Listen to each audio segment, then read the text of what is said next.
And we're live. Roll up, everybody. Gather, come and join. One man went to Mo. Omoyele Showore often says the revolution would not be advertised. This particular session that I am having with you was not especially advertised.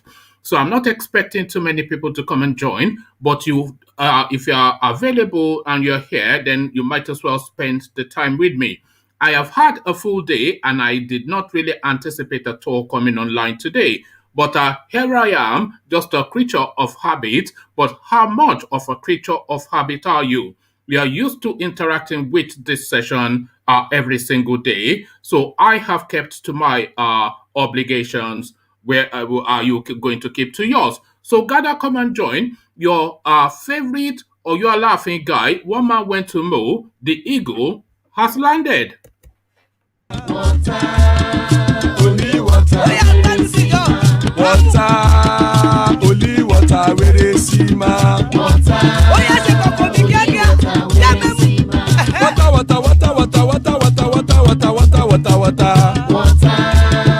only water, where they see ma. Hapa o naido. Hapa o naido. Hapa you don't come o.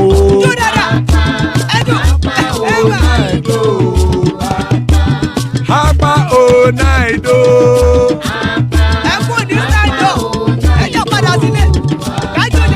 Oro kẹ̀kẹ́ ẹlẹ́mù yé o. Ilé sọ́díyà kẹ̀kẹ́ rẹ̀ ẹlẹ́mù rẹ̀ o. Bobby Master kẹ̀kẹ́ rẹ̀ ẹlẹ́mù rẹ̀ o. Chifu Faila ti kẹ̀kẹ́ rẹ̀ ẹlẹ́mù rẹ̀ o.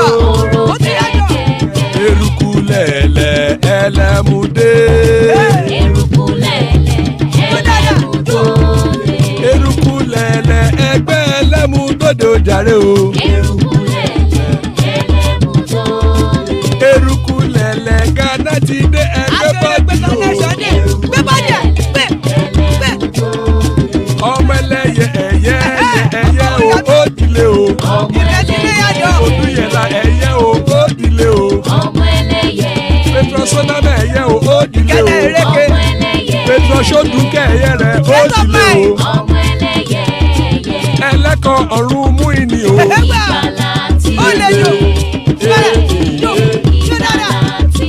Àkùkọ ọ̀run mẹ́kọ̀.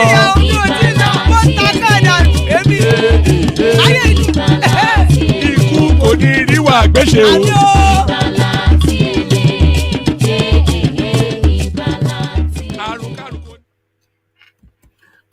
And there we are. Iku koniriwa gbese igbala tiele. So the Kegites are now to the narrative. But as I said, I have had a full day and I had no anticipation of coming online today. So here I am, a creature of habit. Maybe I need therapy. Maybe this is some form of addiction. This is something I have to take a moment to reflect on. But nevertheless, I am here and quite a few of you have decided to join me anyway. So if you want to join fully, click on the hyperlink, then you're on the screen and then you can interact with the session. So that is usually how it's done. But if you are new to how it is done, then introduce yourself in the comment section, say hello. We get to know each other. So that is also how to do it.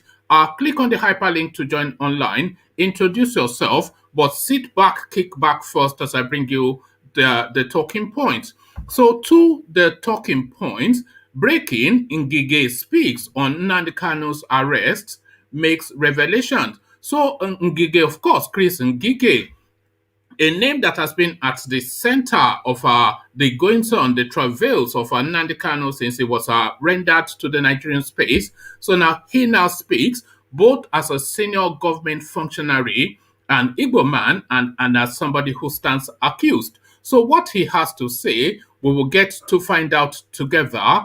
INEC says it can transmit election results electronically. So INEC now comes into the fray, that controversy now that is reverberating within the Nigerian political scene, to transmit or not to transmit. So they transmit virtually everything electronically within the Nigerian space. So what now leap of science is preventing them from being able to transmit the election results electronically? Certainly not the lack of capacity on the side of our INEC, as again, INEC says it can transmit election results electronically. So now we'll soon find out how INEC rather comes into the mix. But this particular next story is one that has been circling around the Nigerian social space for quite a few days now. So it is this fella, he calls himself Obi Kabana. Copa Cobana, I know, but Obi Kabana, a new now name that we're conjuring with, the loss of his mother seems to be what has brought him to prominence.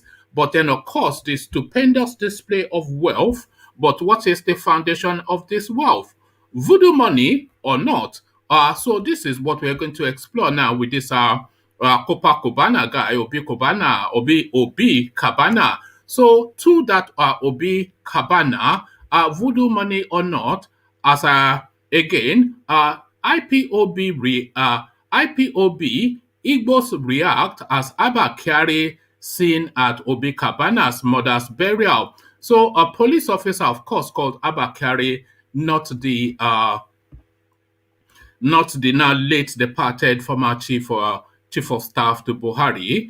Where do people get such money? Reactions trail Obi Kabana's mother's burial. So that is the question really that inspired the headline that I used to caption this particular session. So we explore that as well.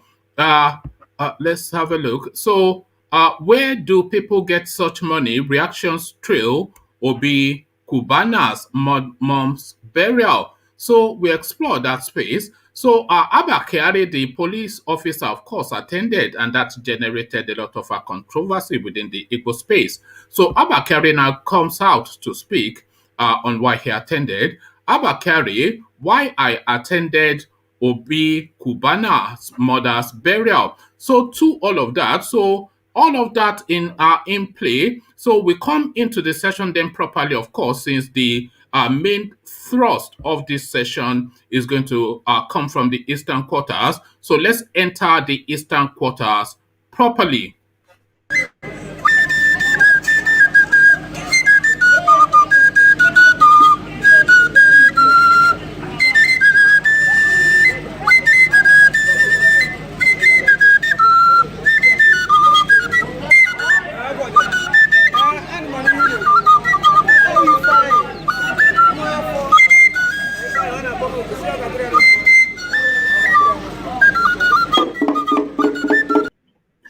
Okay, so we come into it properly with the Atilogo whistling something something. And as I said, if you want to join me on stream, then just click on the hyperlink. So I bring you the narrations.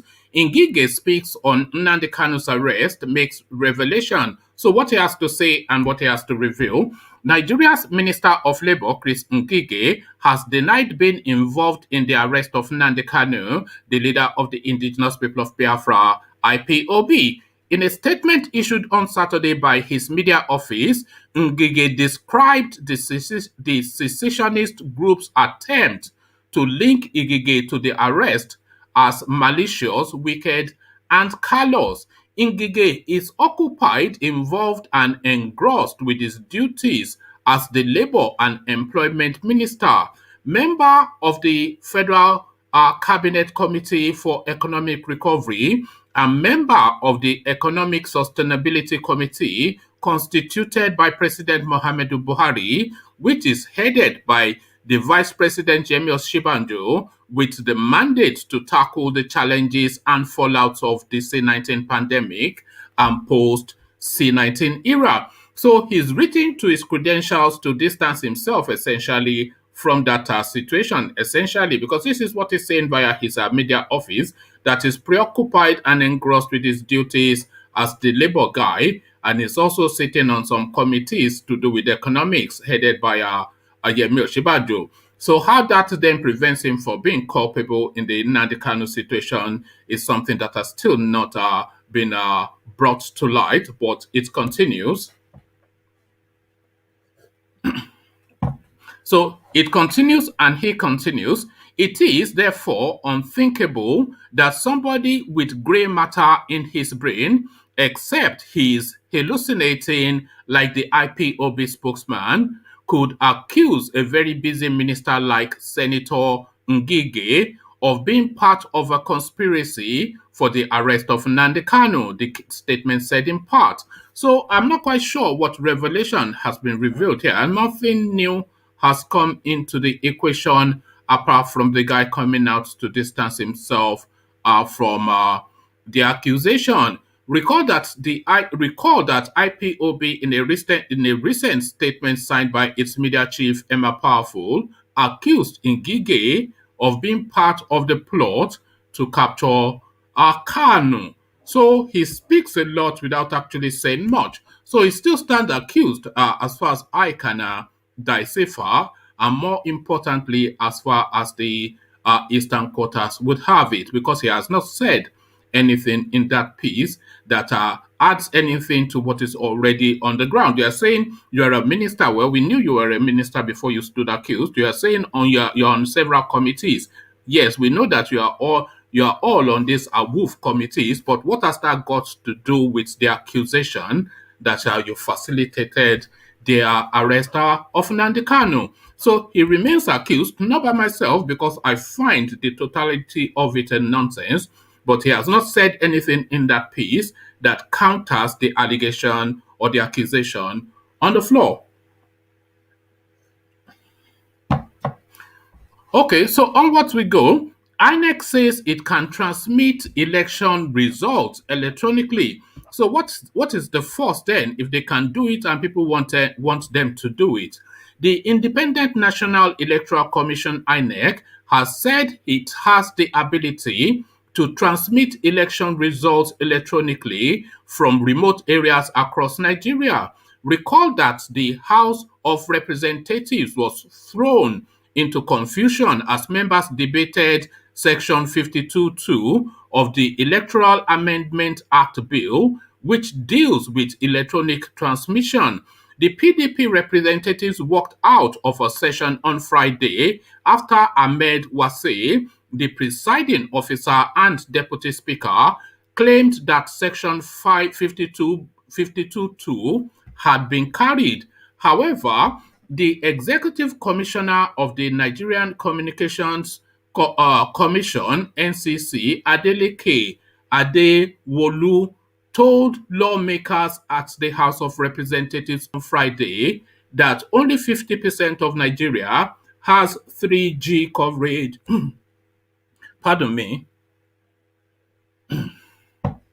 So, however, the executive commissioner at the Nigerian Communications Commission (NCC), Adeleke Adewolu, told lawmakers at the House of Representatives on Friday that only 50% of Nigeria has the 3G coverage required for the transmission.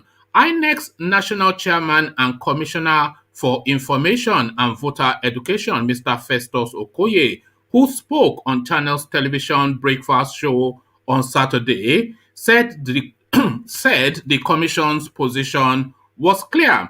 Okoye said, "We have uploaded results from very remote areas, even from areas where you have to use human carriers to access. So we have made our own position very clear that we have the capacity and we have the will to deepen the use of technology in the electoral process. But our powers are given by the Constitution and the law, and we will continue to remain within the ambit and confines of the power granted to the Commission by the Constitution and the law." So a capacity to transmit, a desire by the Nigerian population for the election results to be transmitted. So what then is the fault line in this whole process is the question. So that is the thing, that is the going on. So we'll take a short break before we go to the Copacabana guy. So a little bit more of the Atilogu whistles, and then we go to Obi Kubana or some. We'll get his name in a moment, but first to the whistles.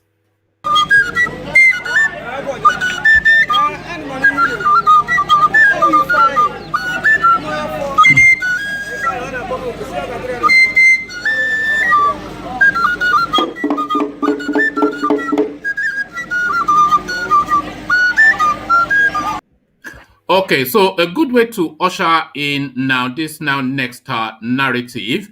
So this is to the Obi Kubana. So where do people get such money? Reactions trail Obi Kubana's mom's burial. So this is something that has, as I said, flooded the entirety of the Nigerian social and media space. But then, of course, this debutant guy will suddenly flash it new money. But what underpins it is the question: voodoo money or not? So this is the question being asked. Where do people get such money? Reactions trail Obi Kubana's mom's burial. So let's find out what people are saying. On Friday, the entrepreneur's mother, who passed away in December last year, was laid to rest in Ofa Uzo, Oba, Anambra State.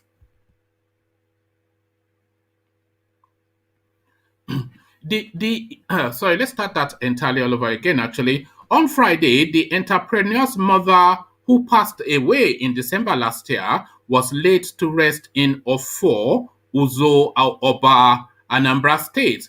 The event had in attendance prominent figures across various spheres in Nigeria, including Davido, Debanj, Fino, Odumeje, and Abakari, a deputy commissioner of police. The ceremony was characterized by live performances from various artists who graced the event. Guests also turned to spray words of Naira to huge crowds that graced the occasion. The lavish burial ceremony has, however, begun to attract controversy on social media, particularly on Twitter, where Nigerian users ensured it topped the subject of conversation. Some users hailed the activities that took place at the event, especially the spraying of money. Others had their reservations. The bastardization and rubbishing of Nigeria's naira by Umo Igbo has spiritual coronation. So that should be connotation, but they wrote coronation. The bastardization and rubbishing of Nigeria's naira by Umu Igbo has spiritual connotation. Some of them spreading this money never knew it was an assignment. They are being used by our forefathers whose investment and millions in the bank were denied and only £20 given to Biafra returnees. So that is just one of the reactions to it. Plenty of reactions that I can bring you. And I can also actually bring you bear with me one moment because you see this sort of display, it brings into question the sort of source of that money that these people are flashing about, because of course you speculate that hard-earned money cannot really be spent in the manner that these people demonstrate. Of course, anybody free to spend their own money as they deem fit. But of course, I mean, the demonstration that we saw at that occasion is one that just befuddles the mind. So the befuddling of the mind, this is Afri sagacity. He say EFCC won't disappoint. They will investigate the rain of money at Oba for no other reason than it is in the dot nation. They won't see the bullion vans at Ashwaju's house. So that one then is giving this demonstration and display an Igbo pass. This girl is blessed, is the next commentator. Nobody is fuming about the extravagant spending of Obi Kubana and friends. No one is angry. They are throwing money in the air instead of feeding the poor and building infrastructures. Wait till one church builds a new auditorium, feeding the poor logic will go full on Twitter. So another commentator, Onye, there is no Obi Kubana in East Africa with crass, vulgar display of wealth. What East Africa has in abundance is the extravagant expression of the uniquely African feminine form.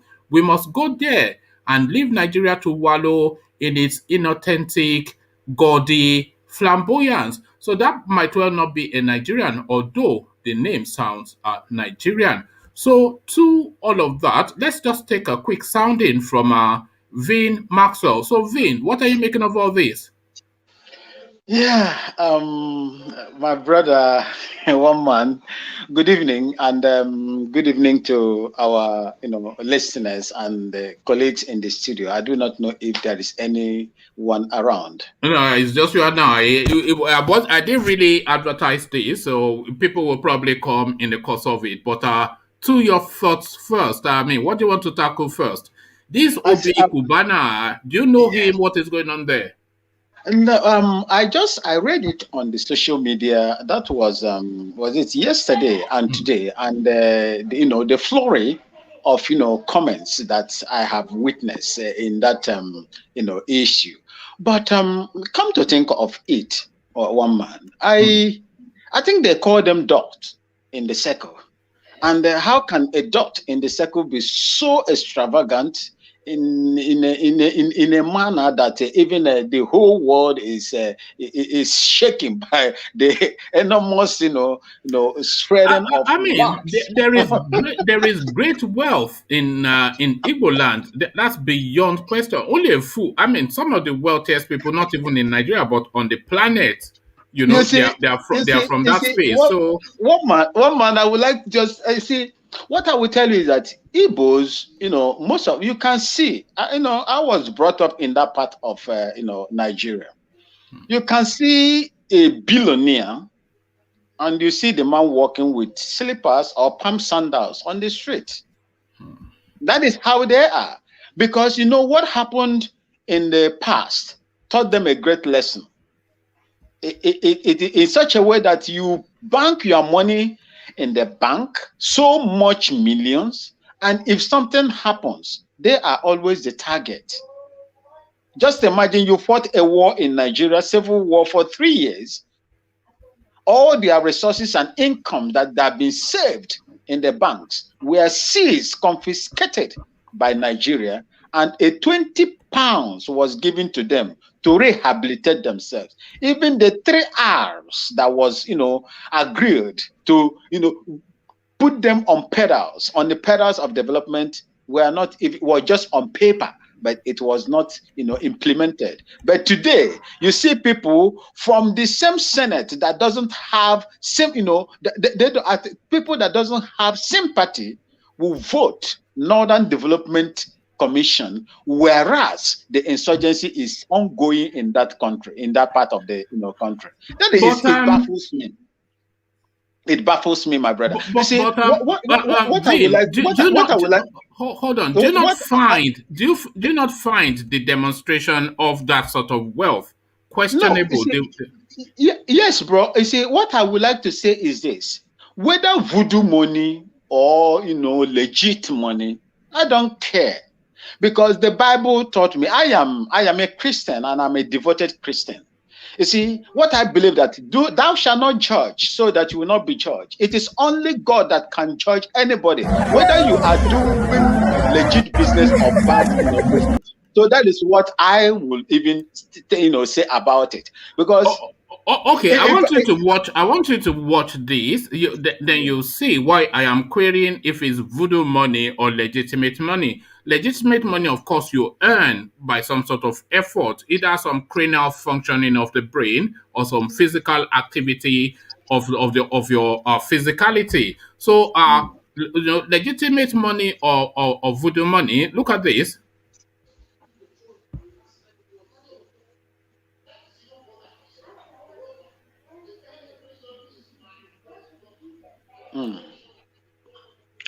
Yeah. I see.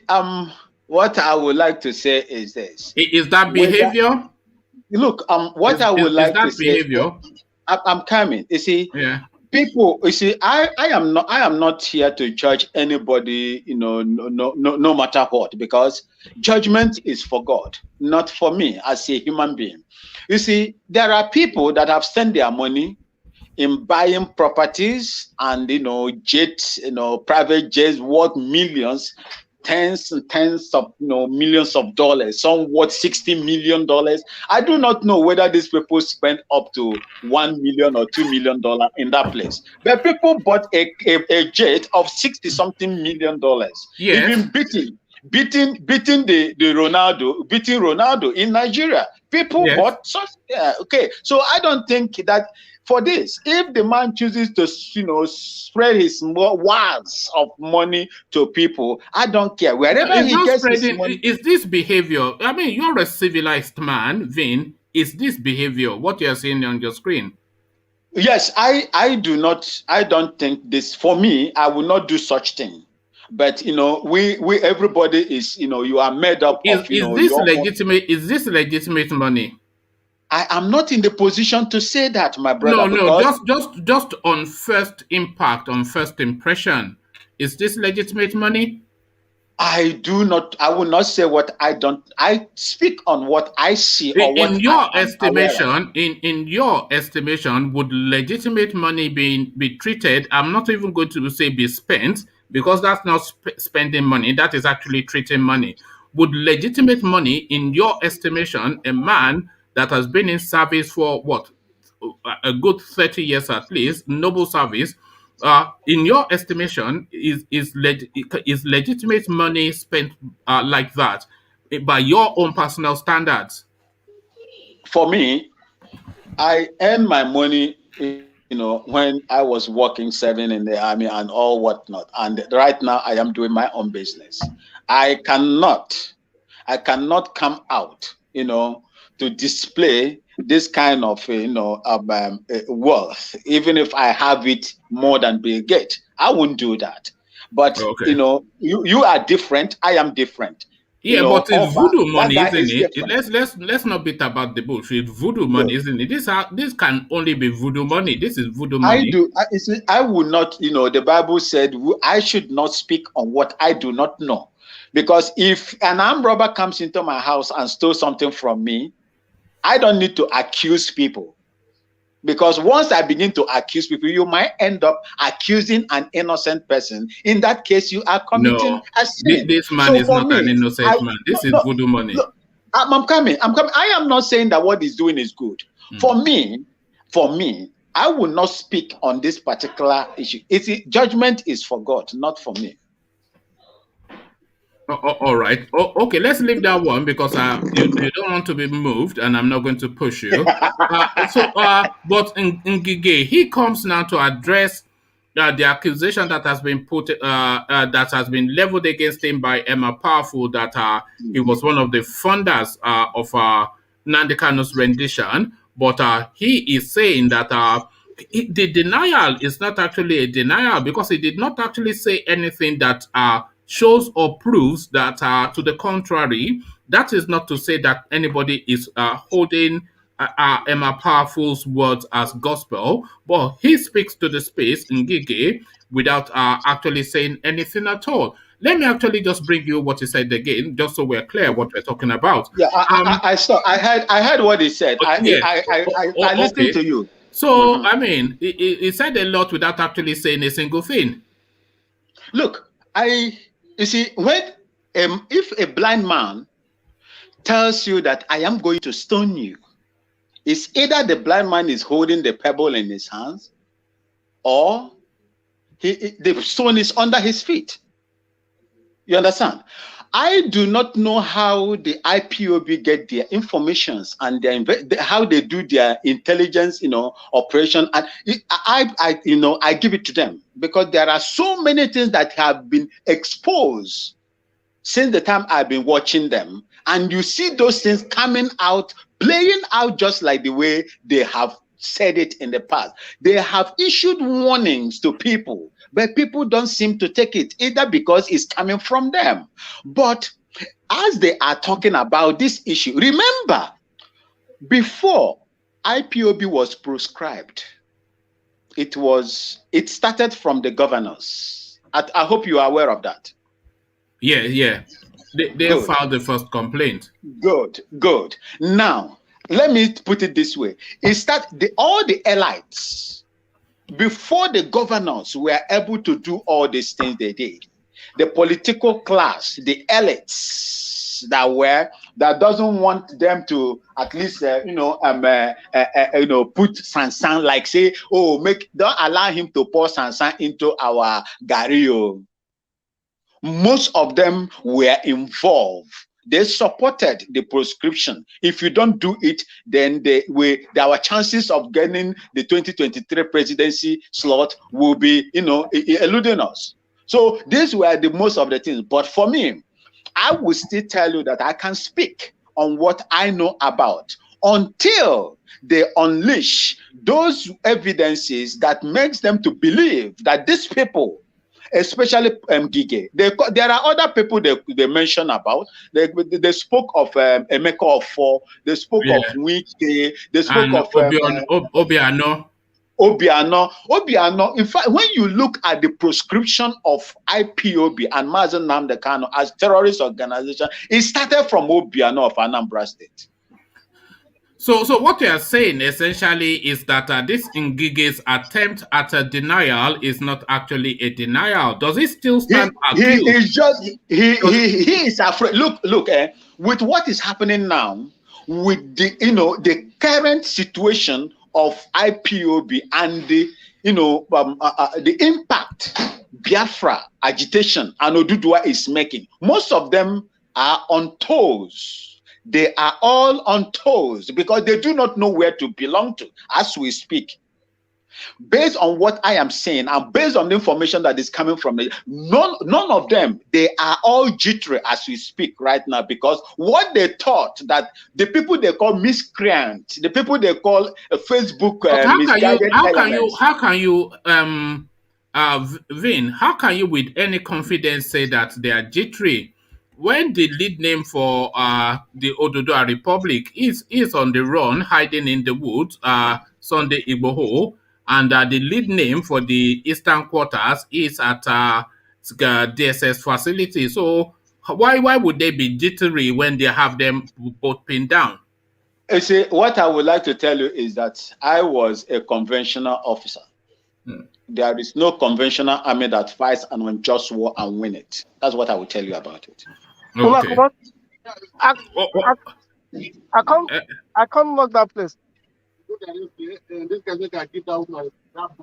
All right, I think I think Henry is buying Bolly somewhere. Henry, are you buying Bolly? We can hear you buying Bolly. Just buy my own. No, buy my own if you are buying Bolly. Make it share to everybody. You see. So let's go to INEC now. This controversy. Before we go to INEC, by the way, this is just an emergency session. I did not even advertise it. I was expecting only to be talking to myself. So I am gladdened to see so many people coming to join us. So if you are not already subscribed, then please do. The questions we are tackling is, these are Obi Kubana, voodoo money or not, the just a crass display of our opulence. It's not even opulence, it's just a crude demonstration of abuse of money by my estimation. Vin disagrees, and I want to hear your thoughts. So if you want to come and join us on screen, come and join us like Vin is expressing himself now. But subscribe is the most important thing, as Becca Ortiz is telling you in the comment section. So do exactly that. Yeah. We do these sessions every day. So let's go to INEC, Vin, and then they are saying they are able to transmit the results. Nigerians are saying they want the results transmitted electronically. Almost half of the politicians are saying this is what they want. So what exactly is preventing the laws to pass through that the elections should be transmitted electronically? One man, I would tell you based on experience on what we are, what is obtainable in Ghana here. If Ghana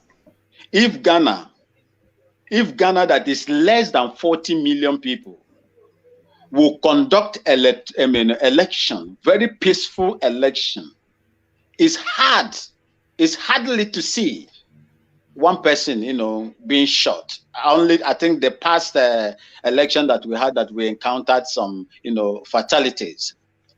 So, but all along, our election has been before. In fact, if you are handling elections here, when you come into this country the next day, you will not even think that, they had election in this country, because it's as if you are going to church and coming back. You understand what I mean?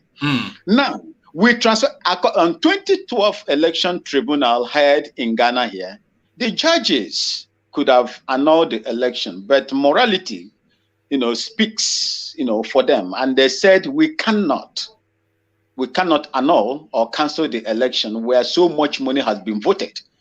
Then, if you cancel that election, where do we get the necessary fund again to conduct another election in Ghana? So, morality. Do you think Nigeria is in danger of being left behind? I'm coming, my brother. That's where I'm going to. You see, that's why do you think we are already left behind? Not even in danger of. Do you think we are already left behind? Nigeria is way back. It is back. It's 10 years behind Ghana when you come to democratic, elections. Because I think in Ghana, in the last four sessions, they've changed government from party to party almost 2 times. So one party will win this time, the next party will win next time. Exactly. The heavens will not fall. People will go and what do you guys eat over there? Is it kenke? What is it kenke that you eat over there? People will go and buy their kenke. Nothing, no wahala. We eat kenke, we eat banku, we eat amala.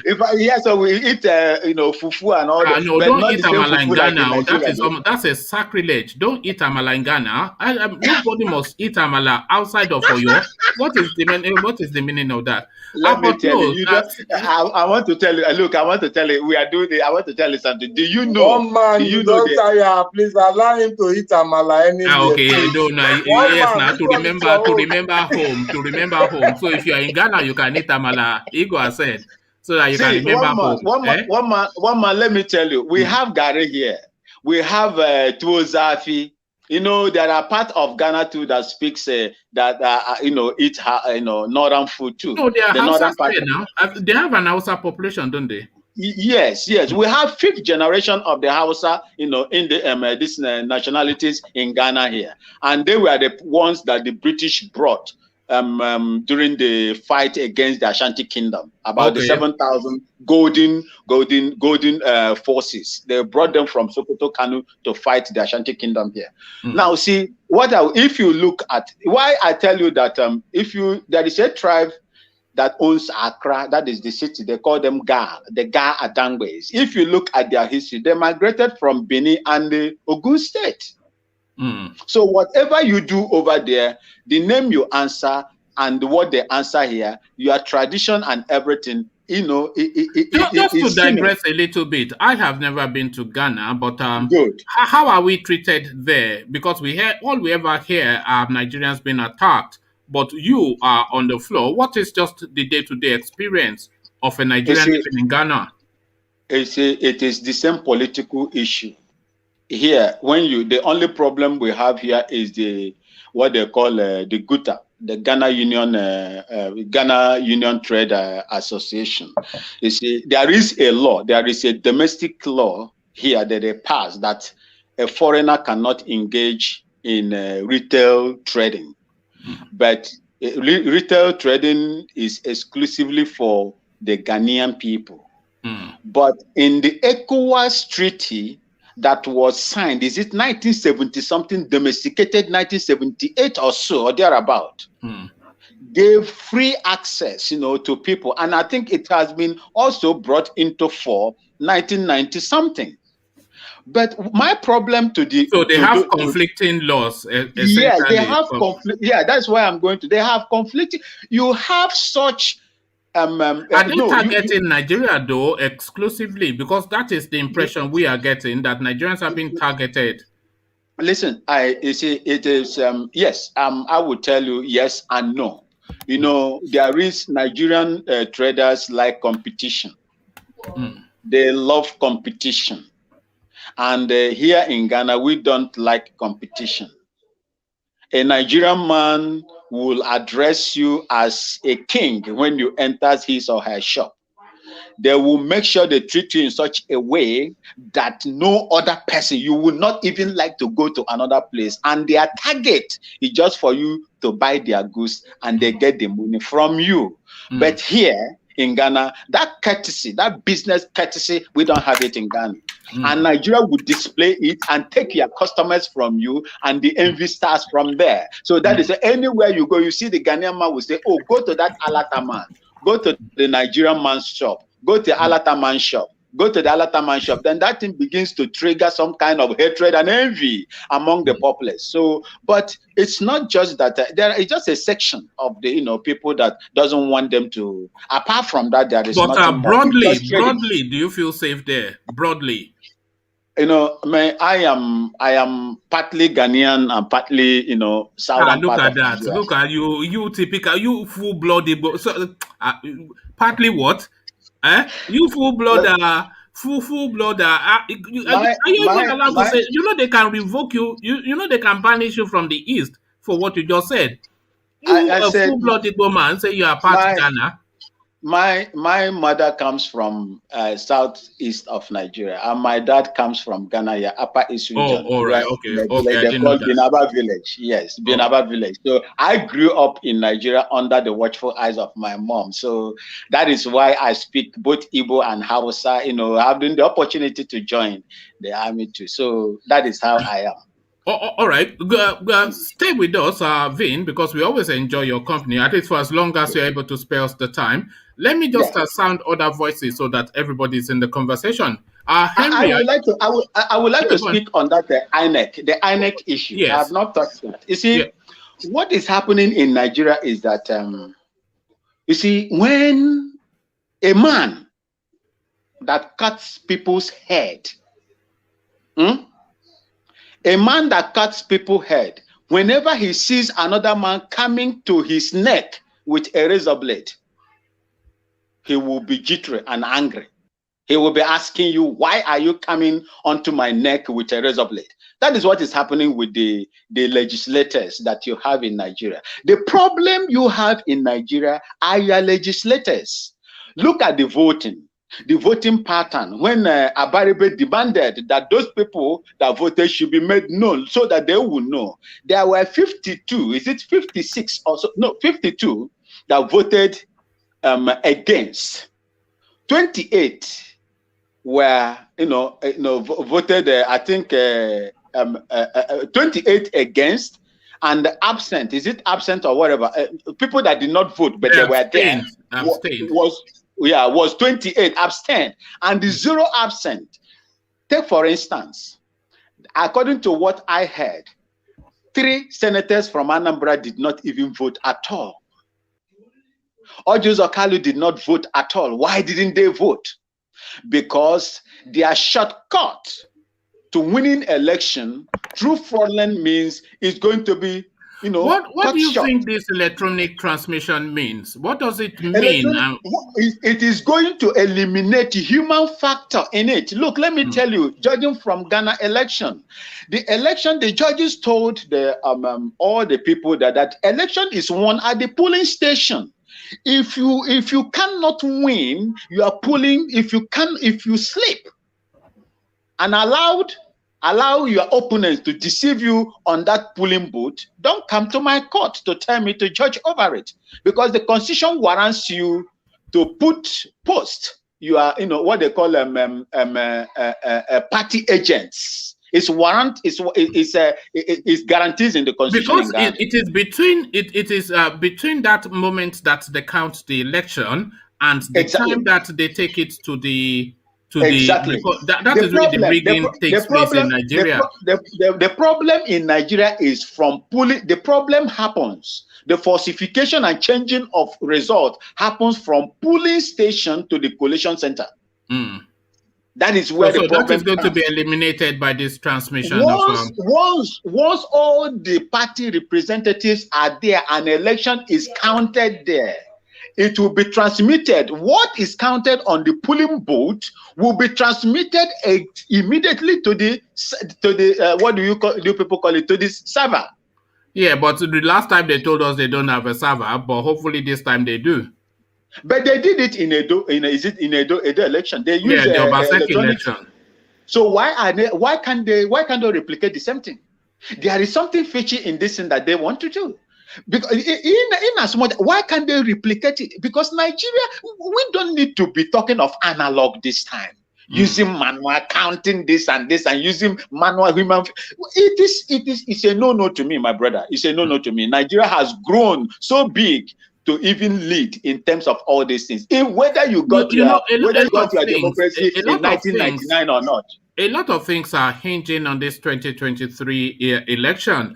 If Buhari gets his way and they carry on, in this format, then that is the end of the country, because these are not progressive people, and these are just they are not clever people, so they have nothing to offer. But if we can get that change in 2023, then we might well start to rebuild that country. A lot is hinging on 2023. But thank you, Vin. Stay with us, as I said, as I sample more opinions. Henry, are you with us? Yes. Okay, good. How are you doing? Yes. I'm well. How are you? Good. Yeah, I just want to thank you for this platform you create. But though sometimes, people always disagree with you, but if people follow you very well, it's very, very vital platform, because people learn a lot from it. You come here and voice your opinion, and So I just want to give you kudos for that. Okay, thank you for that, Henry. But yes. Henry, I want you to look at your screen and then tell me if you disagree with me on this or not. I am saying this is a voodoo money. What says you? So this is voodoo money. Okay. Well, is that legitimate money or voodoo money? Well, for me, well, what I'm seeing, I don't like it. It's voodoo money. Why don't you just say it Let me talk now. For me, I mean, I'm just trying to, air my own view. Okay. I don't like it because, one, that's not how, to show that you want to, even if you want to help the society, you don't, because one, I look at it, in my own view, I look at it as an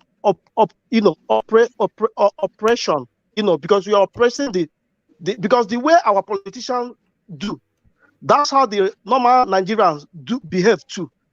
This thing, yeah, I'm an Igbo guy, but I don't like what I'm seeing. Even if, no matter how you throw that money, because one, you remember one time I told you, one man that he's not helping the poor, is he? Is he helping the poor? What is the intention there? No, I'm trying to say something now. Okay. You remember one time I was telling you when I came to your platform, I said, Nigeria, we don't have standard. We don't have standard because that's not how to show people how to make money. You don't throw money like that to people. People are not animals. It's like where you are throwing a bone to a dog. People will be, scrambling for it. That's not a good behavior. So to me, I don't think that's a real money. I might not say it's a ritual money, but it's not a real money because a real money, you cannot present it that way to people. Imagine, let me paint you something, Henry. You are running an import business and you import computers into Nigeria. So you've been able to get a very good supplier. So you're able to then put a markup of 60%.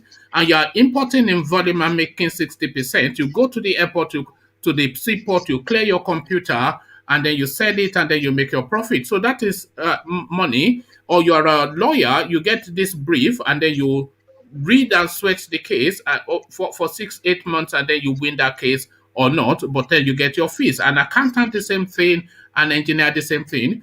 Would anybody that earned their money in that fashion spend it in this manner? Or if you go to Baba, I will tell you to go and bring the finger of a little, or something or the other, and go and cut hair of somebody, and then you go and cut hair of somebody, and Baba turns cut hair into money. Would you spend that? This is voodoo money now. Yeah, woman, this is hell no. I cannot spend, even if I have it, even if the money is, packed in my house. For the fact I make that money in a clean way, you know, I cannot spend that money that way. I cannot throw it that way, because it is always good to set an example, you know, for society. That's why Nigeria is like that, because no example. People are not setting an example, because, okay, like even as we are talking now, okay, like where I work, like as we walk, joke apart, I'm not in Nigeria, right? No more. But it is always good, because whatever thing you do should justify whatever thing you're doing. You know, your means should justify the end. So if you earn a hard-earned money, you can never spend it that way. No matter how stupid you are, you cannot. So to me, that money is not a real money. Okay, You know. Thank you.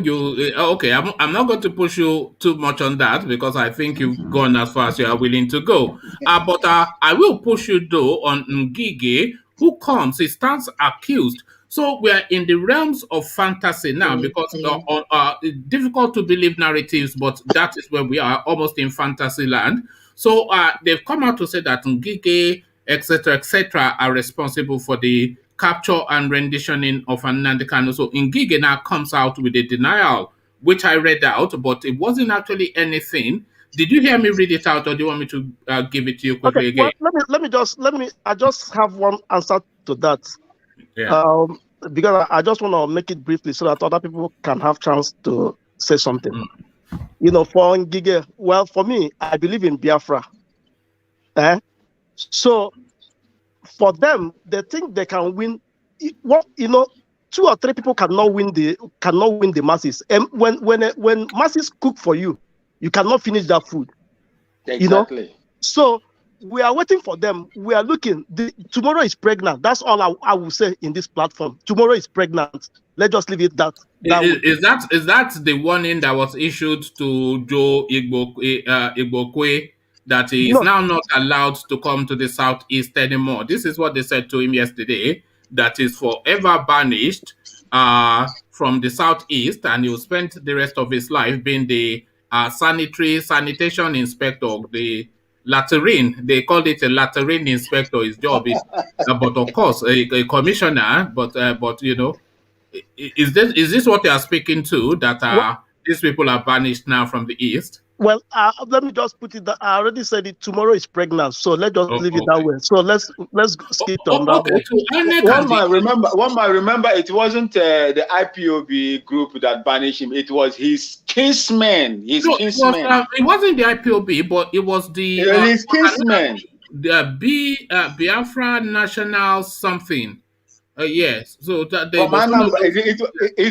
wasn't his kinsmen banishing, not the IPOB. And like Bro Henry told you see, Henry, I'm make a Lego on one. He's a Ghanaian, no, Henry. Don't let him fool you. He's a Ghanaian. But carry on. I mean, he's an Igbo. He's an Igbo. You know, because you know, Igbo, we also do like a material this thing, knowledge too. You know. Okay. So for the fact that might. I only joke, but carry on. Yeah. In Ghana, yeah, they said no matter how long a piece of log stays in the water, it can never turn to crocodile. There you go. But you were about to make a point to Henry.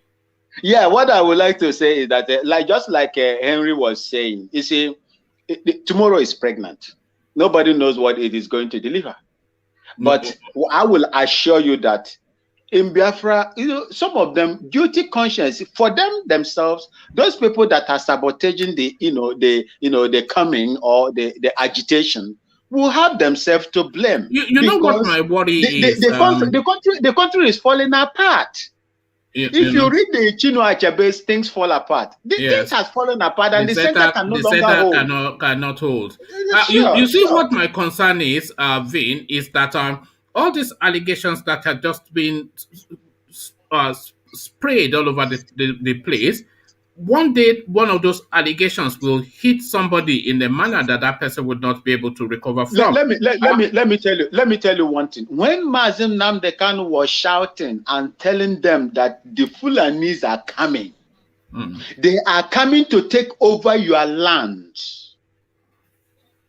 Did anybody believe that's him? a different narrative from calling somebody a saboteur. I'm coming. Did anybody believe him? They called him a miscreant.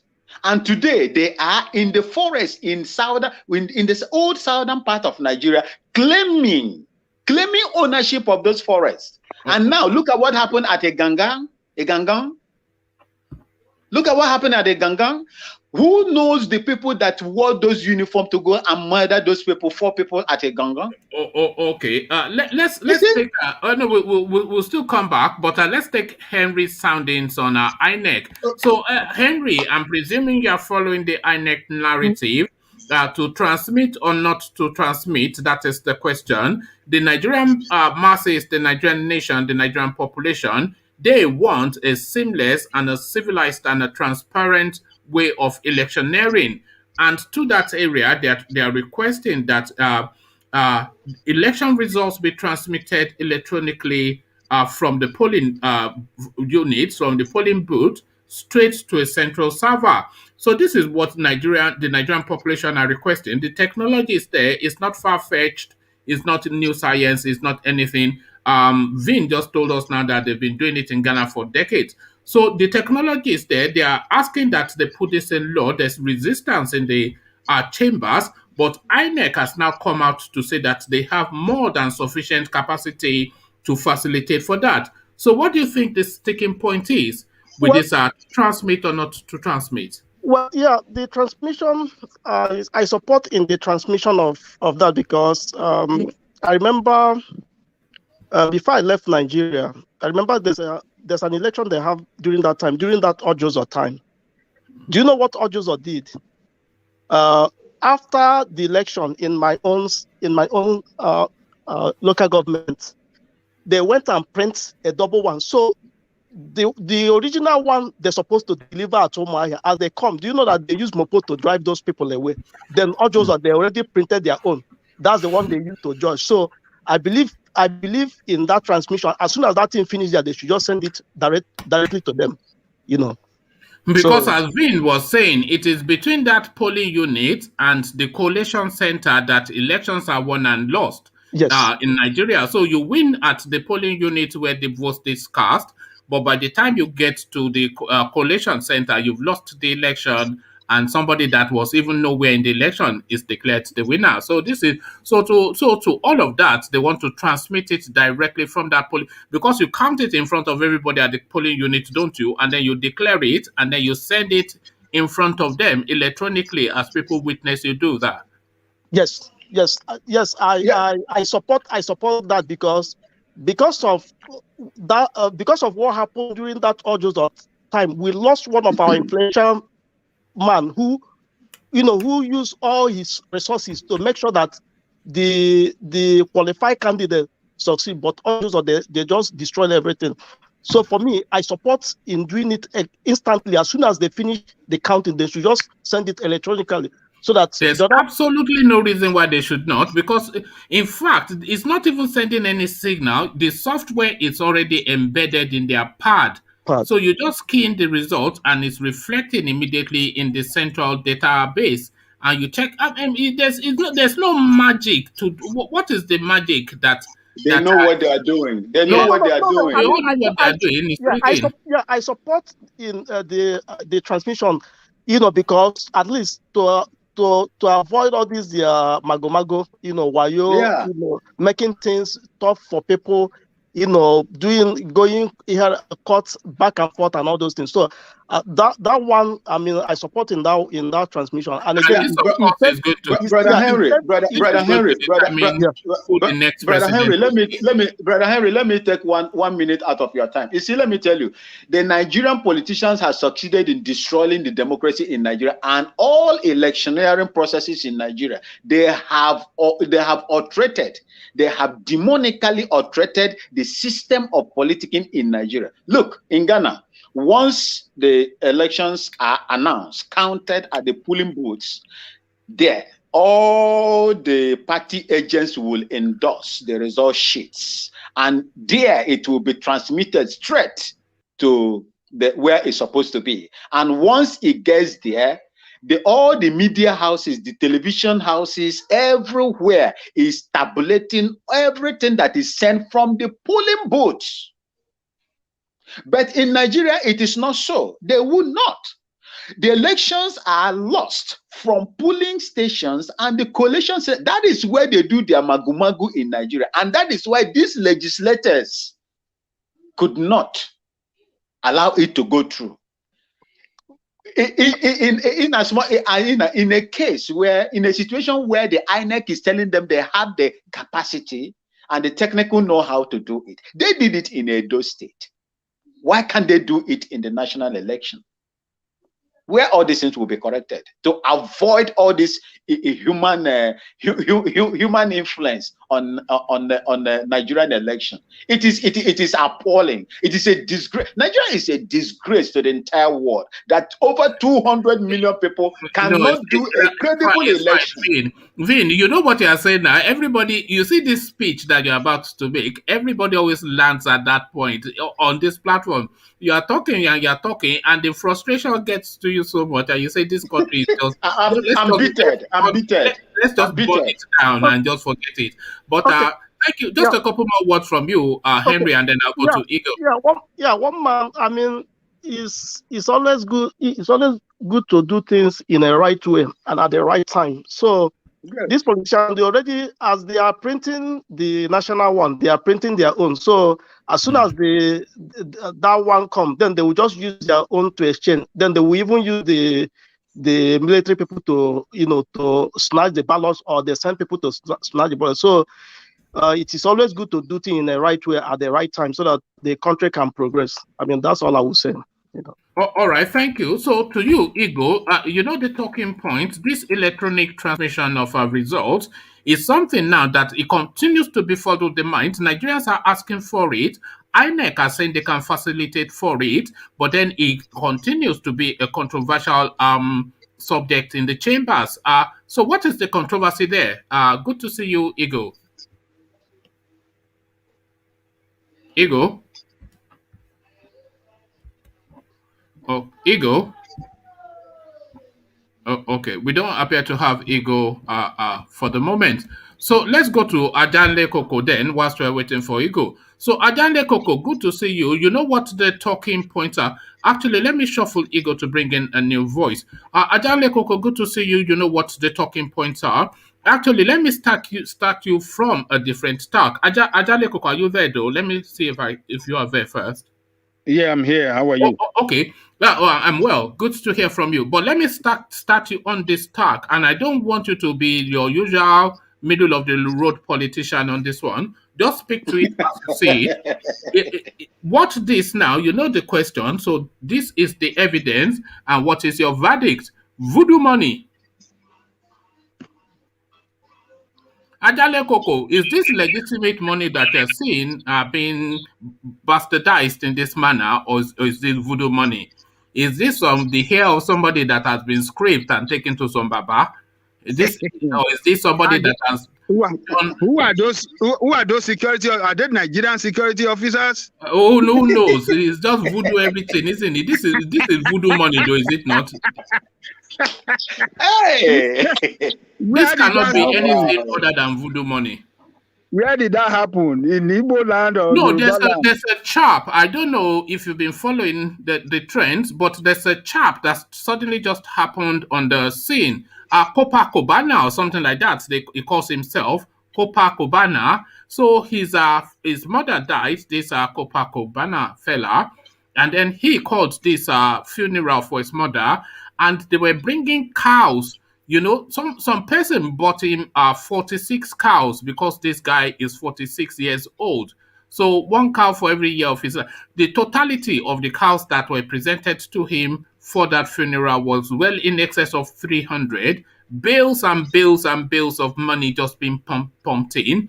Alcohol being imported because there was not even enough alcohol in Nigeria for that occasion. And now we saw that demonstration with money. So, is this legitimately earned money or voodoo money? Is the question. Is the guy a wealthy guy? Well, the ostentation being shown that he speaks to, he is a wealthy man, but just suddenly appeared on the scene as a wealthy man.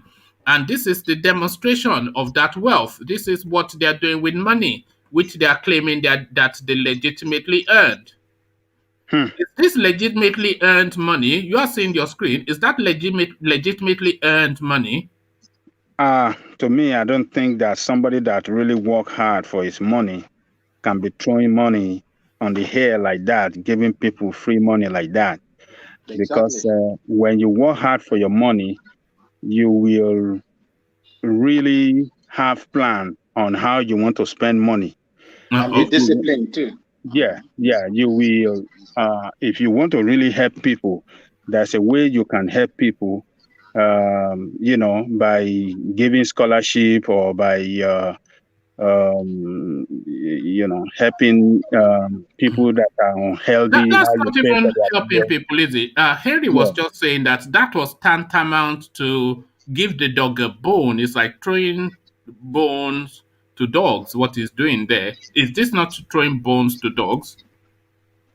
I don't know whether I have to describe that throwing bones to dogs. No, these are not my words. This was Henry saying it, and I could see what he. I mean, if you look at it, that sounds rather crude and callous a way to put things. But how would you describe this or that? Look at that.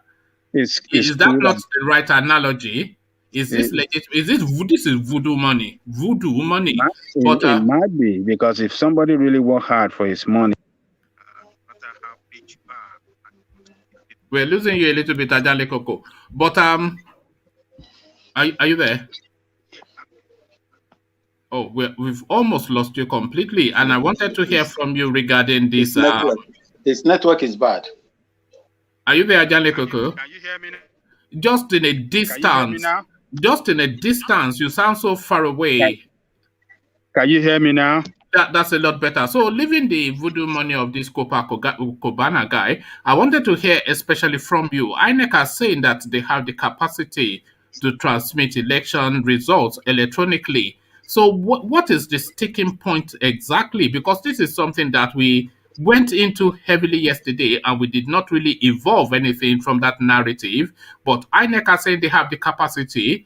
The Nigerian masses are saying they want this as the way to do things. So what exactly is the difficulty? It's unfortunate that APC, the party that promised so much to Nigerian people, is the party that is destroying democracy in Nigeria. What they are doing is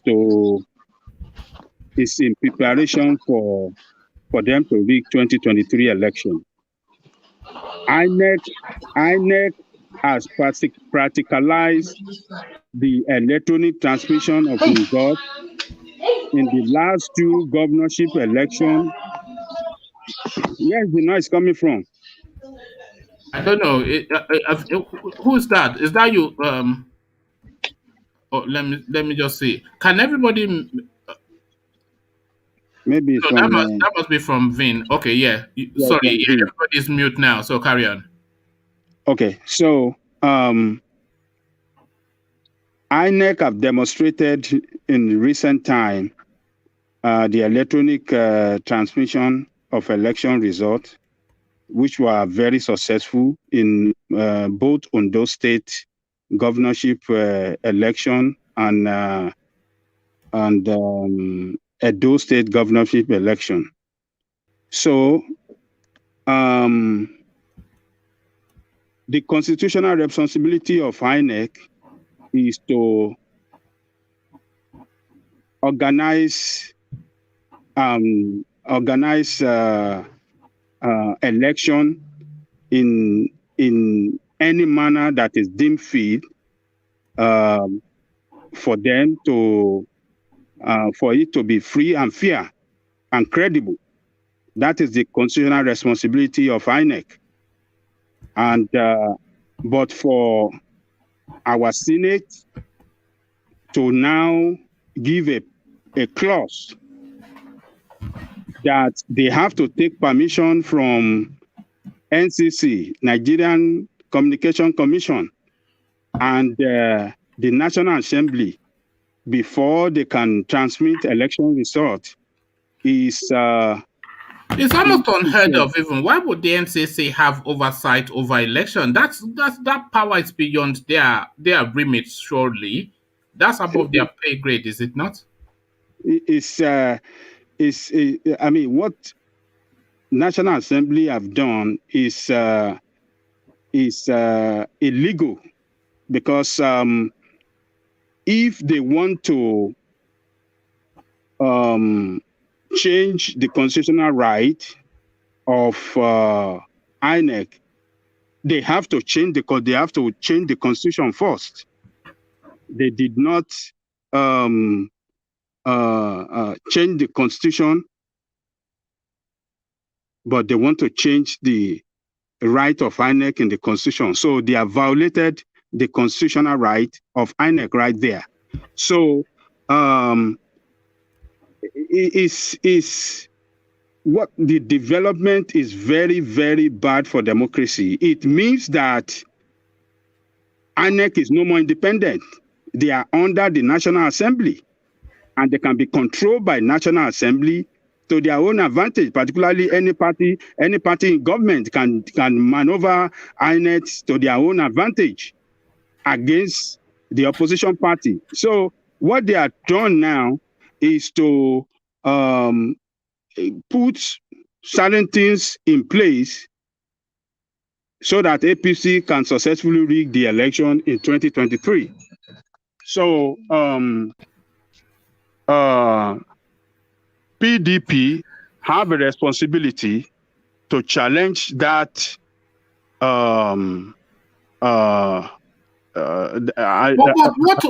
Because to challenge. Adale Koko, I cannot see how anybody will be able to stop these things. PDP will challenge, they will make noise, they will walk out of the chambers, etc. But the votes will still take place and these things will still go through. But if these things go through, then we will essentially become a one-party state with just decisions being made, and then we just this doesn't bode well for anything that even has the semblance of a democracy. It cannot go through because it's unconstitutional. They don't have the responsibility to change the constitutional right of INEC without amending the constitution. They did not amend the constitution as per the right given by constitution to INEC. But now they are changing the constitutional right of INEC. They have to amend the constitution first. You understand what I'm saying? So they have run into serious constitutional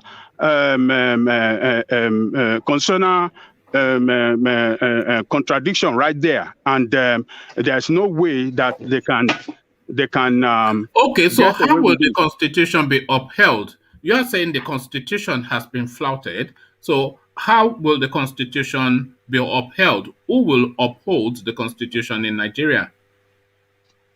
The Supreme Court have to interpret the Constitution.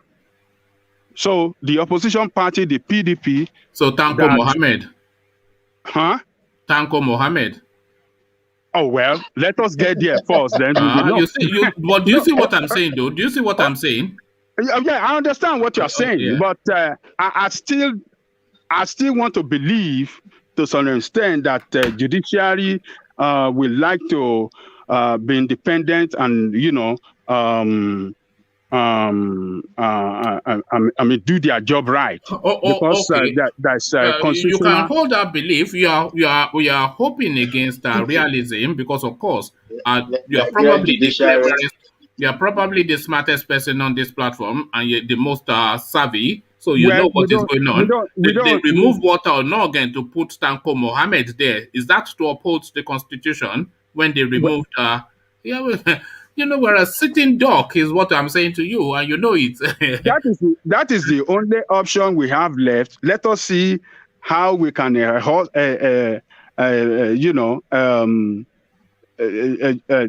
us see what legally first, and then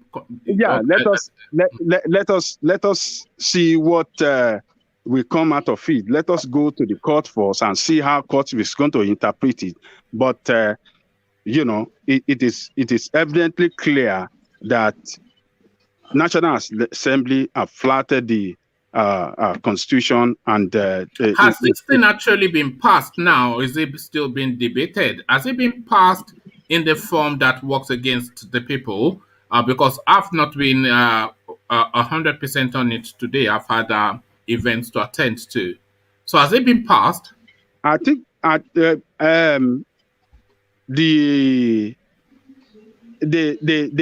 pass it, but both house pass different interpretations of law. it. So it's a different electoral law that both pass and both houses pass. So what they have to meet, they still have to meet once again between House of Rep and the Senate for them to harmonize, the bill, and then finally who is leaning towards the people in that space? Is it the House of Reps or the Senate? No, none of them is leaning towards the people. You see, the Senate the Senate is trying to lean to the people, but at the same time holding the people back. You see, what the Senate arrive at is that, okay, you can transmit the result electronically, but you have to take approval from NCNC and National Assembly. But on the Rep side, Rep totally reject it, that no election transmission, because they do. We don't have the capacity with regard to what do you call this thing? With regard because of our inefficient network services. So because of that, they nullify that it cannot be transmitted electrically. Why the Senate said we can because just on that technicality, because a lot of this piece speaks to the technicalities. The commission that is meant to be in charge of that is saying that a minimum of 3G technology needs to be deployed for that to happen, and only 50% of the country has coverage of that 3G technology. But then INEC says that they says this is what Okoye, the spokesperson for INEC, says. He says we have uploaded results from very remote areas, even from areas where you have to use human carriers to access. So we have made our position very clear that we have the capacity and we have the will to deepen the use of technology in the electoral process. So INEC is saying that by hook or by crook, they are happy to do it and they will dedicate more money to it. The commission, the NCC, the Nigerian Communication Commission, NCC, Adeleke, the spokesperson, is saying that the country has at least a 50% coverage of 3G. So everything now leans towards that it being a possibility. So I'm not quite sure. So politics and rigging essentially is what we're talking about. Yeah, you see, INEC is trying to do better. They're trying to improve, and they have practicalized this thing in recent time. Just as I said, in Edo State and Ondo State governorship race, and even in the remote area of Benue and Niger and this other state, maybe Yobe State, in the recent by-election that they did there, they transmitted the result electronically, and it was successful. So, and they have 4 years, by the way, to build up to build up. So there's no reason for them not to be testing the system now. And the last election, Mahmoud Yakubu himself came out to say that they had more than sufficient budget to carry out, because Buhari, he gave them all of the money that they needed to say that, look, I'm not going to have you say that it is money that prevented anything. So have all of the money that you would do. So INEC is a vast money pit. So they cannot say they don't have money, and they cannot say they don't have time, because they've just been drinking tea and eating cake for 4 years So in between drinking tea and eating cake, maybe they should go and do some work. And It is the APC that is playing this dirty game because they know that people are not going to vote for them in the next election, 2023. They're going to lose, but they want to make sure that this electronic transmission of result does not come to law so that they can easily manipulate the election and rig the election, because they have put all the structure in place now to rig the election. So, but electronic transmission of the results to result would defeat their purpose. I mean, all this, their plan. So that is why they are fighting hard to make sure that electronic transmission does not go through. You could imagine, see the way they were fighting on the floor of the House. Because of what? It reminds me of what we see it from was appalling. Zimbabwe and Ouagadougou and all this. So it's like some third world country. This is what we usually see It made from our third world nonsense of countries. legislators in Have Nigeria, you ever especially. seen them when it comes to to provide free education for all Nigeria or to give scholarships to students? They or to don't throw construct punches roads? over that. You don't see them like that. But when on this election, just election, what should have been discussed and agreed on at the committee level? Look at all of them there. They want to die because of that, because they know they cannot win election without rigging. So, but it's unfortunate. These people, Hello, one these man. APC people. No, I'll bring you in just now, Yogo P. I'll bring you in a moment, but let me just round off with Ajale Koko. These APC people, these ADP people in 2015, before 2015 election, they were the one calling for the card reader, which you have card reader. And Jonathan, make it happen. Obliged. Yes. He obliged. He make it happen. That is how you will see government that listen to the people. They work it out and they make it happen. If there was no card reader, if Jonathan had insisted that there's no card reader and it was, determined to rig the election, it would have rigged the election. But this guy would have done what they are doing now. Rigged it very easy. But this guy, they did this in a Everyone civilized will way not fall. We rig it successfully to and make stay the there. country progress. They did it well. These are the things that brought them to power. And they came to power only to destroy everything and make sure that we don't have democracy in the country. Just very brief words on Ngige. I'm not quite sure if it's even worth talking about. He stood accused yesterday by IPOB, so he has come out now in the space. The headline promised so much, but the content delivered very little. It says Ngige speaks on Nnamdi Kanu's arrests, makes revelations. So we go into it and absolutely nothing to report. Nigeria's Minister of Labour, Chris Ngige, has denied being involved in the arrest of Nnamdi Kanu, the leader of the indigenous people of Biafra. In a statement issued on Saturday by his media office, Ngige described the secessionist group's attempt to link Ngige to the arrest as malicious, wicked, and callous. Ngige is occupied, involved, and engrossed in his duties as Labour and Employment Minister, member of the Federal Cabinet Committee for Economic Recovery, member of the Economic Stability Committee constituted by the President, which is headed by the Vice President Yemi Osinbajo, with the mandate to tackle the challenges and fallouts of C-19.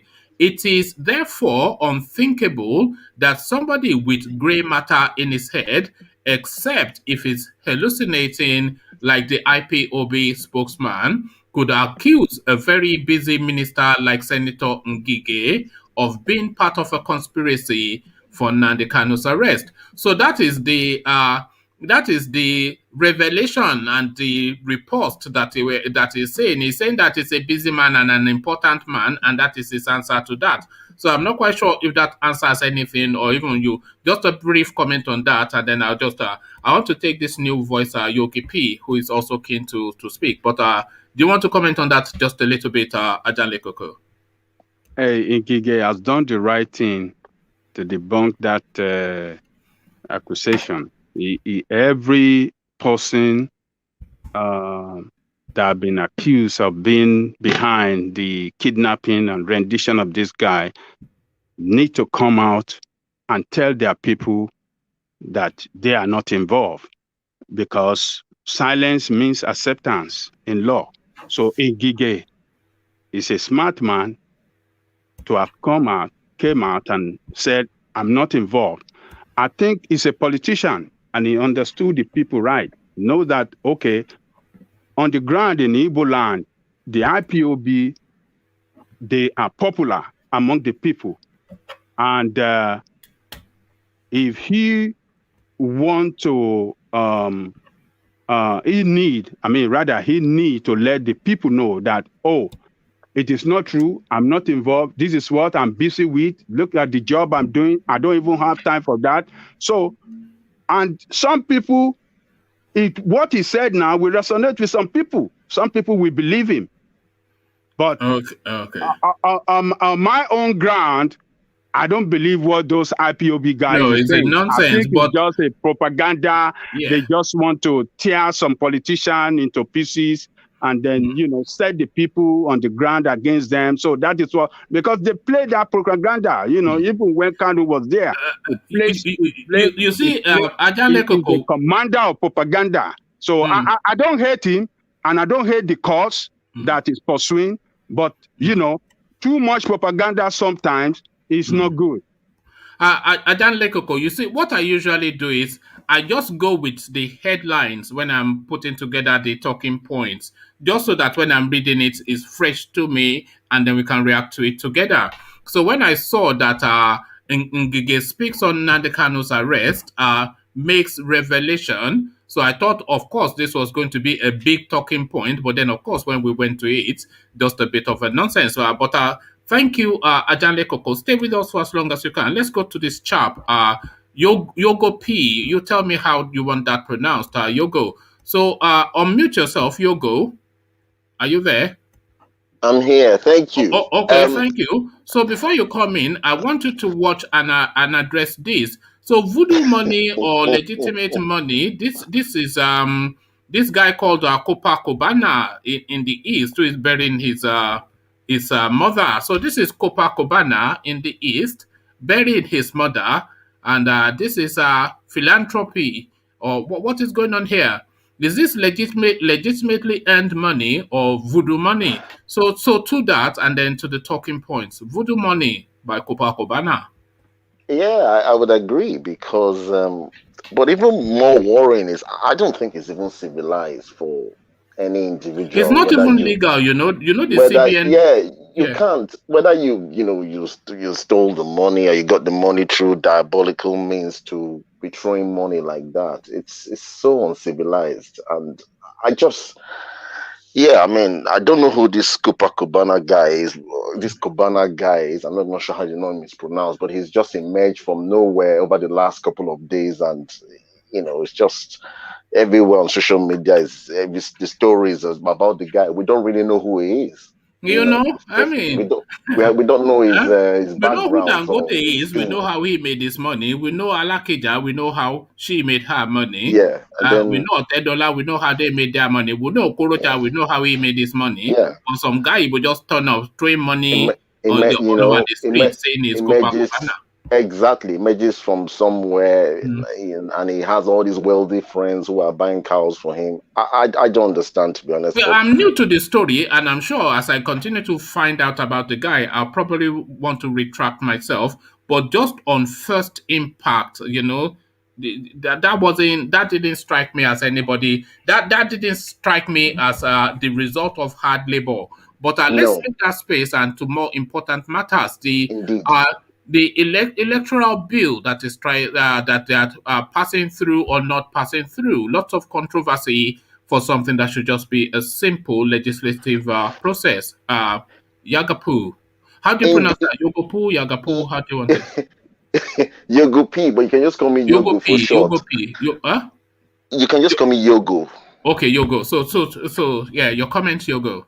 Look, this is why I was calling on you the other time when Ajale Koko was talking, because I went to to say something about that. I'm not going to repeat what Angelico has said or every other person on the platform. I'll just bring in an interesting dimension, and it's the fact that you look at the Senate. It went to a vote, and we understand that it was 52 to 28, I believe. But there were 28 other senators who did a cop out, and they were nowhere to be found. It disappeared. I don't know whether I think that dimension in this conversation has not been fully explored. Is you had this 20. Imagine, let's just assume for a second that these 28 senators who were no shows on the big day decided to be part of the vote, and let's just assume for a second also that they voted along with the other 28.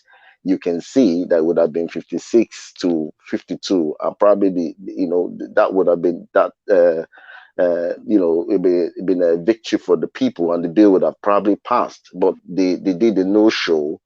They thought there were more important things for them to be doing, and they allowed the other people who were definitely acting in their own self-interest to run away with the victory.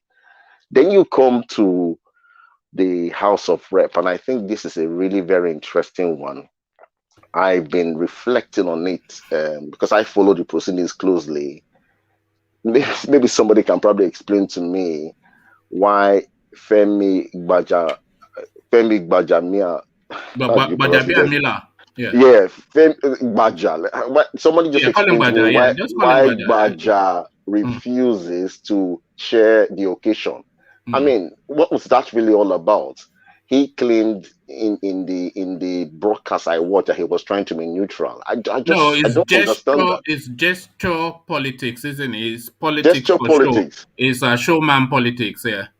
Yeah, but we didn't see that in the Senate. We saw Lawal take full control of that Senate and run the show. But when it came to the House of Rep, we had our dear Gbaja, was on the bench. And he wasn't in charge of the meeting. He wasn't running the show. I don't really understand. What was he signaling? What did you think he was signaling with that move, with that gesture? I don't know. I'm disappointed in him. Can I chip in 1 minute? Yes. Please. Let's hear from some other person. I'm just as an individual, I'm disappointed in Gbaja. Let me tell you, Gbaja and all of them from Lagos, they are APC and they don't want electronic transmission. And Tinubu's wife voted against electronic transmission. Her name is among those that voted against electronic transmission of the result. So that is what they stand for, because they cannot win next election. Even in Lagos State, if we have to hold election on a normal ground without thugs coming to disrupt people and cut away with ballot box, Tinubu cannot win election in Lagos State. Okay. That is why, fine. Because the wife voted against election transmission. I mean, electronic transmission of result. The wife, Tinubu wife, voted against it. So we need to make loud noise against these people. They are criminals. Okay. That Tinubu angle will exploit more, but you go, land your thoughts. So Gbaja was just doing as he was told. No, it's an angle that I think we haven't explored. Yes, But I picked that I didn't understand why he wasn't in charge of this session. I really didn't understand. No. You seem quite befuddled by that, so you would have had some thoughts. So what speculate to that space? Speculate as to the reasons why he was not in charge of that session. What are your suspicions? I don't know. I think it was just. What are your suspicions? He claimed he was trying. Look, he painted the impression. Look, at one stage during the session, he stood up and said he is neutral. I mean, what is supposed to be the meaning of that? He said he was neutral in during the live broadcast. He couldn't clearly have been neutral. He would have been one way or the other in terms of what he wanted to go through. He claimed he was neutral. But I don't think that is the way he should have behaved. I don't know. I'm really struggling to understand what really was playing through Baja's mind, except for what Angelico has said, that he must have been told to, toe the APC line, and that was why he thought it was easier for him to go and hide in the, step away, hide from a position of responsibility and hide in the crowd. But I just don't understand that. Anyway, the point is, I'm disappointed in him. Angelico responded by saying that they are trying to rig the election. Okay, fine, they're trying to rig the election, but if they rig the election, in whose interest is it? At the end of the day, the ordinary Nigerian on the street is a victim. It's not No, them. the ordinary Nigerian on the street is always a victim. But this because this at some point somebody has to do the right thing in that country. Exactly, surely. that's At my some point. when we live, because we're in 2021 now. Yogo, 2023. I mean, look, Vin just told us about the elections in Ghana. That is just seamless. It says it's like going for Sunday service in church. You go, have a pleasant day, and then you carry on. Power changes hands in Ghana almost on every election. One party wins this time, they kick him out, and then they have another party, and then they'll get kicked. What is going on, man? That is the thing. That is what is called a democracy. The power belongs to the people, but the democracy we play in Nigeria, the power belongs to the politicians. The power doesn't belong to the people. The people can cry all they want. Nobody's listening to them. Nobody has time for them. The power belongs to the politicians. So, it's unfortunate. But INEC has said they have capacity, so it's not a capacity issue. And the communications people have said the country has a very strong coverage to 3G level. So the capacity is, and they have a 4-year build up to these elections as well. That's correct. I cannot see where the difficulty is. It's an interesting dimension, the INEC one, because they were called to show up in the session that they were having at the House of Rep on Friday. They didn't show up, only to turn up on Sunrise on channels Saturday morning to be saying that they can actually do the electronic transmission. Why didn't they go to the House of Rep and tell them that on Friday? Nobody knows. Maybe they were told not to show up or something. You see, this is all part of the intrigue of what's going on. But I think they should have been there at the session on Friday to see exactly what they said today, and hope maybe that would have swayed hearts and minds. I don't know. I mean, at the end of the day, this has been test run in Edo State and in Ondo State, and what the guy was even saying today, this Okuye guy, they've even done it in Borno State. He mentioned a number of states. I was quite surprised. I wasn't quite sure when he had done that, but he said they'd done it in a number of states, and he came across as somebody who was quite confident in their ability to be able to deliver electronic transmission. So I'm not really quite sure what is going on with this whole thing back in Nigeria, but I've just been really baffled. Somebody was saying, and I think it's Ola who will come in the course of the we'll get to him in a moment. But somebody, certainly, if not him, then somebody was saying yesterday that they are trying to tweak the language of that bill so that what will be a certainty as should or must is now being changed to might or may. So they are trying to be clever with language, some sleight of hand going on there, some verbal gymnastics, so like just to tweak a couple of words there to facilitate and enable data rigging that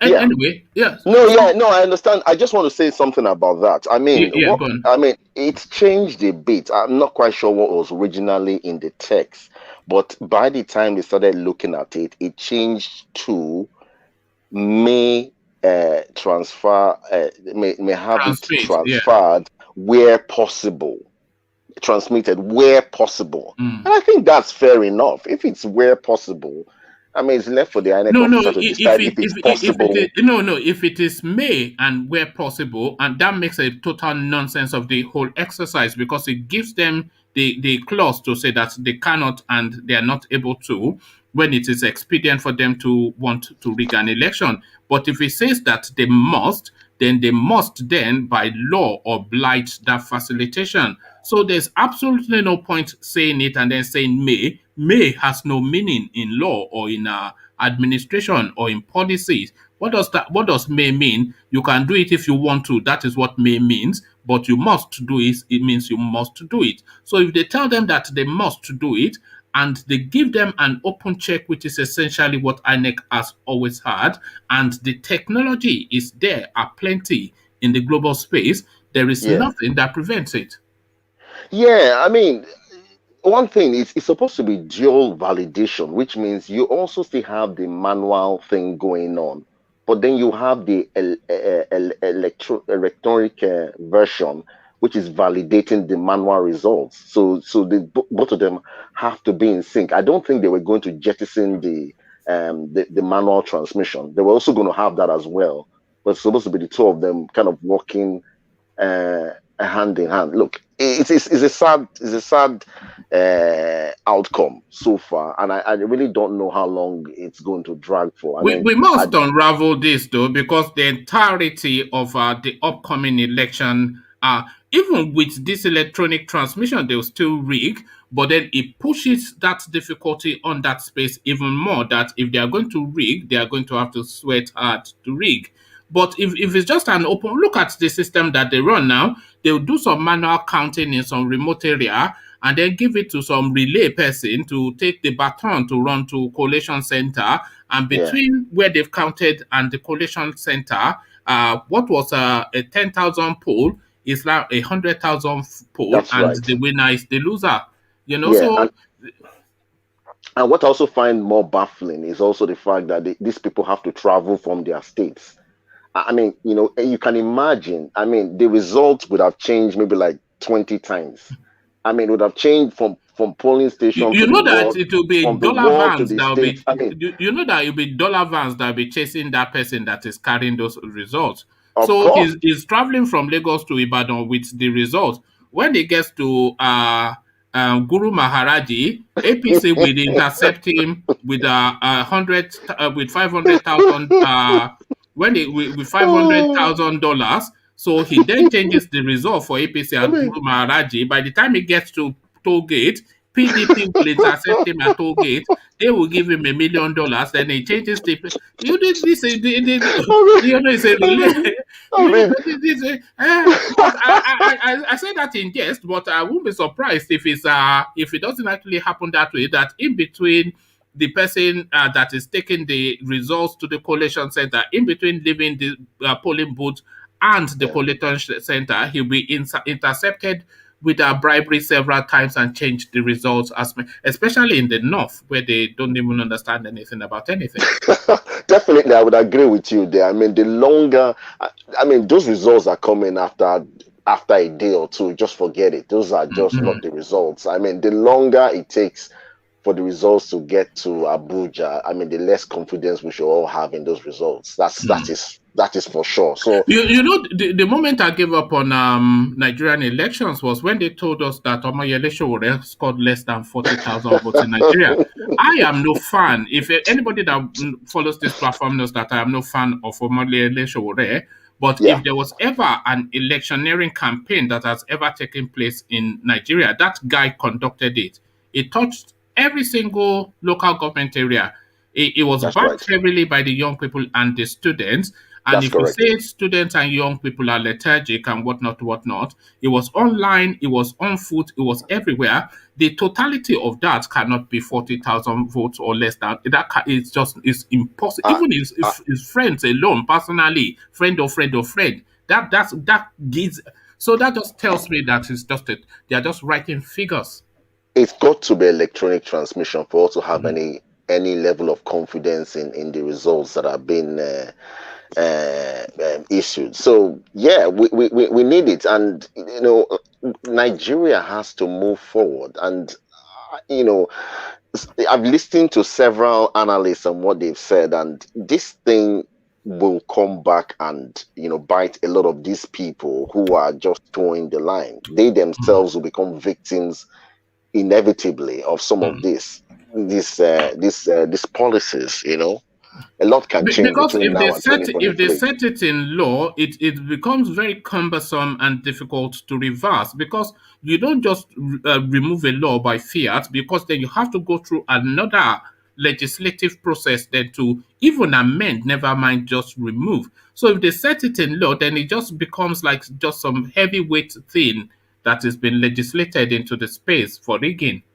I agree. I mean, I was thinking, during the 2019 elections, they were trying to amend the electoral bill. And I think what should have happened then would have been to agree with Buhari to say, look, you know what, you go ahead and sign this bill, maybe not effective from these elections, but after. And I'm sure Buhari would have signed it, because I think at one time Buhari was prepared to sign it, and he sort of gave a condition, and I think maybe that would have put everybody now in a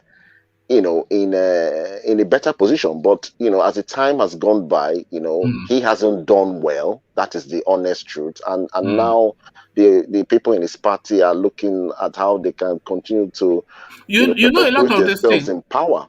Then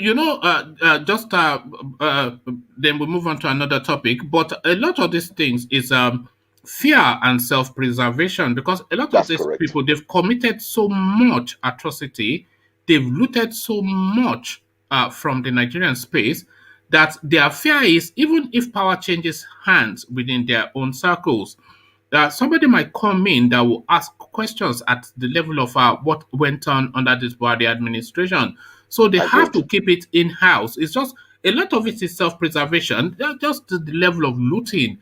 But from self-preservation, or still on the theme of self-preservation, Ngige, he comes out to protest. He said a lot without actually saying anything. So gobbledygook and blah, blah, blah. You unravel that for us. What is the gobbledygook that is going on between IPOB and Tinubu's boy Ngige?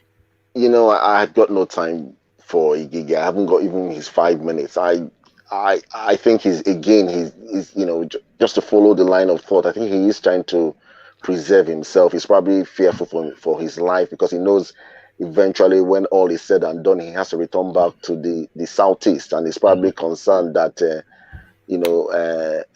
IPOB will be onto him when he gets back. The hope Uzodinma treatment. So he's remember what they did to his country home? Remember what they did to Hope Uzodinma? Of course. So he's going to put up his hand and say he doesn't know much about it, but no, he's. I don't know, to be honest. I don't believe him anyway. I don't believe that he's not involved. But what are you just making of that space? Just a quick comment so I can move on. What you have from VA and Ego, but what are you making of that space? First, the thing that was put out by Emma Powerful on behalf of IPOB, pointing at Wike Obiano, Emeka Ofo, I think the name is, and Ngige. These are the people that he said essentially rendered Nnamdi Kanu, even that the Nigerian government were unwilling participants, and they went they virtually forced that position on the Nigerian government and funded it financially themselves. So this is what IPOB put out, I think yesterday or the day before, but you must have heard it. What are you making of it? Yeah, well, I don't know what to believe. I mean, that's just their words. I mean, they have to come up with evidence anyway to be able to back up that claim that those were the people involved. But I'm not really quite sure, whether that's actually correct. All right. Yogo, stay with us. For reasons of time, we'll move on to Ovie. But before I bring you in, Ovie, let me just acknowledge Plenty Water's super chat. So Plenty Water is super chatting at that Kobana. Obi Kubana. It says so. Obi Kubana is the term or the person. It says Obi Kubana has many nightclubs. Azul Tequila is $90 to $150 on the street. Niger nightclubs sell at 400,000 naira. That is just one example. So he's saying he's making margins on clubbing, on night clubbing, that this Obi Kubana, who under the pseudonym Koba Kobana, that is a nightclub promoter. So he goes on still, Plenty Water still via Super Chat. He says, also, let us not pretend like Nigerians are not exploiting different resources on lands without informing the government of their great discovery. So I don't know what he's speaking to there. Maybe gold has been found in Obi Kubana's land. It says people are discovering things and profiting from it in villages nationwide without reporting them. They also get huge foreign loans to get things done. So you're speaking in coded words, Plenty Water, but if you want to unravel what you're saying, but thank you for the super chat. So as I keep on saying, the super chats are not exclusively for Plenty Water and Alexander Gomez, the two people that only ever use them on this platform. Everybody on the platform has my permission to use the super chat. Go wild with the super chat. That would be something that you would get no telling off from me for going wild on the super chat. So thank you for the super chat, Plenty Water. So to Ovie we go. This is what Plenty Water is saying.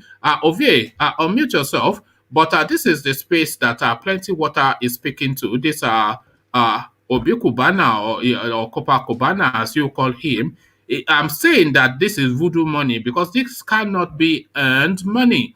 So this can only be voodoo money. And also, before you respond to this, let it actually play. Before you respond to this, Ovie, I want to bring you. Hold on. Before you respond to this, Ovie, I want to bring you just this 3 paragraphs as well, which speaks to exactly this.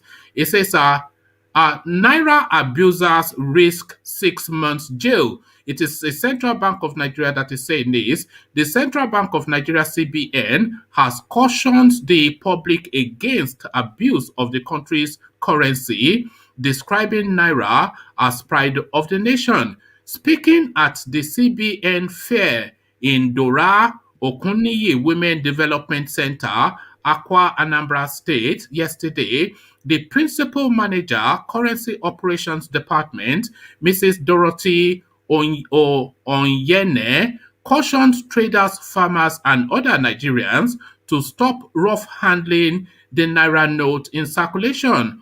Onyene frowned on the manner Nigerians mutilate, fold, deface, and even use the Naira as a jotter. She added, it is a punishable offense to abuse the Naira. Defaulters are liable to 6 months imprisonment and or 50,000 Naira fine. So those are just 3 paragraphs from what I could have brought you an endless, long, involved speech.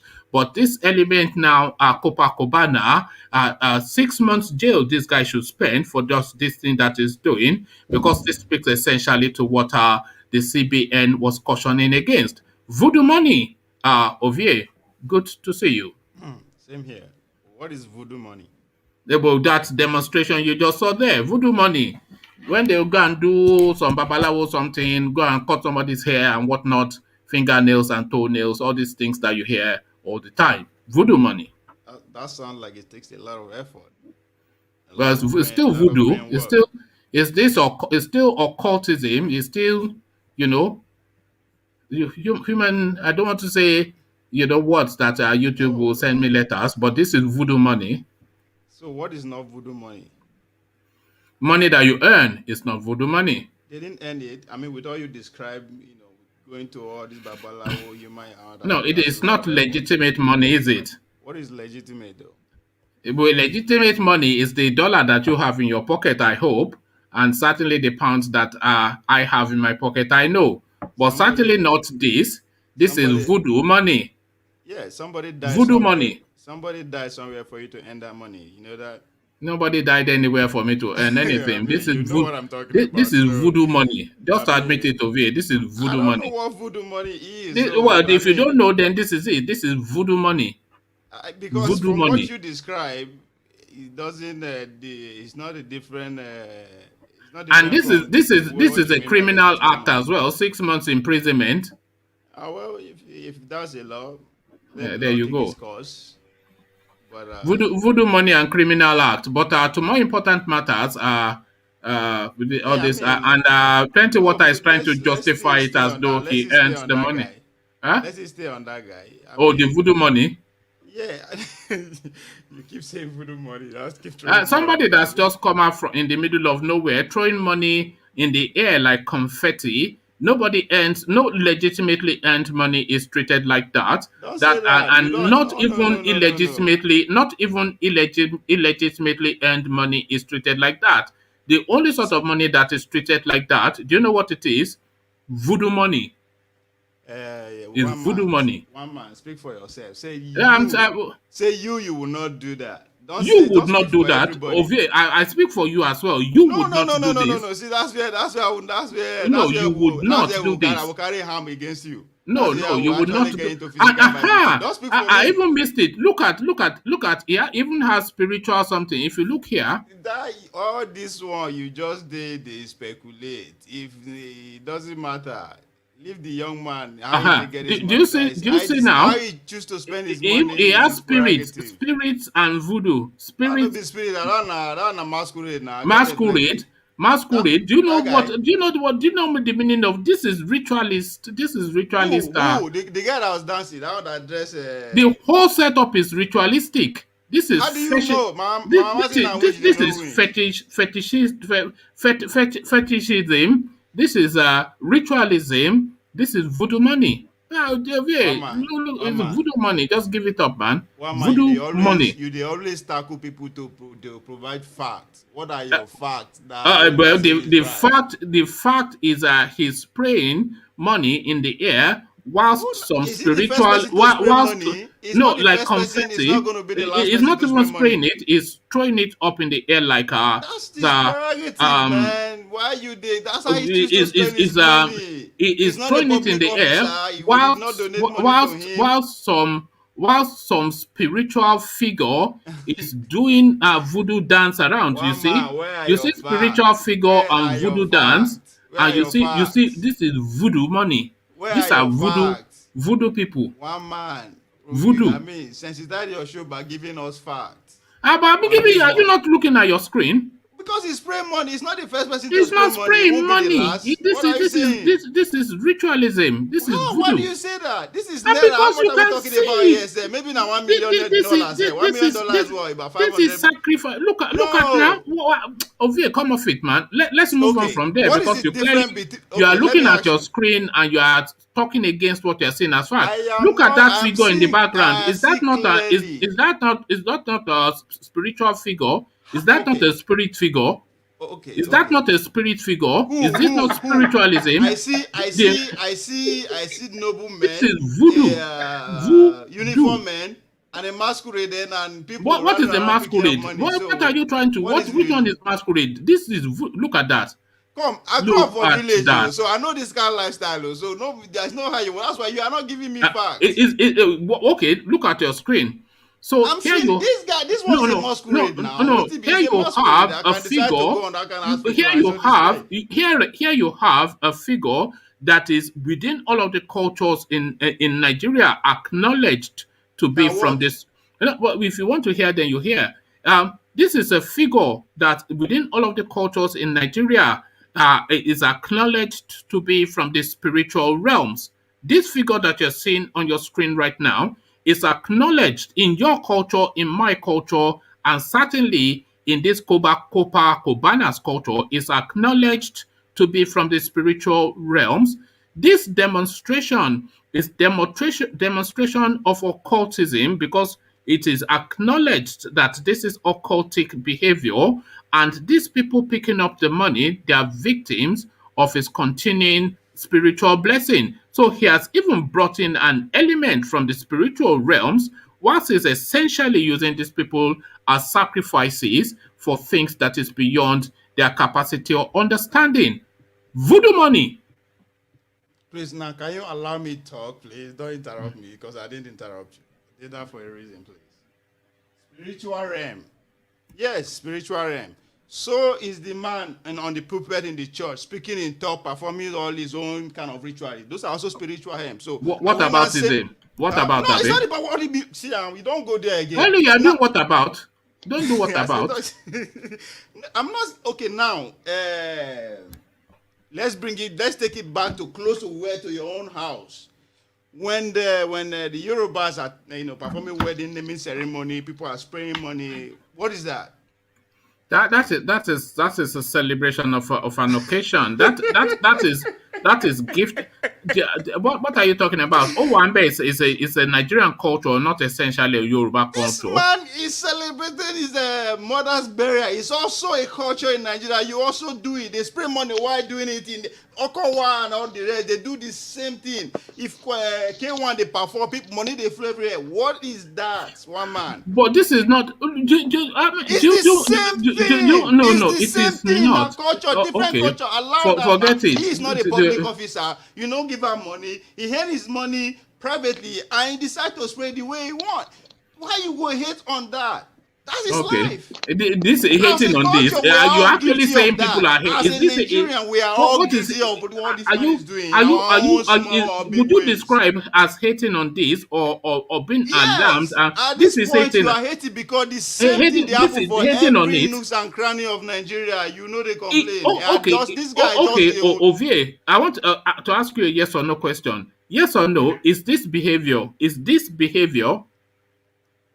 Who am I to judge you a have. grown man how he behaves? No. Who am I? You do not have a moral compass. No, Do you not life. function? No. No, that is his life. You It's see, just you like don't have. tell him, no, You should have the courage of your conviction. V. that is I've asked you a That is question. me. I can't tell him how to behave. I'm asking I can't say, you. This is I'm how not. I'm not should behave. telling He's a you. grown I'm man. not telling you to tell him how to behave. I am asking you that the demonstration that you just saw on your screen, is it behavior? Is this behavior? Do you consider this to be behavior? I'm telling you, who am I? I'm not asking. Well, I'm not asking you to define him. I am as that is not. You're asking me to. Yes, if you're asking me, will I behave like that? That's a different thing. Okay, would you behave like that? Would you behave like that? Will I behave like that? Yes. You don't know. I know. I don't have that kind of money. You know. I don't have that kind of money. No, if I have if that you kind of money, it would be maybe my thinking would be different. I'm hoping not. I'm hoping that your thinking would not change. Let me have the money because first. Then, when I have that money, that would be a real disappointment. Yes, you know, if money is what defines your person, then that would be a real disappointment. I'm hoping not, and I hope not. I hope you just said that for the benefit of our argument and to the contrarian. One man. Huh? Whether you disappointed in me or somebody, that is not my No, I'm not disappointed in who you did. You appoint me in the first place? I'm just saying that I'm hoping that anybody else. You know, I don't live so that I don't live for people to define. I won't be happy. I live. It is everybody get in life. It's a reason. So I will be wrong to be here judging Orama how he spend his own money. It's not public fund. Yeah, it's his own money. Now, if I have that kind of money, ask me that question. It's not even his own money, you know. It's not his own money that is spending. How do you know that? What do you mean? That is spirit money. You see that? What is spirit? What is spirit? You know that bag. If you look inside that bag, aren't we spirit human beings? If you look inside that bag, hold on. If you look inside that bag that is dipping his hand into, if you look inside that bag is complete. Hold on, that bag is completely empty. When he puts his hand, that bag is empty. But when he brings his hand out, he brings out a wad of money. So how is he able to get a wad of money out of an empty bag with creatures from the spiritual realm dancing around him and the gullible essentially aligning themselves up as a human sacrifice? One man, how do you know that? One man. Listen, what you just said. Because what you just said, isn't it? What you just said is as ridiculous as Kanu saying that Buhari is dead. Well, I'm speaking to the evidence. I'm speaking to the evidence on my screen. This is evidence. The one I'm saying, a man dip hand into his pocket or his bag and bring out money and spray. That's what I'm saying. Oh, all right, but you're not seeing the creature from the spiritual realms dancing around it. That's a masquerade, man. One man is saying that the bag is empty. As I start here, I tell you, say yes. When my papa goes, 7 masquerade come out display. So I understand what that thing be. You know if you tell me. And you can't Okay. change my mind. That's a Okay. masquerade. Well, it's voodoo money, but Spiritual, yes. So is pastor, so is imam, so is me and you. We are all spiritual. no, it's voodoo That money. man is displaying his own private money. It's just his own money. Whatever It's, he gets, that is his own business. it's voodoo money. If he's a politician, if he's representing me It and you is and he's doing that, voodoo. then I'll question him. Just you should know when to give it up. Ovie, it's voodoo money. No. You saw the I don't evidence. know why You they saw the judge evidence. grown man. How he grown I'm man not spend his judging money. him. That's I'm what you're just not saying doing. it is the Central Bank of Nigeria that is judging him and Allow promising them and to arrest threatening him for to displaying money yes. publicly. That is central bank. If it's a law, let the law take its course. But No, what I'm saying it is it's a breaking the Nigerian law thing. and It is, committing we are sort all of guilty in our own occultism little way and what this guy is doing. We all relate. We have somebody in our fetishistic behavior, you know, and all this one just man. Allow me talk voodoo. now. You are repeating the same question you asked. Allow me talk so that Okay, we move carry on. forward. You Okay. understand? What that guy is doing, we all can relate. If we never do it in one way or the other before, we know somebody in our family in where we work. It's a cultural thing. We do that in our own little ways. You say With you a ask me not to disclaimer.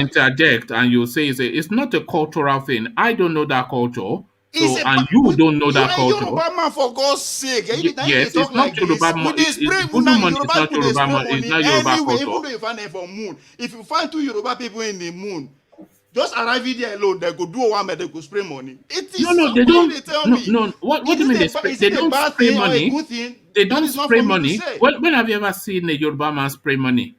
They don't spray money. They I'll leave place that- I'll leave money. that to They the audience to place. answer. No, I'll they leave that to the place. audience to answer. No, they place money. They I know don't. if you answer No, that, I'll go they fail don't that. spray money. They don't spray money. They place money.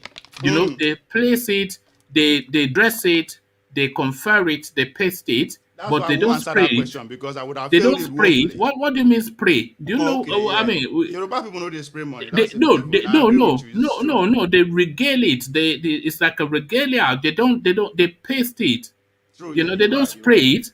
When have you ever seen a Yoruba man behave like that? I know, In I'm sorry. in all of your understanding Now of the space. Lagos and people from Ibadan. Oh no, okay, all So right. I don't Let's know, forget so- it. But You're no matter asking how a you very, square very- it, the evidence is there in front of your eyes. This is voodoo money. Few weeks Voodoo. ago, when that law hit in front of newspaper, you said they won't stop Owambe. That's what those are your words. When have you ever seen a party, Weeks a ago, Yoruba party? I think go dig that video come out when okay, that law don't hit worry. in front of the newspaper that anybody who spend money for public will be prosecuted. You cannot go that's a against. Yoruba culture. That I would You cannot go against evidence. You cannot go against evidence. This is anyway. Like you said, we can't keep circling around the same words. Interrupt me. One man. When that headline hit the newspapers, you come here talk and say, Fulani man won't stop Owambe. No, I'm not an Owambe fan. I'm saying it to you publicly. You say you can go back and revisit your. Okay, let's move on from that because you are clearly wanting to run against what you can see visually on your screen, voodoo behavior with to tell that man behavior is wrong or right. Okay. We all do it in our own little ways. Okay. Plenty Water still continues to speak to that space. He was saying earlier on that there are several ways that you can make money, which is not essentially as I am describing, somewhat mockingly, but somewhat in truth as well. Let's say it's It doesn't matter. It's voodoo money, isn't it? It's voodoo about money. Close to 500 million. It's voodoo money, isn't it? Where you go share for your men, make them go display for you, and everybody go to shout. It's voodoo money. But what Plenty Water is saying is, it says, at one man, I am not coding. Zinc ore is an example. Close to $3,000 per ton. Whilst everyone focused on national oil, people are digging resources and privately earning. So Nigeria is a land of plenty, as we know. We know there's emerald in some of those middle belt areas. Some of the best emeralds that you can find on the planet, they have it there. Some precious gems. We know there's gold in Zamfara and in Elisha. There's iron ore, as this Plenty Water is saying. So plenty to offer in Nigeria. But no matter how you make that money, you certainly would not be spending it like this. The only money spent like this is voodoo money. Voodoo money. Speak for yourself. No, they speak for people. You don't I have know. that kind if you have that money, that's a different ball game. That's another thing entirely. So not even speak in that space. Let that man live his life. Okay. From voodoo money to voodoo politics, let's go to the to the houses of legislation within to the legislative chambers within the Nigerian space, and the goings on there. Ovie, you have been following this, so you are hearing the latest development. INEC saying that they have capacity, but still the goings on within that space. So to that, That's not be latest news. Now old news. Now you didn't right? knew when I was trying to, make some correction yesterday. I said, no. No, you were just doing your usual boju No, boju. You because were that's it. See, one man. This show is not just about me and you. There are people out there who are listening, who are actually ready to pick one or two things, no matter how off course we are. yeah, exactly. That is why I try to listen. keep you focused, not to make up stuff. Who made us off yesterday? The same thing. I'm glad Angelico goes here and he corrected himself, even without saying, "Oh, let me correct myself." But he spoke to actually what, because yesterday when I said let's pause this topic and talk about it later on, because I know from the way Ola especially when Ola talks, I know okay, this man don't do his homework, this man don't do research, this man don't do something. But he even admit yesterday that he never to the little that he knew. But as I say, go and do more, then you understand the position of these both parties. It's a three-way conversation. I said it yesterday. What we the citizens want is obviously different from what the APC want and what the PDP want. But me, I am more focused on those 28 senators who refuse to either say yes or no. Because 28 plus another 26 or 25 that said yes, if you joined it together, they would have what, 60 something? It would have 100% be by we the citizens, because that's what we really want. But another question is that why is the conversation two ways, electronically or not? Why can't these people come together and say, "Como"? Yes, electronically it's not possible everywhere 100%. That's a given. But there are large areas that is very possible, and that is where it's even important. Places like Lagos, all the urban areas, all the cities. That is where these results have been manipulated, because those are the people that produce the junk, the result. There's a way they would have gone about it. Let's say yes to this and say no, but they just come out blankly and say no and yes. If they can't do it These two men- universally, if they can't do it universally, then it would not be fit for purpose. Because of course we know a lot of the northern areas are remote, and that That's is where what the I'm rigging. saying. If you know, okay, what about those places that yes, places like Lagos, the cities? Why? I mean, the same debate. That's why I was saying, okay, this is not very important. The same debate is also currently going on in the U.S. House. I mean, about not directly the same, but it's all about electoral, how to make the electoral process get better. But the whole process has to differentiate some people. And that's exactly what these people are doing. They know that if the results are being transferred electronically, not that it's not possible to manipulate, but it will be a little bit difficult, because it will take them a couple of years to master the process and know how to manipulate it. So they know it's not that they're actually fighting for us. Somebody say, when's the last time these people enter house, carry blow, fighting to say, okay, for our own good. Okay, again, why these men no work out, or why they no carry out this braha when Ruga is being introduced? Even though I know some people raise voices. So again, that's why I keep saying, whenever these people come together and make some kind childish statement, we know they heal them, because at this point it is not about us anymore. It's over. It's over. They are all strategically putting themselves in a position to earn another term in office come 2023. So they will fight for what is really going to affect them and speak for what is going to affect us, but they won't fight for. So nothing to chime to the greater good. Then nobody fighting for the greater good. No. I always talk. I mean, we are not involved in the process. We don't contribute money to the parties. We don't nothing. So how would you expect them to even represent us? 99% of citizens of any democratic country are not being represented. Now, facts be that, because now money. I keep saying there's a correlation between electoral money and the candidate. And this money, now billions, we know they contribute anything, so they don't really care. So I understand that. So when I they analyze how they move, we say, oh, are they support this guy, are they support this guy? No, you're not analyzing how they are moving. You seem to hero worship them. When they put one or two things together, I say, oh, that's conspiracy theory. They. But that's so they move.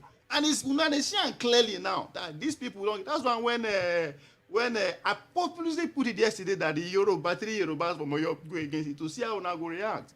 Oyo man, what's his name? Ajayiko come out, suppose say, oh, good thing. But now you don't go sit down, follow the process. You don't see they say, man, they are actually wrong. Now them be the enemy of the people, but again, I don't expect them to stand for us anyway. As I said, our Okay, so what do you think the option No, of but this? one thing I think is that you can't, when you look at the situation, my stand is this: you can't totally blame them for voting against it, No, I because don't. I'm not blaming them at all. I'm okay, blaming us.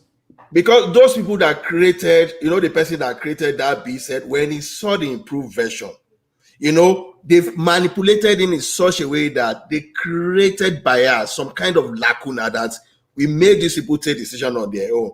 Because when we talk of electronic voting, for example, people now look at the real-time online transmission of it. There are many ways you can do electronic voting without even considering the real-time online alone. What about carrying some chip card there and put the result there, and you encrypt it, that you distribute it in such a way that if you manipulate A, you can never manipulate B, you can never manipulate C, just like what they do in the lottery.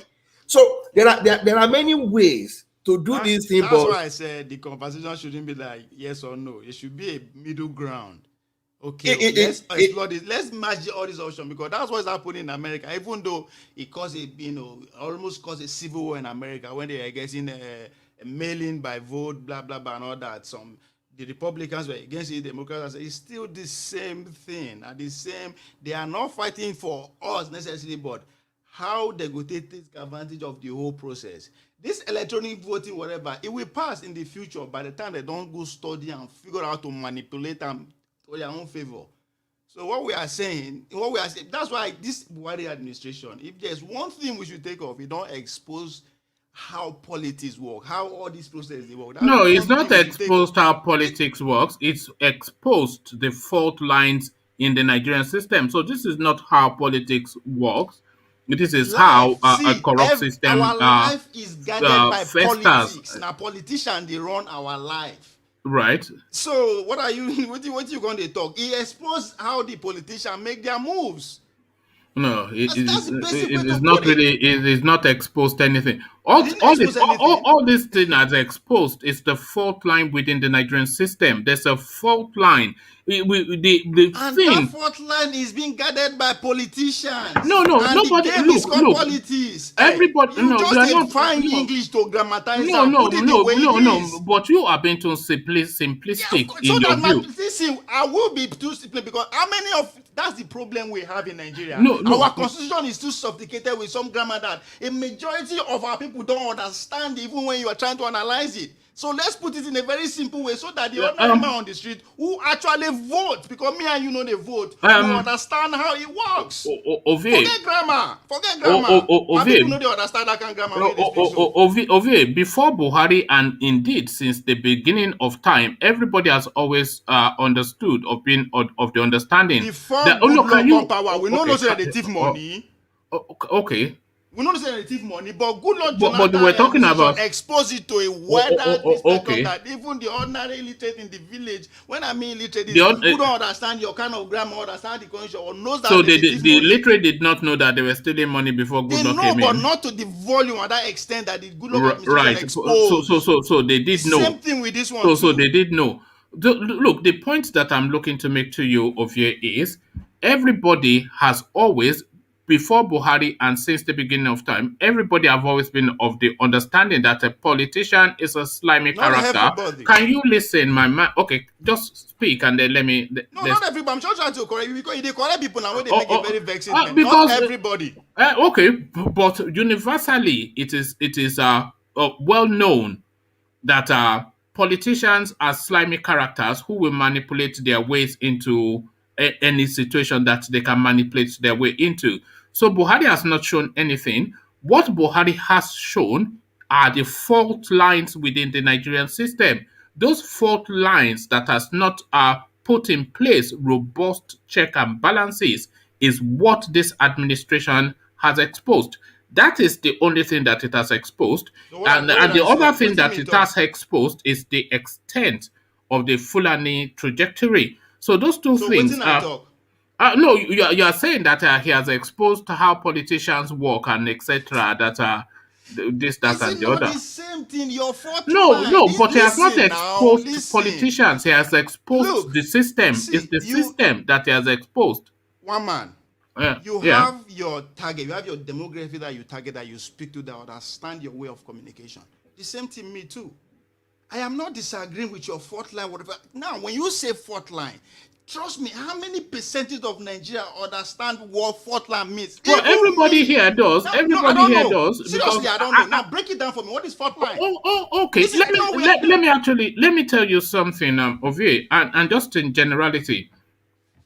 You know, these sessions I enjoy doing the sessions, and the reason why I enjoy doing the sessions is to have people of critical thinking high thoughts about things. So people of critical thinking thoughts about things. This is essentially what I'm looking to achieve. So yes, I'm happy to take the base level along, but I'm more interested in people that I know they have like a robustness. Let me give you a good example is yourself actually, but a really good example is somebody like Ajale Koko, who is a it's like that critical, or somebody like Victor, that critical thinking, and then they can then think thought, based on their past. So it's not, I'm not necessarily after the man in the village or the, You so see, there's a different language for that that is space. why I made it clear. Say you have your target audience. Yeah. That's fine. Everybody have his target audience. You are Or somebody forcing me like to Ola is another good example of somebody that see. is so statistics based and is so understanding of the nuance. So with that, then the conversation can evolve into having critical But thoughts about things. So critical thoughts about you know what things. we are arguing about now? Yeah, Is the I don't method, the even know. language of, is the language of communication that we're arguing about. Oh. Yeah. Not that you are But let disagreeing me with give how you we the floor analyze because you things. say I always interrupt you, which I'm noticing that I do now. So you get the floor and just Even have the free reign. politician will tell you that politics is from the grassroots, now from the village level. And that is what is eluding us. We come to television and digest the condition that me and you don't even understand with some kind words that the ordinary man on the street will just let and no get a choice again. Anybody will come with a bag of rice, I go do it for him. I'm a very curious person when I say how these people work. When I did school here, North Dakota, we say pretty much 99% of North Dakotans are white. I can boldly say that. Most of my class now let me be black, I can't be African for. But I was so curious. I'm lucky to get involved with people who are deeply involved in how the politics works in this country. So within that process, I don't sit down with senators from here, House of Board member, and interview them, interact with them. Every state I visited in this country, I did try push my way to see how things work. And the truth is that at the basic level, if you an average Nigerian will understand Americans' legislatures and British legislators more than they will understand our own grammarians. So all these things, the way politicians today deceive us. So I try as much as I can to put it a simple way as I think is best fit for me and my people. But you there, they say, no. You want me to start acting 1 + 1 = X - Y? No. Those ones are just way of deceiving everybody. Now 1 + 1, 2 is very glaring that these people, this is how they move. So I'm not here to glorify this and this. I criticize people before they get to power. I know who they are, given their career, I tell them I know, understand what they cannot do. When they are there, I'll now be curious to learn how they will carry out what I believe they can do and what they cannot do. So it's just at that basic level. That's where me, as I said, I believe is the best to put it. So if you're not expecting me to be to me, I will be deceiving myself. So I break it down how these people move. It's very obvious out there. All these grammarians, all these way they take fourth line. No, on a more serious note, what is fourth line? I want to know. Okay. What is the literary meaning of fourth line? The fault line is where things start to fall apart within a system or structure or a form. So where things do not hold firm is where the fault lines are. So a good example, for instance, let me show you a fault line within the Nigerian system. INEC, for instance, that's a fault line because the structure, the leadership of INEC is appointed by a sitting president. So that sitting president, of course, will appoint somebody that serves his purpose. The budget of INEC is approved by the sitting president. That's so he appoints somebody. The leadership of that structure is essentially at his behest. The financing of that structure is essentially at his behest. So, and the other thing, the Chief Justice is essentially at the presidency's behest. The army, the inspector general, not even the army, it doesn't matter so much, but the inspector general of police is essentially at the presidency's behest. So a lot of these things that are at the presidency's behest. So there is nothing then that serves as a counterweight to the presidency because nothing stands independently to checkmate him if he's showing excesses. So that is the fault line, or that is a fault line. And that is why we say we don't have strong institutions. This is the problem of Nigeria is essentially about not having strong institutions. So part of having that strong institution is this electronic voting that we're saying. So if you had strong institutions, and strong institutions are essentially independent and autonomous of the system, then that will counterweight the system and everything will counterbalance. So there'll be tension from the system and tension from those independent institutions that will then weigh down in favor of the people. So that is the fault line. So it is that fault line that Malam Buhari has highlighted in his crude and illiterate manner that is running the country. This is my own position, but then of course I may be wrong. Now, based on your position, will I be right to say pretty much everything within these fault lines, within the fault line itself, is at the mercy of the president? Yeah, that is just what I just said. Yeah. Who is this president? Is it a priest, a footballer, a politician, or who is it? No, take me to where you're going so I know how to respond. I'm trying to tell you that he is a politician. Yes. By extension, everything we end up being politics. That's even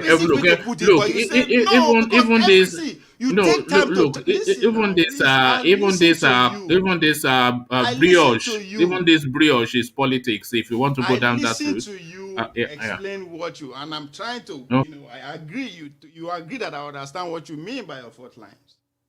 You understand? So you take your time to go around this. Tomorrow you go say, now other people be politicians. You know, you politician. That's a very direct question. This is politics. That's how it works. Anywhere in the world. They say, would they live in an organized society? Who organize them? Were you there when they say, okay, this is how we should go, and this is where you should go? No. So from day one, is also now politicians, they determine your life, your existence in this world today are at the mercy of those people. But, unfortunately, we are not interested. It's evil. Politics are evil. But these are the men that determine what you will eat, where you will sleep, who you will date, who you marry. Whatever you do is at the mercy of these few people. But obviously, we are not interested. And they understand that, so they keep pushing our rhetorics. At times, they go as far and displaying it. They make sure they kill a few people to make sure it's dangerous. Just to scare us away. All right, Ovie. All now politics, Abi. Now, people like you, where they try analyze things in a very sophisticated way, they give them power.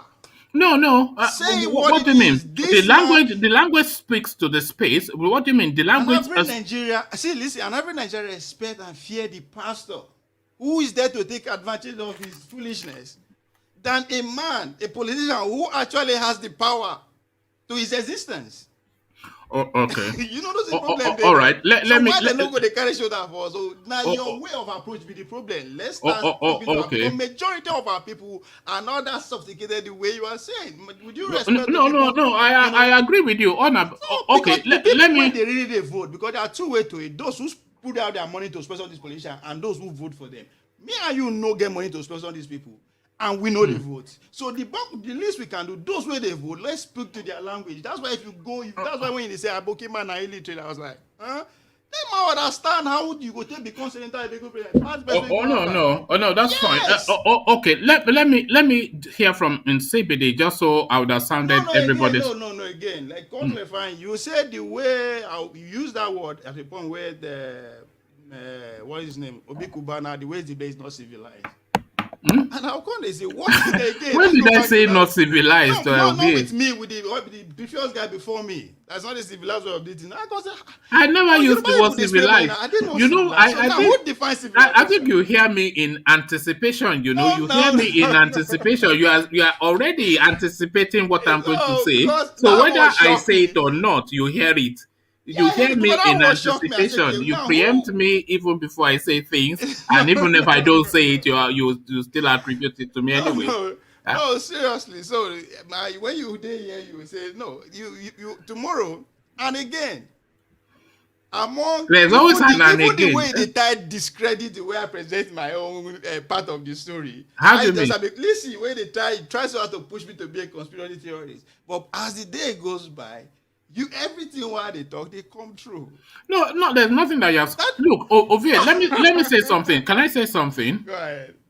You see, democracy is a Greek concept. The Greeks actually came up with this concept. It's not the Americans, as you may well think, but it's the Greek that actually came up with this. In the original concept, I think it was Aristotle, but don't quote me on that. In the original concept of a democracy, they see it as a civic duty for everybody to be in politics. You know, the word idiot is actually the etymology of that word is from Greece. It is from a word called idios. You know, and it doesn't mean a stupid person as we commonly understand it. The etymologically, that word idiot, which originally came from the word idios in Greece, it means a non-participant. So somebody that abstains out of politics, they call that person an idios, which is a non-participant. So that word idios, that Greek word, it evolved just in that sort of person to the word idiot, because that is essentially the reference of somebody that does not participate in politics. So politics in the original concept is exactly as you say, it impacts all aspects of your life: the house you live, the wife you marry, the children you have, where you live, whether you live or die. It affects everything. So if you don't participate in politics, you are an idiot, which is a non-participant, which has then evolved to the idiot, a stupid person. So we all know politics, we all know that. So, and I don't disagree in the totality of what you say, but in the nuance and the understanding and the depth and the reach and how you apply that understanding is where we may differ. Now, just to you are giving Aristotle, Plato, all those miscreants credit so much. Where do they during their days? Where did they go to get their knowledge? How do you mean? Knowledge evolves now. Knowledge is essentially human. Do you know that the first medical doctor was a black man in Egypt? The medical science as we have it now, it actually evolved out from a black person via Egypt. Medical science as we have it now. So what are you saying? You wait. Exactly. What am I saying? Because go allow me talk. You are giving them credit. Say collect credit directly, giving them credit for the war politics and idiocy and all that. I begin to get curious. Why them? Because all these things don't they exist among us before them. They get this knowledge from this place that you're talking about, the chemic. No, it's the codification, not the founding, but the codification. That's where me and you differ. That's why the problem when you try explain this simple logic in a very sophisticated manner you are disfranchising the majority, and it's deliberate. Listen, there's a reason those people codify those words. But I'm deliberately disenfranchising people. Yes. In what way? That's a big thing to say when I'm trying to gather a following and I'm disenfranchising at the same time. I speak as a person. That's when the politicians apply those kind of knowledge by, trying to analyze this simple, people are doing this in a very sophisticated way. By extension, people like you, goes to other media so where they try, use grammar, big way to just hate these people. They are disfranchising the ordinary Nigerians. Okay. Now from Greece, democracy come from. How is that different from everything I just said? Exactly. I'm pushing it to say our problem is that. Go back. We talked briefly about this before. That our problem is that we don't know who we are. They have succeeded in using what our people actually brought, prepare for us, and they codify it. Yes. By extension, changing our language, speaking grammar. No. You know what codification means? It's the standardization of exactly. Who were you there when this method has this is the standard? Were you there? Who was there? Who are these people that say yes, this is the standard way? Ovie. Who they there? Ovie. You know, I'm dishing out things. Let me dish you out this one again. I think I've dished it out here once before, but I need you to listen because you need to listen to understand. Do you know what a true Scotsman's fallacy is? A true Scotsman's fallacy. Do you know what it is? No. Okay. The Scottish, they are very proud people and they feel that they are very proper people. This is just a theme. This is just something in psychology or whatever. So they feel that they're proper people and they're very ancient people. So this Scotsman, he goes around saying, very proud Scotsman, that I'm a proud Scotsman. And if he comes across a wrongdoing, he will say a Scotsman would never do that, and he will turn his nose up and walk away. So he does that and he does that because he feels not just for politics, but for that is his actual being, that a Scotsman is so puritanical that he will never do wrong. So then he comes across a situation where a Scotsman does something that is so evil and so egregious that goes against the entirety of his world belief. So this jars this person to the core that how can a Scotsman do something this bad when he, all of his life, and innately believes that a Scotsman can never do bad. So then in a flash, that guy then thought to himself that, yes, this guy is a Scotsman, but he is not a true Scotsman. So with that, he then goes about his life. So anytime that any wrongdoing is done, even by a Scots person, he will say that it is not a true Scotsman. So this is what you do. You do true Scotsman fallacy. You say, oh, so they codified it. But what about it? They codified it. What aboutism and true Scotsman fallacy? This is what you're doing. True Scotsman fallacy. And I'll repeat what you said, and I decide to break it down. Now you talk. It's a true Scotsman's fallacy, isn't it? You want to. Now you go there now. I didn't go as far as Pluto and whatever. Oh, all right. Just try to let you know, say there is more to that. There's history before that. We are civilized. If you want to use that word. All right. I'll tell you who else. But they codify word just the way you are codifying the words of politicians. Say it the way that this like bribing and lobbying, right? Yes. Same. They're the same, yeah. But one is direct, one is indirect. If I'm allowed to use that word. Of course. What bribing is what the Africans do. Lobbying is what the white people do. Exactly. This is it. So why? Is bojo bojo abracadabra. This is what they do. To use your word again, they were able to codify that word so that way ordinary man now would see that word and say, oh, that's the right way to do it, and this is the wrong way. All are the same. Okay. Somebody that actually always speaks the right way in CBD. So let's go to in CBD. But before we go to in CBD, let's just acknowledge Plenty Water's super chat. So Plenty Water, it says at one man, but them Yorubas Obas and Tinubu, them spray bundles at Okoya's birthday. In fact, Yorubas do money transfer of millions on stage to Right. musicians. That's a fact. People I was hustle there. for different reasons. So that is Now thank you for the super. Okoya na my neighbor for Lekki for Ajaru there. Yes. And Look at this man. First you in one breath you will tell us you're a village boy, and the next thing you are telling us about your house in Banana Island. My foundation, my base, Eh? what I'm living on today, now village rooted.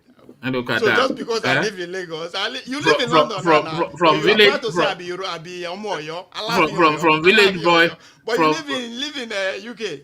From village boy to Banana Island. Look at that, Ovie, So ladies started from and the gentlemen. bottom, Eh? right? I mean, now waiting you have to top what your fathers have achieved, Oh, as they say. okay, thank you for the super chat, plenty water, but I'm not sure that I agree with the totality. know. You don't have to No, agree. hold I on. know. I'm I'm a addressing super witness. chat. I'm addressing super chat, and it's plenty water and a super chat.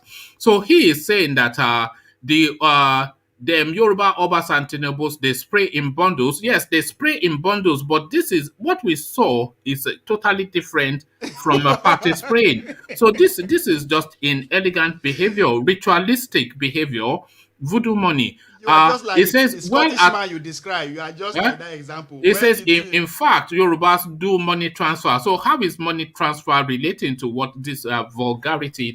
But thank you for what is not vulgar though is your use of the super chat. So well done, Plenty Water.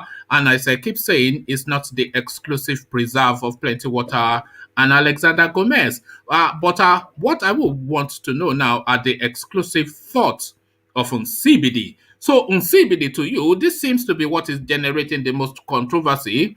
Voodoo money in clear display. See how ritualistic practices by this guy. So he's practicing ritual and is brought as somebody from the spiritual realms. So you see somebody from the spiritual realms in you see that person now in CBD from the spiritual realms, and you see him deep. If you look at that bag now, you can see that you cannot see any signs of money in that bag. But as he dips his hands in and brings his hand out, bundles of money comes forth. So you see, so a bag with no money, suddenly money appears.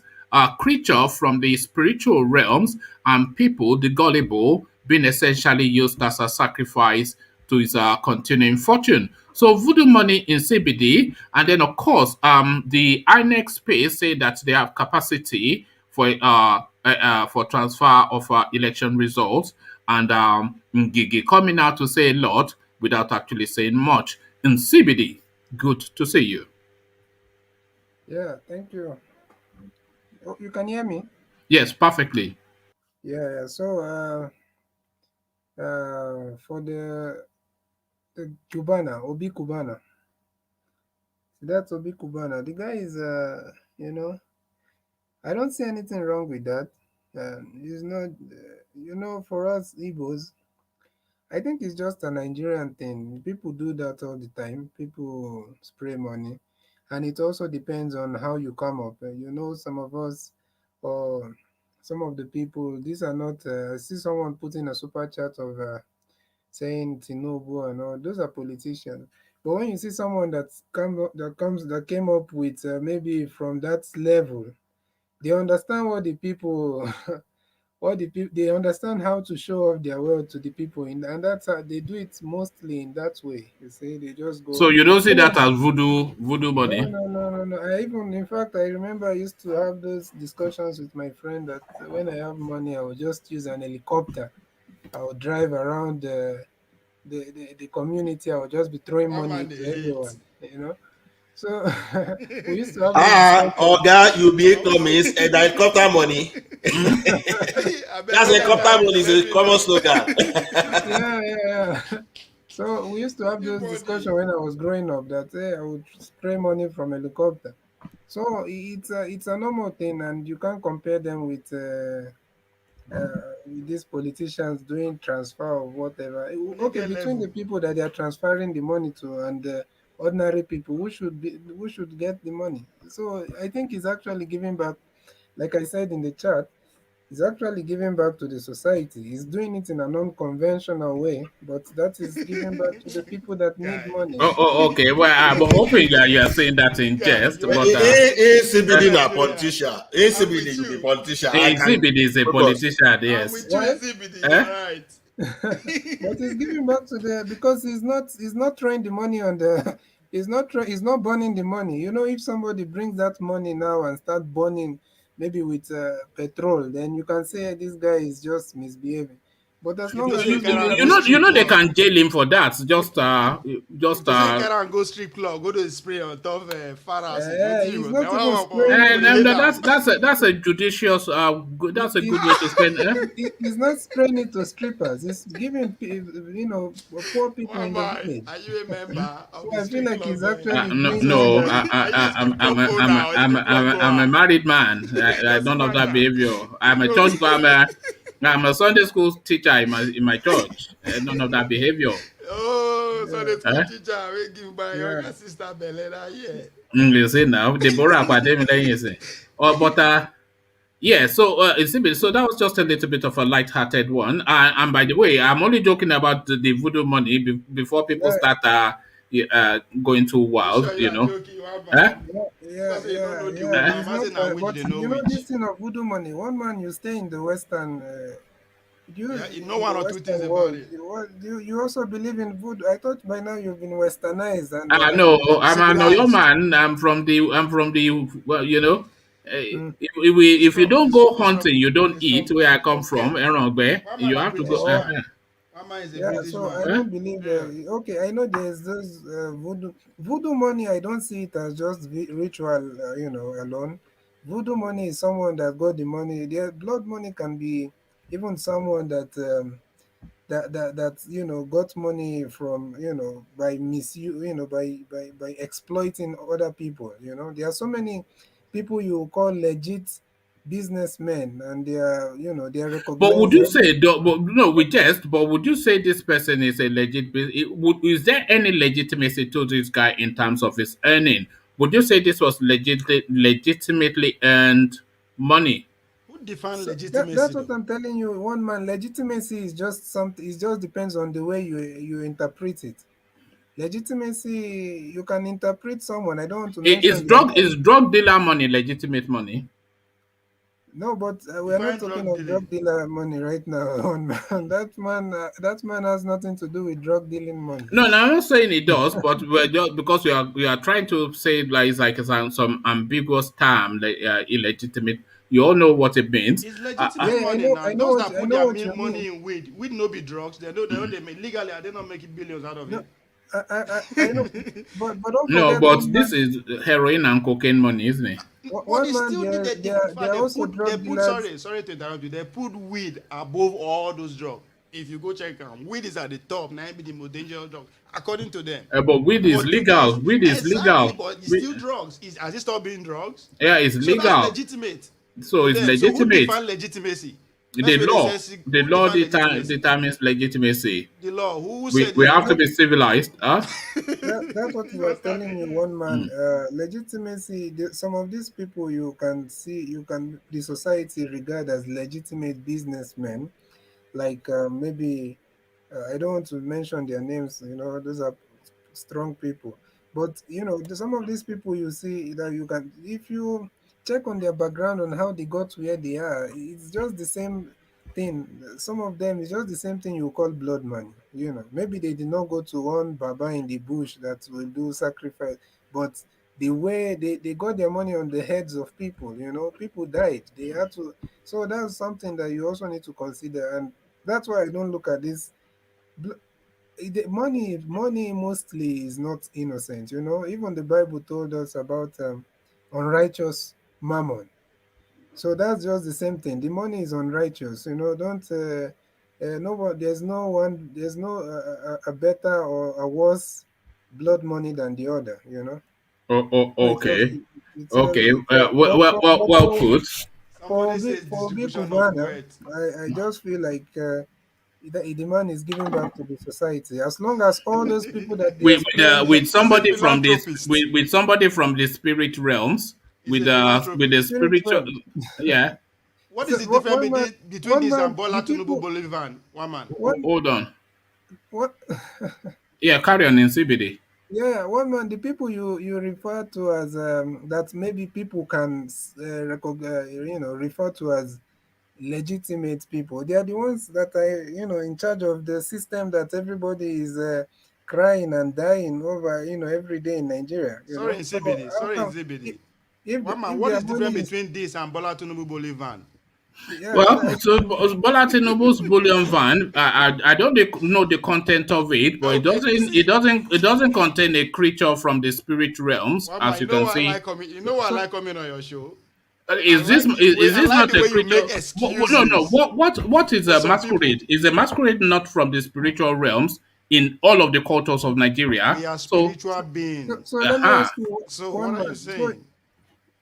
You So, make excuses for people, just like you use the Scottish man as an example. When some people behave, you know they deny them. You make excuses for them. No, well, That's what you are doing. I'm saying I don't know the Bola content of Tinubu, his bullion van, but but you it's know not. the content I'm of pretty that sure bag. But you know the it's content of not that a bag, creature and you from claim the to be spiritual spiritual. realms. You Is say this that not a bag is creature from spiritual, the but you know the spiritual? content. How do you know the content of that bag if it's I spiritual? said, well, because we can see it's a creature from So the you did not see spiritual Bolivar. realms. What is Bolivar for in the whole wide world? What is Bolivar for? How do you mean? Is it For Bolivar? What is transiting money. Bolivar for? What are they made for? Is it For for transiting money. exactly? So you say you don't know what the content, what in the Bola Tinubu, what is it in the Bola Tinubu No, Bolivar? you're You know the asking me. content. I'm assuming that it's containing money, but you are. So that means it's the same with this guy. But this one, how are is you? it? Why How are is you it the not same? assuming on this one? Why are you just conclude that this? No. You already made the same assumption that the bullion van will contain money. So I'm agreeing that that is the generally agreed In other words, consensus. not the same thing. Both this one and Tinubu display one is the same. But the bullion van almost certainly would not have a creature from the What spiritual How I do realms. you can know that? agree with, How do you know? what I can agree with is that both behavior, I mean, both the bullion van and this guy are bad behavior. Yes. Tinubu was using bullion van to carry money to go and bribe politician and for Bribe electoral them like purposes. Obi Kubana. He's And this bribing them. guy That money too. is going to And that. this this man guy is is not spraying Obi bribing voodoo Kubana is money anyone. on his distributing people. it. This guy is Who is what bribing? he's doing is a bad Is- behavior too, because those children running after him is going to affect their psyche, and when they grow up they're going to think, oh, when I make money I'll be doing the same thing, instead of look at the road, look at this town, look at these villages, look at the floor, look at Oh, how dirty they thank you, are. Ajale He I cannot Koko. want to Thank you, agree on one Ajale thing. he cannot Ajale Koko, he let me cannot agree on one concentrate. thing. Hold on. He cannot tie the road. I mean, make the villages look good and try to build school or build hospital or try to look for old people and pay them monthly salary, but rather is throwing money to show off. That's a Ajale bad Koko, you are behavior. right. We should Listen, we should Ajale discourage Koko, you it. are right. But listen, you Ajale don't know if Koko, he's doing that. You don't know if he's doing that. But two, he's the- not under any Ajale- He's not obligation to doing do it. Look that. at the ground. Look at how dirty the I ground agree, is. but listen first. Listen, Bola, you said Bola Tinubu is taking the money in Bolivar to go and bribe people to vote for him. one Yeah, thing bad people Bribing behavior. people. don't Listen remember now, is he's that bribing people. Sorry, He's bribing. Sorry. Let me make this point, please. Let me make this point. Let me make just this before one. you make that point, just a bit of housekeeping. When somebody has the floor, we have to extend them that courtesy of having it. Yeah, I If you did the permission for interject, him. just interject briefly and then cede the floor back to them. So land your point and then later in CBD have a say. Yes, I Just just want really, to agree with yeah. Ajale Koko that yes, the money in Tinubu's Bolivar is to go and bribe people to get votes. The people that he bribed with that money are people like Obi Kubana, who is not just a businessman but has a lot of followers. And now Obi Kubana decided to say, come, this money that these politicians are giving me, let me redistribute them.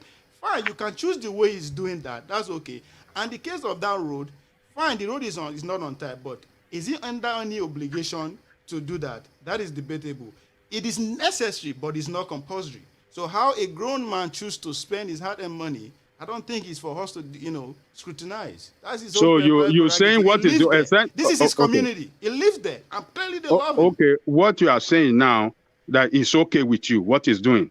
It what is that guy not. did. I mean, No, it will be is wrong it for me okay to say with it's you? okay Is or it not. okay? He is not the Okay, public that is the servant. problem. When you are Is he, making a No, case, he is he not the will you run public cannot and hide. servant. really. No. It's just like you criticizing me. I should I live my don't life. like That's it. wrong. I don't like it. I don't. That's I'm okay. That's telling you, okay. it's That's a bad okay. behavior. I will That not is even like okay. my children to see it. That's But look fine. at, is it You're okay with entitled to you? that. You I'm are asking you a entitled to question. that. Is it okay with you? It is not me to defend. I Okay, don't know this okay, guy. let's It doesn't forget relate it. to me. It's not a Don't Yeah, public worry. servant. It Don't doesn't okay, serve worry. me. let's He's a forget private it. But this is citizen. you have strong That is opinions his on life. everything else, but you are shy and No, coy when that it is comes his to. life. That is his Oh, own life. oh, It's okay. common. He earned his money What privately. He that did not man contribute. is He pays doing, his tax, obviously. what that man is doing is criminal. Forget it. No To you, matter how you pay, it's criminal. To the how, law, to how, the law. how, I how, It's read you messing I up the read you the law currency. What now. are you talking about? It's how? Did I messing Break up not the them read you down. the currency. Tell law? me how. How Okay, is Did it I you not wrong? read spread you the, the law, Ovie? Did you I not spread just the read you the law currency now? on the floor and people are traveling on the currency. It's illegal. So Okay, fine. That's a let's given. forget, let's That's a don't dress given. I everything. agree with that. I agree with It's you on that. If that is the law, But you influencing the say you kid on the agree, street, that's and to then become you a are saying criminal. it's okay with you. Which one? no. Where are What you you? are saying is how he spend the money. That he's not doing what you presume that he should do with the build road, help the old and the poor and all that kind of. That's what you think he should do. I Make said your what money he's and do doing that. is abnormal. That is not okay with me. It's okay for that's fine. Make the money and do But what you think I is ask right. you, do you like what he's doing? Is it okay with you? You cannot answer the It question. is What's the not my problem? money. That man is Okay, not a public servant. He okay. doesn't represent me anyway. I don't pay. It He's doesn't not need to spending my represent tax you. It money. doesn't represent me too. But you should be Exactly. able So to why are you say your own criticizing him? opinion. That man Say is your own living his private opinion on life, what and he's you are doing. here Say trying to say he's a criminal. He's living Okay, his I'm private okay, saying, life, let me, spending his money what is how your he's own deemed fit. opinion? What is your own opinion on what this guy has done? What is your own opinion on it? Is it okay with you or not okay? Just say it. It doesn't cost you anything. I was brought up to hold these Look at few that. Oh principles. God. You're a Is it politician, okay or okay? not Successful people. okay? He will No, never say, he will never no. voice an Listen, opinion. You are not going to no. lose anything. You are not losing anything. Just choose When one. it comes Is to, it if okay that or was not a okay with Yoruba you? man, you have an opinion. If that was a Yoruba man, you have an opinion. Ajale all right. Gogo. It's Yes. not okay that you are living in America. Why are you living? It's not Okay, okay by let's me. go back to NCBD No, because It's not okay by me. But does no, that change anything? That's your decision. okay, no, That's your so right. that's fine then. It doesn't matter one way or the other. Just have an opinion is what is being asked of He's you. happy. He's happy. So I'm happy for him. Oh, okay, Okay. good. Obviously, I'm happy for him. Okay, Make let's him go back to happy. let's Why go back would to I hate somebody NCBD. who is happy? That is an act You of know that that's NCBD, an act of witchcraft. To Ovid, hate somebody who is happy. This man is happy. Ovie, you know that on CBD would never talk over anybody, but he Yeah, wants sorry, to talk. CBD. Sorry, So on CBD. CBD, back to you. So you are just you are saying that you are not going to commit in terms of the voodoo money guy. But No, are you? in fact, like if you like what Ajanle Koko was saying, what has he done and all that, everyone has their, is entitled to their, especially when it has to do with your money, that's his money. And if you check, the guy is a philanthropist. I hope you know the guy is a philanthropist. The guy helps a lot of people. I don't know if you saw these guys, some of these celebrities were posting some information about him. Many of them are saying how this guy has one-on-one relationship with almost everyone that came there, But and what is his how backstory? Do you know what this guy's he backstory is? also Because has a nobody foundation. knows him. He's just turned up in this space with voodoo money, acting with and some fetish something from the spiritual realms, acting That in an guy is odd a mind manner. clubber. But He's a do you know mind he has a clubber. He foundation? has so Do you know many he has a clubs. foundation? Do you know he has do you know his wife runs a foundation that helps children and malnutrition and all that? That's what I'm saying. That he is giving back to the society unconventionally. It's not the conventional way that people expect him to give back to the society. And also, he has businesses that is creating employment. So, how else can someone give back to the society? Most of these people we see as legitimate businessmen, they only employ people in their businesses. You can't see them doing so much charity. But when you have someone that has businesses that employs people and he still gives money to people in need, that's why you think there are so many people around him, because they know they'll live with money. So, and there's no, to be honest with you, I respect everybody on this panel. Ajanle Koko is one of my favorite people I like listening to. Even You always Ola. talk sense, Ajanle Koko. Yeah, Ola and Ajanle Koko. But to be You honest might with not you, agree with Ajanle Koko, but he talks sense. And I yeah, don't often yeah, agree with Ajanle Koko, but he talks his own sense. yeah, Eh? Ola and Ajanle Koko, and OVA, everyone, they speak sense. But And to be honest, Victor, we don't see Victor much, but when you hear Victor, then you hear sense. yeah, but to be honest with you, on this topic of Obi Kubana, I think they've got it totally wrong. Okay. They've got it totally to my own, according to my from my own point of view. From your own worldview, what we are Yeah, saying now is not voodoo money. because it's just you don't look at it from they are looking at it at the surface level. Oh, this doesn't look right and all that. But meanwhile, if you look at the people picking the money, those are poor people that are in need of money. So how is it better to go and transfer money to fellow billionaires and place it on their legs or on their head instead of giving it to the people that are poor in the village? So that's what is essentially is doing. So you just have to look deep into it. You don't have to look at it from this Western No, civilization point of view. what about anyway? Let's leave that because we could go on. No, I'm sure we'll I still was go. going to ask CBD one question. Yeah, go on. CBD, are you saying what that guy did was legal? It's not illegal? Messing up Nigeria currency? So If it were common people, it were to be common people that do that has no political backing or no strong man, and they charge him to court, are you saying he's not going to be convicted for that? For messing up the currency? I'm not even aware if is that a criminal offense, whatever, spraying money. Okay. Let central bank answer that question, Ola and Isimbidi. So no, let central bank. I'll ask central bank now. Naira abusers risk 6 months jail. Central bank wants. So that is central bank. Let me just give you.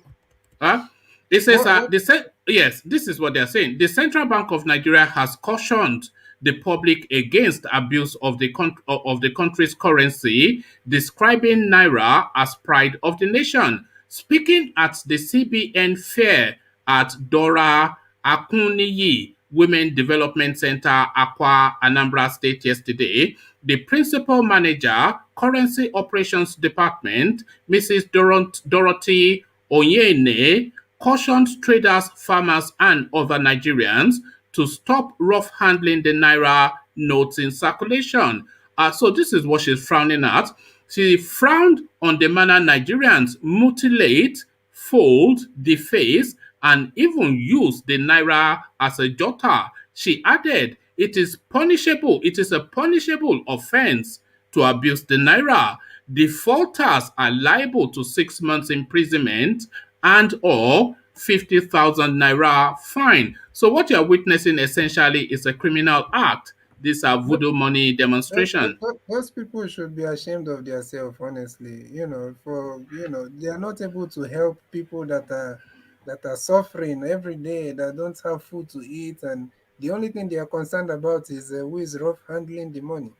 And when someone comes and spray money on the road for people that need money to pick, they are looking for how to condemn him. I just feel like that's why people keep on getting. That's why the government is, far, is seen as something different from the people. So I feel like I feel like that's not. It doesn't make any sense. They should really be ashamed of themselves. Where they are supposed to act, they won't act. Then they've seen someone spraying money, not like he's throwing the money in the ocean or he's setting it on fire. He's spraying it on the ground. If you go to that ground right now, will you find any note? You won't find any note on the ground. But that note will be trampled on and defaced, which are 6 months imprisonment. So how is he supposed to give them money? They are supposed to line up and they start giving them. Well, that would be a better way of doing it, don't you think? I feel like he's also doing that, which is through his philanthropies and through his employing people and through giving people things. But now that when you find a large crowd of people like that, you can't. The best way is to throw the money. Okay, let me not hold you to that. That's meant to be one of the just the light-hearted story of the session. But to more serious matters and this transmitting of election results electronically to be or not to be is the question that they are asking in the chambers in CBD. What says you? To be or not to be. But I feel Mm. like I think they've already made a ruling. I think right now it's not going to be, or or did I miss something there? But I think it's right now it's not going to be, isn't it?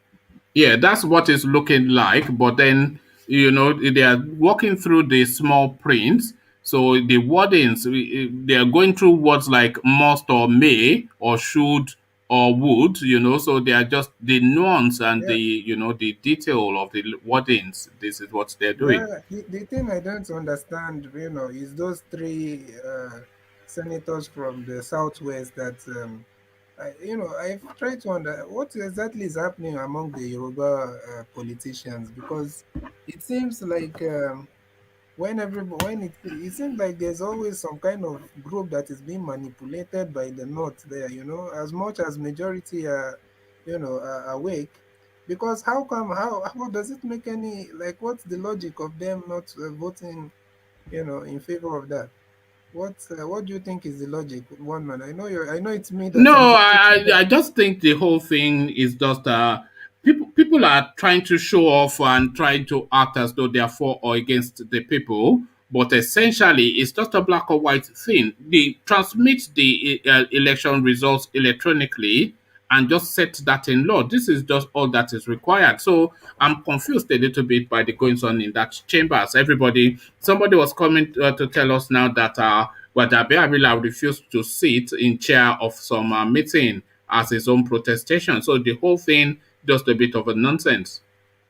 Yeah, so I feel like also let people know should not also think that if there are countries that have been using this electronic transmission of results and all that and voting, and yet they're having issues of electoral they're having those crises also. So I don't feel like, I think the most important thing is just the monitoring. I know a country in Africa that had the election some time ago, and everything was electronically, done. Yet there was a lot of issues that was raised with the election. So I feel like that will not do much to. As much as I would like us to modernize our things and everything, I feel like that won't do so much to because if you look at this thing, you can vote with your fingerprint so that you don't repeat voting and all that. You can do all that, but now when it comes to sending the figure, it's just somebody that will determine how many figures will be sent, because they'll just be showing you the numbers there. They'll tell you, on ground probably it's 100,000 people that have voted. Then when someone is typing in the figures, it puts like 200,000. So what will you do? So I feel like we should not really just put that's not our focus. If we're looking for change now in Nigeria, and for things to be better, this electronic voting and all that, that's not where the problem will be solved. We Mm. just need policies, we need proper monitoring of the polling centers and all that, to make sure that we don't have underage voting or double voting. But this is what I was the conversation I was having with Ovie, that it is strong institutions that we need in Nigeria. This is what we Exactly. need over and above everything else. That's exactly what I'm saying. Maybe the All right. politician go create the institution for us. Thank you in CBD. In CBD to that what's it called? The chap Ngigi Oh, speaking to the IPOB space. They've called him out as being the sponsor or one of the sponsors of Nnamdi Kanu's rendition, and he's essentially just coming to deny it. So that back and forth in that yeah. space in Yeah, CBD.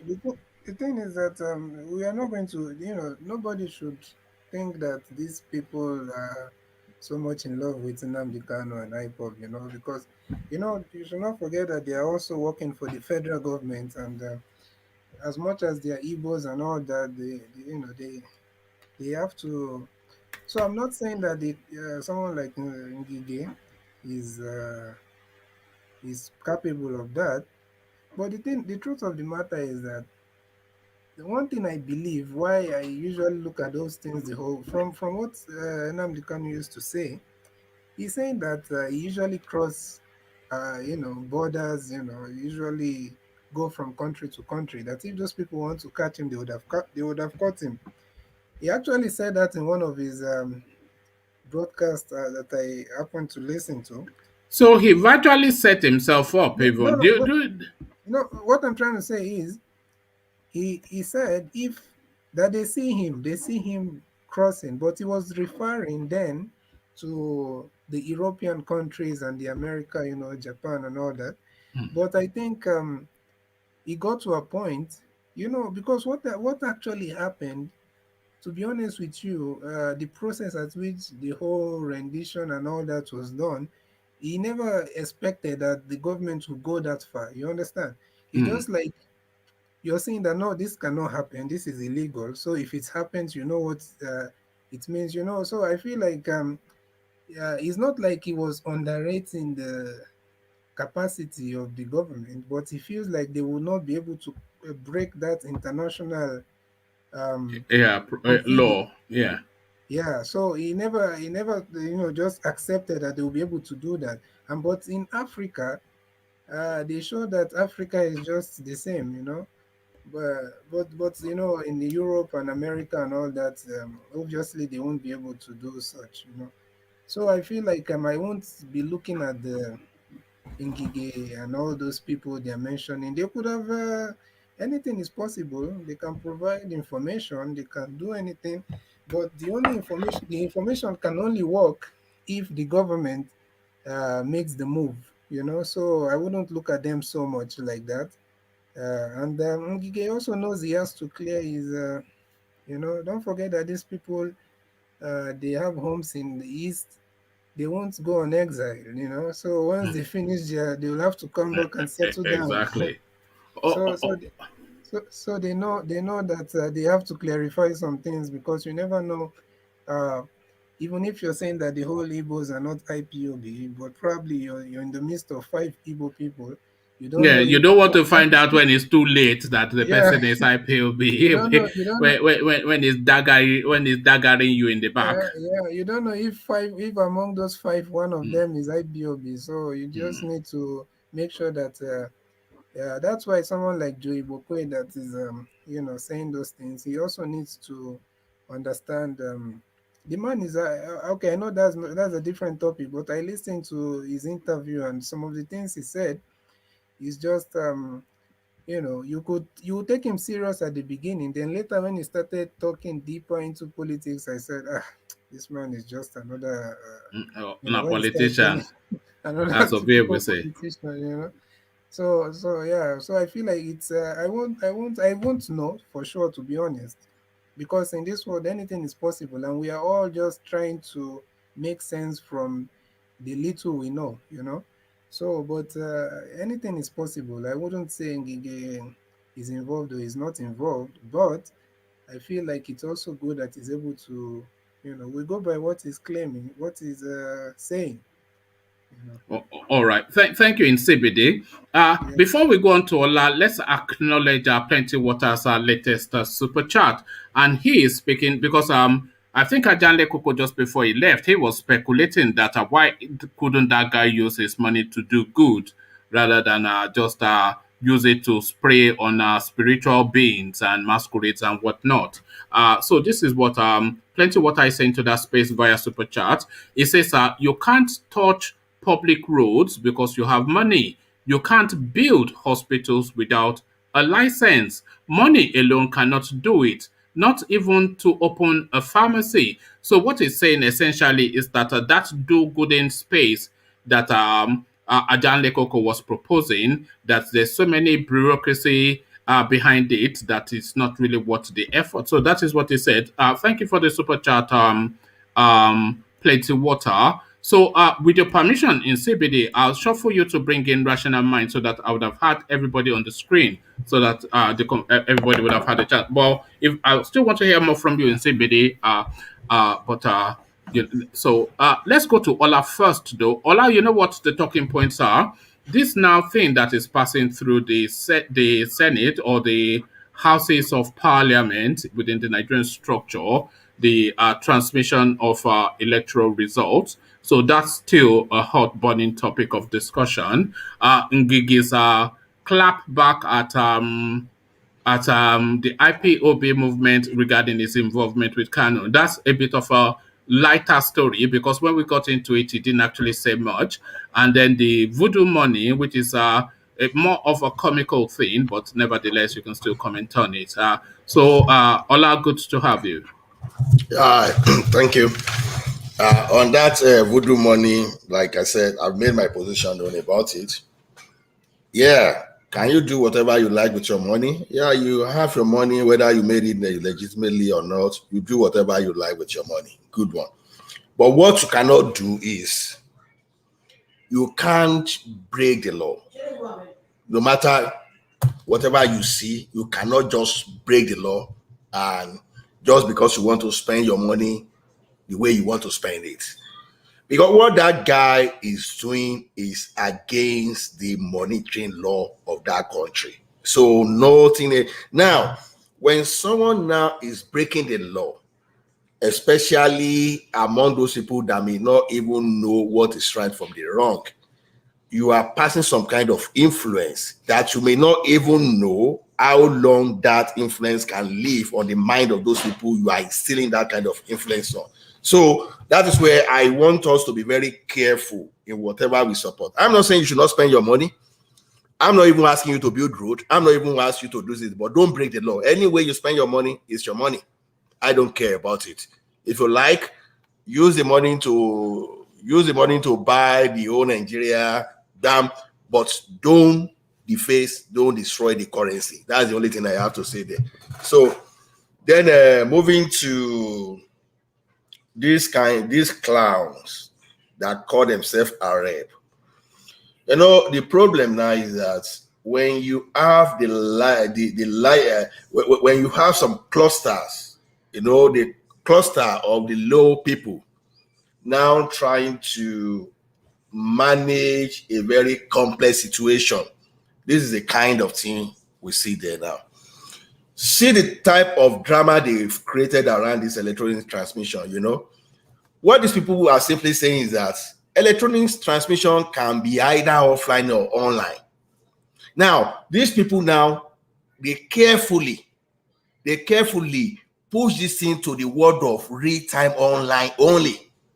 And NCC is now coming to you, NCC is now telling you that the 43% of Nigeria space as internet, meaning that the remaining 57%, there's no internet.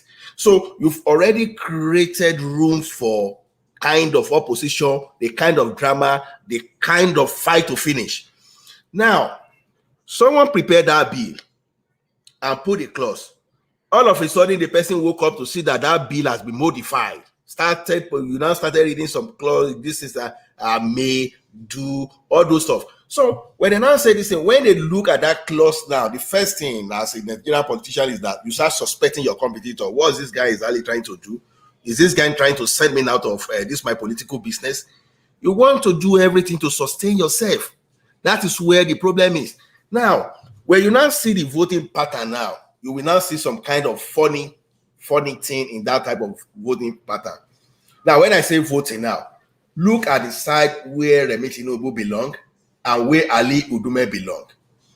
Why did I put Ali Ndume, for example, is that we know that Ali Ndume is one of those people that is creating the current problem we have around Borno as is now, using his political talk that he didn't take care well after the political usage, that they now turned to Boko Haram, that things now escalated from that place. Now, look at Remi Tinubu too, which is husband is the sponsors of Agbiru and the area tout in Lagos. Look at where they belong to. Looking at those two characters alone, you want to be very suspicious of what exactly is happening, because you don't expect these people to even do anything that will crash their political empires. Now, there's an APC senator who voted that INEC should seek clearance from NCC before transmission of result electronically. I see. How can you ask when you already set? You are supposed to vote tomorrow, for example. You now want INEC now to now go to the National Assembly today, maybe even if there are some weeks or months even before that time now to seek permission before they could transmit that electronics. If these people have information that this thing will not be in their favor, what do you expect them to do? You want them to give them the clearance? It's not going to happen. So now, when you see these people now voting, that's what the people like Tinubu, wife, and Ali Ndume are voting for, seek clearance from NCC, and you see want INEC to be independent. It's not going to work. So you see those people like that. Now, look at the way the team move around. You will see that some senators from the core north, they feed that space to some extent. So now, that one alone will make any reasonable person to be suspicious. That is why I said yesterday that you cannot really blame those, even whether they are Yoruba or Igbo, whosoever voted against electronic voting.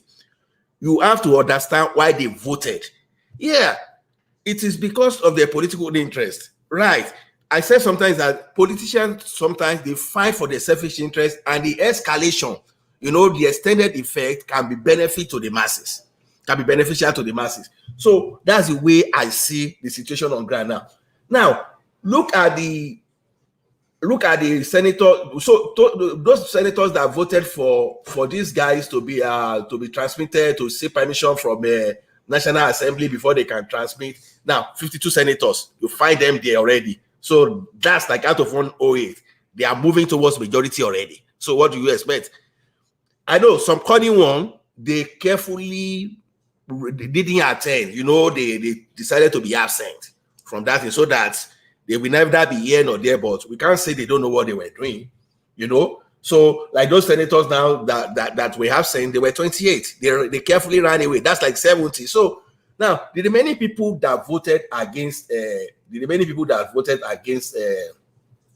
against this particular thing that we're not saying they are from Oyo, they're from all those things.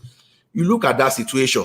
You don't have power of Ali Ndume that could easily tell the NCC, threaten whosoever that is there, can threaten the INEC chairman that, okay, we don't want this one, I will change everything. Do you want those people that voted against that thing now to support what the like of Ali Ndume are trying to do? They won't. Definitely, they will never do that. That is where... Ola, if you don't mind, can I interject? Interject. You are using Ali Ndume as a case study here because of Borno State. Remi Tinubu. Yeah, are we not getting images from Sambasa Forest, images from Lake Charge, images from Chibok, images from Borno State? I mean, how we get this image if the internet is not working there? That's just by the point. I mean, as I said, either way you look at it, why is nobody saying that, yes, let's explore the offshore? That place that we can transmit electronics, let's do it. And that place we can do it manual, let's do it. Because in where you are today, that's how it's been done. You explore all the options. Why are they standing that it has to be yes and no? No, like I explained to you, the majority of Nigerians want their result to be transmitted electronically. Are they not supposed to be representing us, regardless of what they believe? Exactly. See, so what I'm saying, you are trying to justify their no. There's no way to justify it. It doesn't have to be no or yes. Yes, these are all viable options. Let's put them to law and improve on them as we go on. This is a place. This is the Borno place that you're talking about. And we are getting image from every nooks and cranny of Borno State on daily basis. When I was listening to Tundu and their correspondents in Abuja, they were talking about things, when the team became rowdy, these people, they went to one kind of the inner chamber, they locked all the journalists out. Nobody, as we speak today now, nobody can say this is what they discussed there before they came out with all this, the kangaroo voting. You understand what I'm saying? So they blanked everyone out. Do you understand? So that we can't say they don't want our input. They are not there. They don't exactly.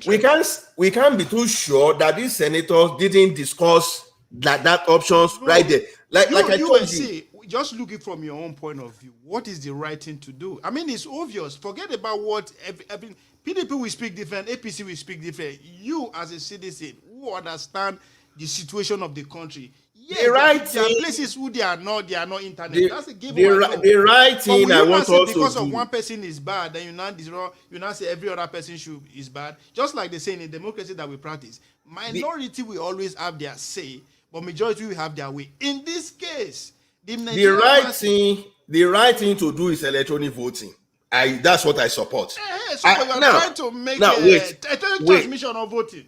Because the wait, contention here is wait, electronic wait. transmission of The the result. question now is this: those people that are proposing that thing now, they have their own clauses. Now, I know. Does it make sense to you? Does those Don't make sense to you? don't use the word where possible, where practicable. Electronic You voting. live in Canada, I live in America. All these options are what they are using. All, including mailing by voting. Wait, Everything no, you know Nigeria's situation. You have to spell everything the clearly. contention here is network reach. That is just the basic contention here. Is the reach of the network. I know. That's what I'm saying. That So these people, do you believe that at limit, least 80% of Nigeria is being covered? You believe that? These people, they limit the concept of electronic voting to only internet, which is wrong. Electronic voting, it should not be about internet No, they are alone. even talking about the transmission of the result, not just Exactly. voting now. The transmission. So why are they against it? You can still transmit result through electronics. Other electronics mean you just They only said need to no. encrypt. They say they don't want that at all. So why are you making an excuse for their justification? No. When you said yesterday that our senators No, I'm even were talking saying, about today because I know yesterday you went in, you have exactly yesterday was like, whether like all those rep conspired against the governors. No, I just want to say that. How? For example, now when the governor persuaded them now to follow electronic voting, for example, all of a sudden we now find some of the senators from the Southwest not supporting that. It does not necessarily mean they are doing that. If I were in that Senate, look at what I will do. See, that clause. Ola, you are. I mean, when did you start taking politician words seriously whenever they come on TV?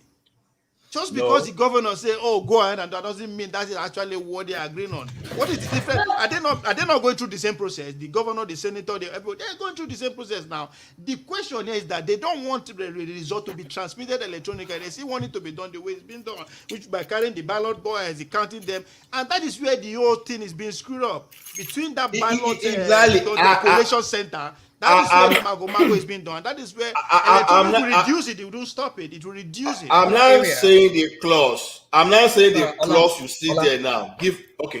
Rational mind, go ahead. Sorry, I just want to say there's another area I was looking at that maybe they could explore as well. I mean, there are two areas actually. Still based on the electronic transmission. Somebody was saying I was looking. I mean, I listened to a program sometime. Was it yesterday? There's an app they can create. That app at the so-called areas where they said they don't have internet. They can create that app whereby after the counting, they count APC and they tag the number, the PDP, they tag the number, and then right there they can click submit even without internet, and they will lock it up. So when they get to where there is internet, then the thing will just transmit. Like that. That is one area I think maybe they should explore. But we know the whole thing behind it, why they don't want to do that. I used to say there'll be no room. There will be no room for manipulation after it's been logged into that app, and then it's been locked. To just lock itself. There's no way they can go behind and manipulate it. I don't know. Maybe there's a way they can still do it, but that's what somebody said they can do. When they figured it out, they will get to that point when they figure it out. Right now, they are not able to. They know they cannot manipulate the result now, but by the time they figure out how to manipulate the transmission, they will. Of course, they definitely Nigeria will always figure out. So now another area I'm looking at that they should look at is early voting. Now this early voting that I'm just trying to propose is should be like more like okay, they could early voting it's possible. I know you might, like you said, Nigeria will always figure out a way around things. Yeah. People will die on the streets of Nigeria with early voting. Trust politicians in Nigeria. I understand where we're laughing. Hold on. Early voting. No, it's a good idea. What I'm proposing. Look at the possibilities in Nigeria. It's a good idea. Well, you guys just listen. The early voting I'm proposing is not the kind whereby you send in your mailing ballot or whatever. No. I mean, NIPOS is not reliable when it comes to that. What I'm trying to say is maybe they put like some banks, like banks. People can walk in there, like if you make it like 30 days before the election, you can go and vote inside the bank. When you go in there, you do a transaction. There'll be somebody there, right there. They'll give them, you create a space inside one of the top banks or any of these banks around Nigeria. You do your thumb printing and everything, and then you submit it. So that way they will decongest the number of people that will be voting on that election day. I don't know if young people understand that, because that's the rationale behind that early voting, so that they will decongest people. They'll be able to, if I even right there, they'll be getting who is on the lead and who is not leading from there. You get it? So 30 days before the election, let them do early voting, whereby that 30 days, you go into a bank. That is for the safety of and so that there'll be no much manipulation. Go into a bank, INEC will get their staff there, and then go sit down there. There will be a mobile police there with them for that 30 days period before the election proper takes place, and then they can vote right there in the bank. So that's another thing I think they should look into. If they can look into that, maybe that would really decongest the number of people that will be coming in and voting on that very day. Because the problem is people voting on that very day. You say what? I say, you know why I'm smiling? If the voting early that you talk, that okay, issue. Where are they going to keep these people that vote early, their votes without even making? Where are they going to keep them? They'll be transmitted electronically, presumably. No, it will be transmitted. Everything. That is why they will need a blockchain at the same time for this. Right there, it will be on the ledger. We'll okay, I think it's getting a little bit too complex. We can't even get voting. We can't get voting right. Even though we don't even use the blockchain, at least it is there in the system. It's locked. They can see it in the system that this is the amount of people that have already voted. You see, with electronics, you cannot manipulate. It's very hard for you to manipulate it. They will have security guys. Yeah, so that's why they are resisting it. That's why they are resisting it. It can be done. Let's not say. Can I respond? Okay, let Ola respond because I respond? Yeah, go on, Ola. Let me clear your mind from the general statement that electronics thing cannot be manipulated. That's a myth. No, who said that? It can be they're not doing for here for America. Of course, easy to see. The bank you see. Never figure out that. Wait, the bank you see. So then they manipulate the end of the year report, and they will run it. We find it on the server, and the data will be accurate. Forget about that. So the thing is this: what makes electronics things difficult to manipulate is because of the control system around it. It's a control. For example, now. If like what Rational Mind suggested, is very perfect because number one, if you are going to the bank, it is very difficult to carry talk to the bank and just influence people. So if they can get the control right, it's one of the best approach they can use. I can just tell you that. Now on electronic voting, internet apart, you can create some kind of card that will carry those data. All you just need to do is that multiply all those cards with the proper encryption. If you take about 7 cards to a particular place and they can open and get the same matter, the same thing, so that if you get the card away from some people, for example, you cannot get from, let's say, 7 people at once, for example. All those are cheaper means of achieving this thing. But the head of that, the chair of that particular subcommittee, for example, how can you just go and manipulate and you don't want to change whatever you are manipulating? Just say electronic voting and leave the processes to INEC to figure that thing out. Don't say go and seek permission from anybody, from National Assembly. National Assembly will be affected. It's ridiculous. So from the beginning, they didn't even want that electronic voting bill to even pass through. So they just gave this kind of audience. They created drama to create that they were doing things, knowing that they've already put the obstacles in places that we never make that to see the light at the end of the tunnel. So that's what I see. Now, that was why I was making reference to the type of characters that were seeking permission of the National Assembly and NCC. Have you not in Nigeria where the president can manipulate anybody that can even take his in law if it's possible to be the INEC chairman? So those are the reasons why some people said no. So in that situation, I could have voted no. I won't lie to you. If I tell you, say I don't want this clause, and you want me to, when I know even if I vote for this thing, it's not going to be in my favor, then I will vote against. Because especially if I suggested to you that, look, let's remove this clause. Remove the clause. You don't have to hide. Which kind of ridiculous thing is that now, where it is practicable? Ask them, mandate the telecommunication people, they will provide it. I still know that way they will provide. There's a way out. Okay, have you not seen ATM operating in a very ridiculous area where you believe there will never be internet? How did they get internet to that?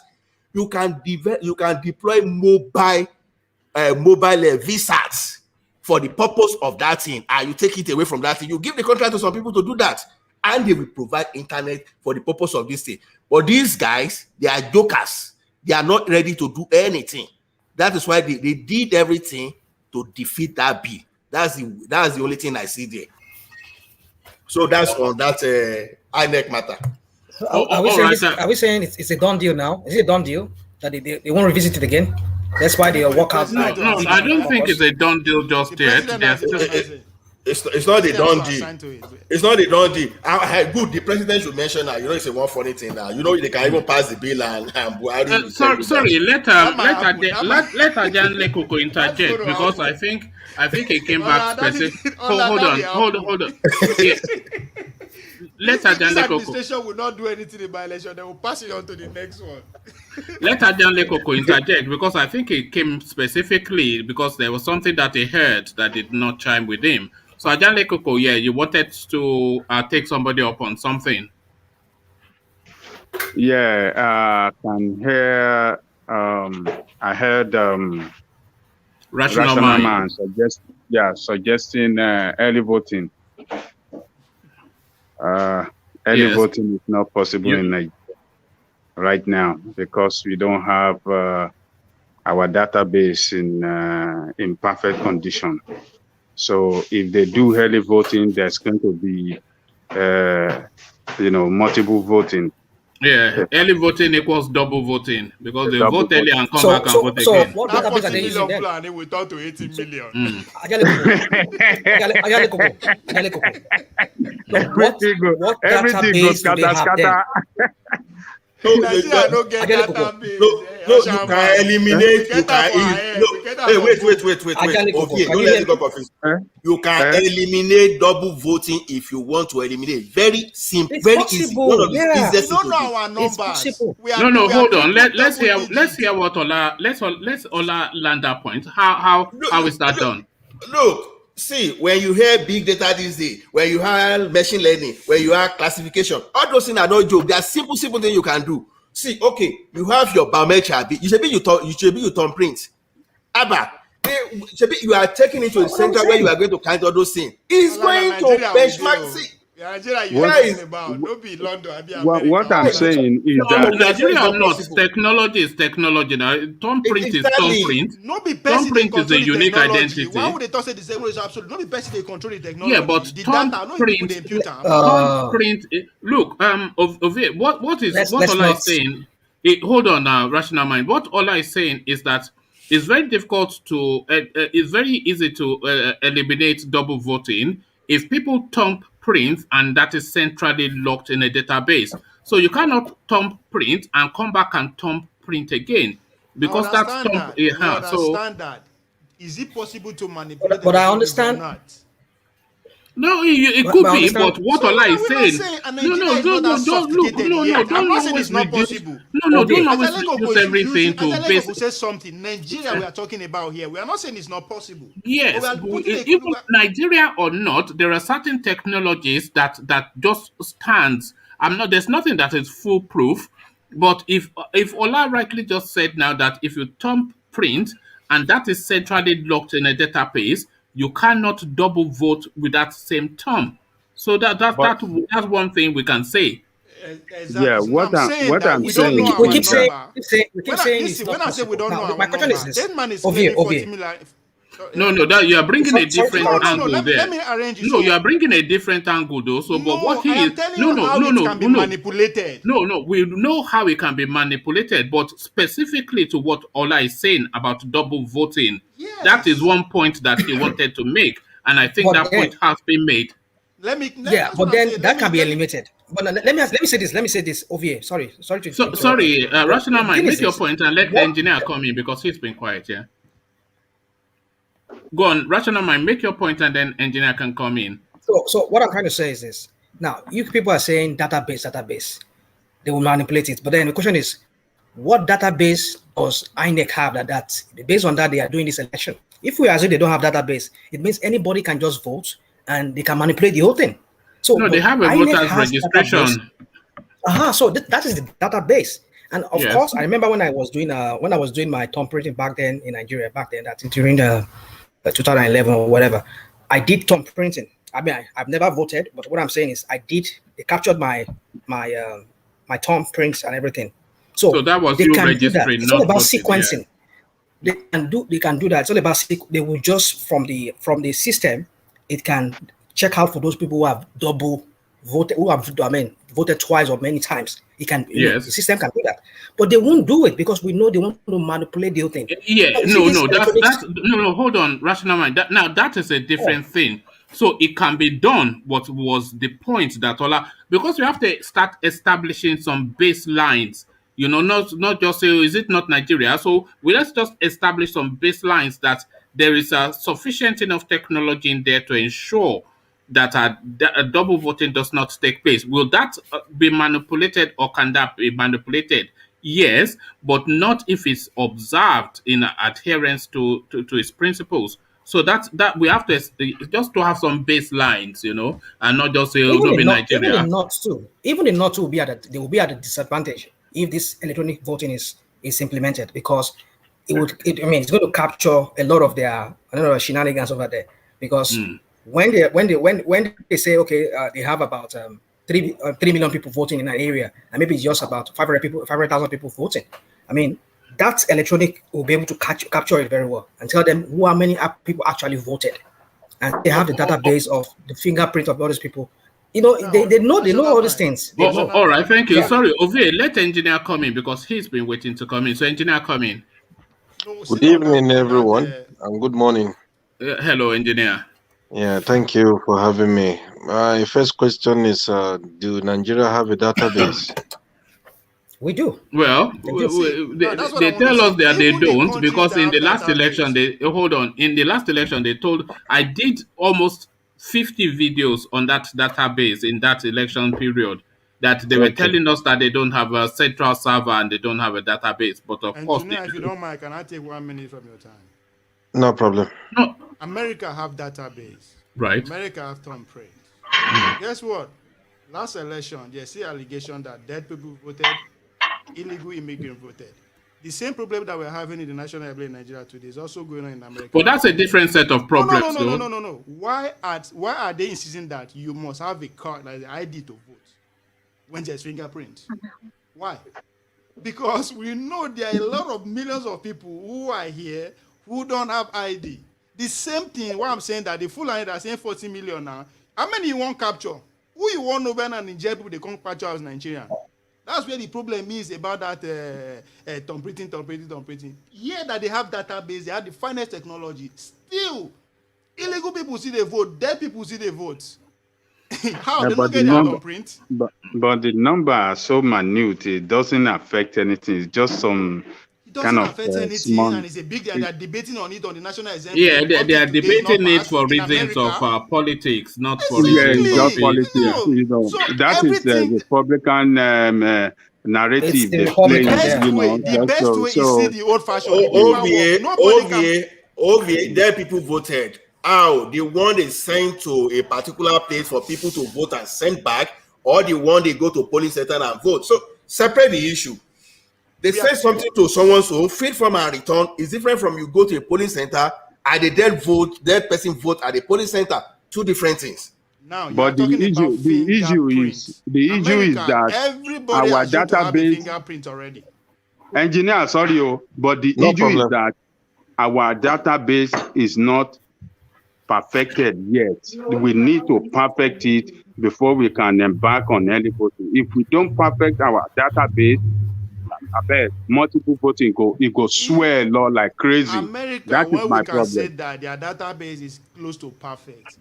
where that we assume that everybody have his fingerprint already. Still, we still have illegal people voting with the same fingerprint they talk. There's Now no, they are saying there's you must no, need ID.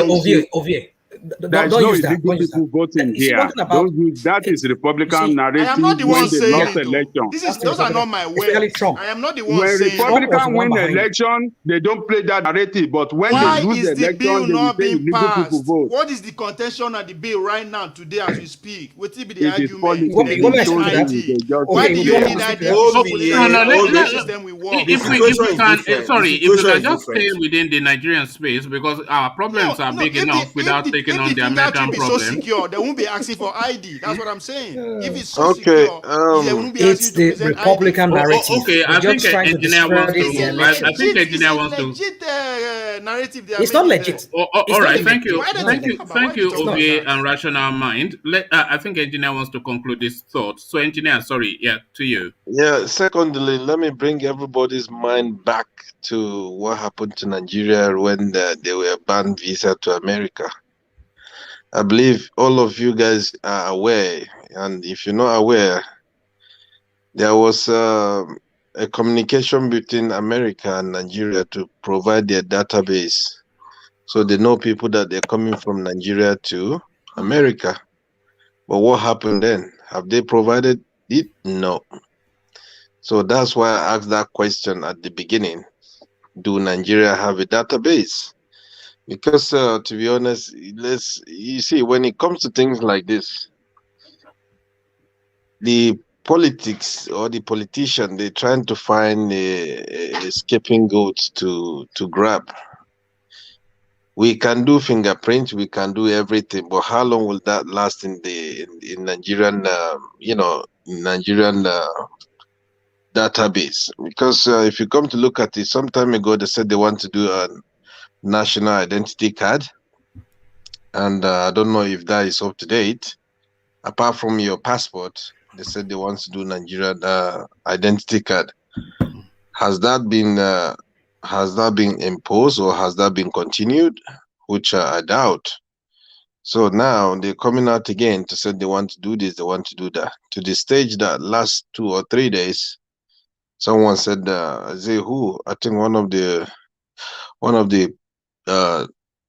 government body, they said they're trying to take our database to Pakistan, or where else again? Is it Saudi Arabia? So things like This is this. Pantami. Pantami is the Yeah. character. Yeah, okay, that's what Pantami said. So that's what he's planning to do. And if you look at it, to be honest, I keep saying it. If Nigeria have a database, that would be good, so that they can find a way to do the electronics election and to make things right. But as it is now, the only database maybe Nigeria have is just the Nigerian passport. Because I could remember again, if you want to travel out, there's what we call CRB, what they do here in the UK. And Nigeria, they do their own CRB, which is you have to put all your 10 fingers, and they have to give you some paperwork, and that's your CRB. But if you come to think about it again, in Nigeria, even though you commit crime, you can go and do it, you pay, they'll give you for free. How will they know again tomorrow that if you commit something, atrocity in that country, how would they capture you? So those are the things that we need to sit down and think very well. When it comes to issue of database, that's why I keep asking, do Nigeria have a database? Because things are not normal in that country, and it's something that we need to look at it properly. The only database maybe I could say Can I answer that your question on the Yeah, go on, please. Go on. They do have a database. Yeah. They do. You've They given just don't want to talk. Rational Mind, let me just answer him. Now, we have database of SIM card, for example. One of the most reliable you can get today is that of SIM card. Now, we know that Nigerians have two, three SIM cards. You can work with NCC and consolidate and just use the owner straight away. You can create unique ID for the owners, irrespective of whether they have 1, 2, 3. And you will really know the exact demography. Because if there are people that are not using GSM in this country today, internet, they can't be more than 20% of the population. And you can really find a way to consolidate that. Then you can still take that data and trying to compare with what you can get from the banking sector. You can move away from that place and go to the data on pension. So data everywhere in Nigeria. But the problem is this: using that data is to the detriment of some people. These people will find, because most of them are very eloquent. By the time they want to destabilize you, they will make sure that they make you believe that these things are not existing. So never believe them. There are data in Nigeria. If they really want to use that one to their own advantage, trust me, they will bring that data out within 1 month. So data is in Nigeria better than the one you can even find with Nigeria Immigration Services. I bet you NCC, all those MTN, telecom, and banks, they hold the best data you want to get in Nigeria. You have BVN there. You know, you are now asking people now to do national identity where we don't know whether they want to register Fulanis or those earthmen in the bush. You know, maybe you want to bring people from Mali, Central Africa to register them as Nigeria to vote for you. Okay, thank you, Ola. I think, so Ola has established that there's a database, because exactly as Ola said, they capture all of your details in so many ways at your bank, registering your phone, and these things are stored in some central pool, so they can easily just gather those information and put an identity to it. So there is database in Nigeria, as Ola just explained to us. Okay, that's fine. That's good. But when he explained regarding the SIM, but something you need to understand. I need more clarification. Is now we come to think about it. We have a bank database. We have SIM database. We have national identity database. We have a BVN, which is from the bank as well, and we have a Nigerian passport. And if you're traveling out, you have to do like a criminal check. So which one is more legit or which one is more genuine? You can harmonize all of them. All of them are essentially the same information. There's an interrelationship between your passport. Hold on, engineer. There's an interrelationship between your passport and your bank account, which essentially you present your passport as an identity to. I'm just following the part. It might not just to follow through. You present your passport as an identity to register your bank account. So they scan your passport, and then that is related to that bank account that you've opened. And then the same process is for your SIM card.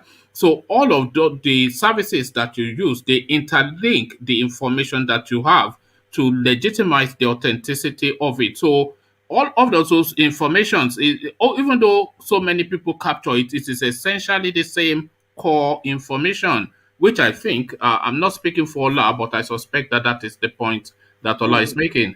Okay, because one of my reasons is when you talk about SIM, right now, if you're going to Nigeria for visit, you still have plenty of SIM. People are selling SIM. So how would they capture your data from there?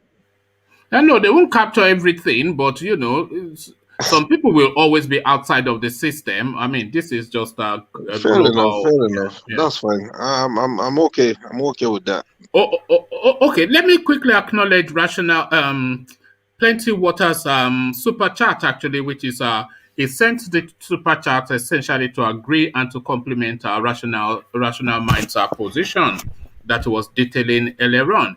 It says what Rational Mind is talking about is called redundancy in programming. BVN will be the unique number that will prevent duplication and other variables to prevent voting more than once. It is basic. So essentially, he's using get social security number. Yeah, just hold on now. Hold on, Ovie. You have to hold on sometimes.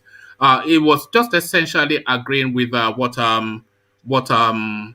Rational Mind was saying, and is applying programming language to that. So thank you for the super chat, Plenty Water. So Plenty Water seems to have bought the exclusive rights to the super chat today, because the super chats again, it says every database has redundancy implemented. Same two-way people can't have the same passport number, bank account number, etc. It is basic SQL requirement. So he essentially is using his what is now imagine his programming knowledge to speak to that database discussion that we had earlier on in the session. So thank you, Plenty Water, for the super chats. So back to you, engineer. Voodoo money or not voodoo money? This is the thing. Babalawo speaking. Look at this, and they're telling you this is not Babalawo speaking.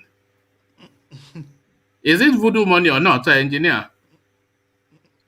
Well, if they said it's voodoo money, I believe that there'll be signature of voodoo money there, innit? Well, can you not see the signature? Let me show you the signature. That's the signature right there. You see this person here. This one with the green, with the multicolored thing, that's a creature from the spiritual realms. That's a masquerade. Yeah, the masquerade is from the spiritual realms, is it not? So voodoo money. Well, is that your language to call it voodoo money? Let me start from there. No, well, that's the appearance of it, isn't it? One man. There's hunger in that country. There's hunger in the land. I keep saying this. When it comes to things like this, whether voodoo or no voodoo, people need that money. It's up to the person who is spraying the money. And the person who is spraying the money is a friend to the celebrant. You understand? Are you aware of that space? Do you know that space? This Copa Cubana. This yeah. Do you know him? Do you know that story? What is his story? The diamond chain he's using. If it's about 50 million, is it 50 million or so Nigerian currency? If you calculate it with pounds, it's about 88,200 and something. Look at that. That's about that's a small house in the northeast. That's a house in the northeast, isn't it? Yeah, with that kind of money, you can get, I think, 1-bedroom flat in Manchester, and you can get maybe a studio flat in Birmingham. Yes. It depends on the area, though. So things like this, one man, there is hunger in the land. So people, to be honest, we may say it's voodoo money, and I would agree and disagree, because I'll give good reference with our young chap that is in America. When Ajale Koko and Ove, they capture him and put him in Hush Puppy. Thank you very much. So things like this. That one, would you call it a voodoo money too? Yeah, that one is just. But that voodoo money is a little bit to be controversial. I'm sure you know that I was just trying to I was being controversial with that. But voodoo money or not, this is in poor taste. I'm sure you agree. This, I think we can all universally agree, is in poor taste. Yeah, but something we need to understand, one man here. You see, these people can duplicate money, can duplicate fake money. And look at that. And you are saying it's not voodoo money, duplicating money with a spiritual being in their midst. Yeah, but which you are calling masquerade. Spiritual being is part of African, the first African language before the Christianity comes in. You understand? So whether we call it voodoo or no voodoo, spirituality is from Africa. You understand? So it's up to people. We don't know. We can't just nail it that it's voodoo money. You understand? And sometimes we need to look at it. You see, they're spraying that money. We don't know which of the currency. Is it 50 or 100 or 10 or 20? We can't see it clearly. Should he be arrested, engineer? Why will he be arrested? For defacing the Naira is the public face of the sovereign nation called Nigeria. The Naira is the public face of the country, and you have this guy now disrespecting and defacing and devaluing, almost even tearing up. Number one, that it is illegal to tear up a dollar in America. You can get a one man. Number one, he's not disrespecting nobody. You know why? The men you're seeing that carrying weapon, They were assigned, they were sent by their boss to look after this man that is spraying money. So what will you call that? These people. I'll call that corruption. I like that one. Oh, So the voodoo money has been discharged to the headquarters there.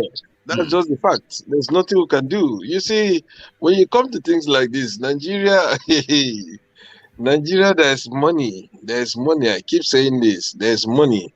Because that video you're seeing is just the beginning. There's the one they do that I watched. They even the way they put the money in the room. The room is full. It's completely full with money. They're just like sweeping it. You understand? So look at it. So sometimes we should think very well. If they call it voodoo money, it's up to them. They are not calling it voodoo money, by the way. Nobody is calling it voodoo money. It's only me that is just by way of just making fun of. You see, by way of making fun of the guy, yeah. The guy is just there enjoying the money. Like I said, he's not abusing no money. If he's abusing money, he won't be assigned with uniform men carrying rifle at the time one is even releasing the rifle. You understand? On air. Are you sure say these men are not even Boko Haram? We hear that they go around dressed in customs uniform and look at this. Look at the level of atrocity. He's doing voodoo money with spiritual masquerade and Boko Haram dressed in army uniform. This guy is a hardened criminal. Yeah, but once upon a time, you see, the masquerade too is there hunting for his own money too. Is it? That's just the truth. But remember, the party continues to the stage. I'm aware of. They said they slaughtered 30 cows. But the question is, where did the cow come from? From Niger Republic. So here we go. He was gifted. They said he was gifted those cows. Let me bring you this part as well. Engineer, let me just bring you this. I'm sure you go home with like 100K for in pocket or $1 million. That masquerade with it, dance with it. Just what engineer was hinting at just now. So let me bring you this this part. It says IPOB Igbos react as Abba Kyari seen at Obi Cubana's mother's funeral. No. Hold on. Before you laugh, there's a police officer called Abba Kyari. So not the dead Abba Kyari, but there's a crack police officer who is a top performer. Yes. So he was there. And of course, just that language, when the engineer was saying where is the money coming, where is the Malu coming from, if they hate this Fulani so much, but they go and buy 300 Malus from them anyway. So even Abba Kyari, who is a core Fulani man and a crack police officer, he was there. As Nigerian cited the Deputy Commissioner of Police and leader of the Inspector General of Police's Intelligence Response Unit, Abba Kyari, at Obi Cubana's mother's burial, some Igbos and members of the proscribed IPOB have taken to their respective social media platforms to attack him. So Abba Kyari just there to go and enjoy that voodoo money on display. And these Igbos are States is one of the finest of police officers this administration gets. Yeah, I know he's a decorated police officer and a northerner, but and he's very popular too. He's mainstream. He's known by young. Well, he's party with Copa Cubana if he's going to his mother's burial. What does that tell you? That's Fulani money display. Thank you. So like give people why Cubana the rare cows. Yes. What an irony. The thing is, the cows, where did they come from? That's the question. Futa Jalon, as Yemi Odumaki of blessed memory would say. That's just the fact. That's just the truth. All right, engineer. Let's hear from Rational Mind quickly, and then we just we've not heard from Ego as well. So, Ola, with your permission, let me shuffle you to bring Ego in. So I hear from Rational Mind and Ego, and then everybody can just do a round. So let me just Rational Mind just to you. I mean, we've been hearing from you all the while anyway, but you just have the floor to just finish off your thoughts on the talking points, and then we hear from Ego, and then we start to round off. So Rational Mind to you. Yeah, thanks a lot. Yes, I was listening to all the conversations. Yeah, the out of the is it Obi Cubana? No, one of the Cubanas. Yes. There's Obi Cubana and Yeah. there's another Cubana.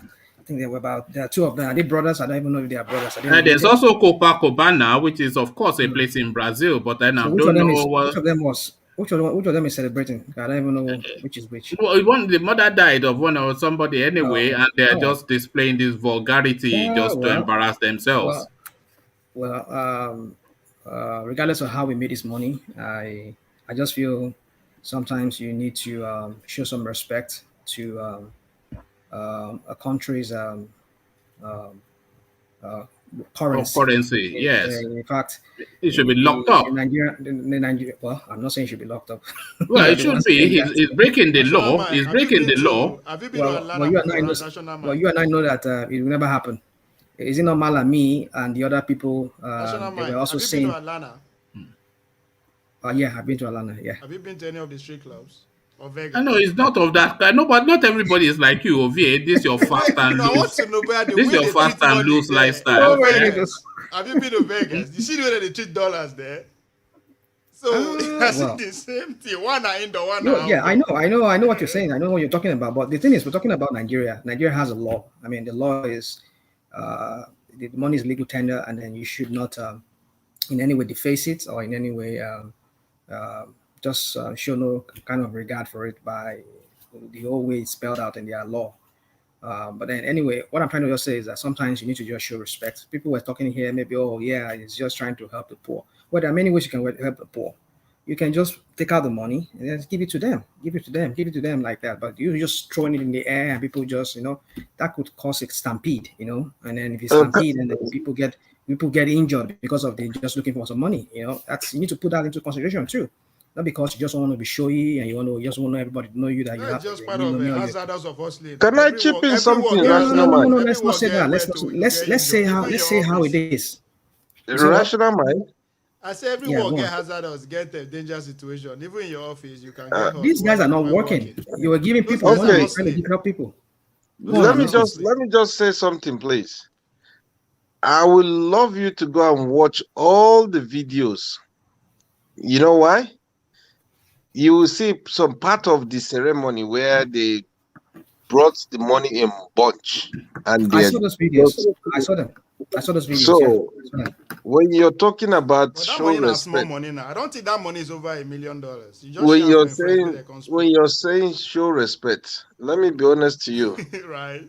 If you need that respect, then the head men, which are the Nigerian leaders in terms of the policing, they should be the one to arrest this guy to say stop doing that. But what happened? They are the ones sending junior officers to guide him. So there's nothing like he's abusing money. You understand?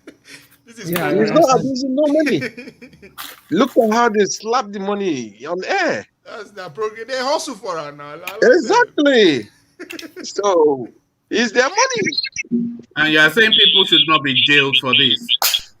How? Police they there. The law is there by them. Don't be law stand by them too. Law carry the money for them. Policemen they can carry the money. If anybody is to jail, I mean, Malami too, and all of them should be also should be jailed too. But we know this is not going to happen. This is Nigeria. It's not going to happen. So exactly, we know it's not going to happen. But the thing is this: you see, that law, that is something I just wonder if they could make a scapegoat of some people. Yes, and this is a good example. It happened. No, hold on. No, if you want to go back to history, during Buhari and the Diagbon regime, that is Buhari Diagbon time now.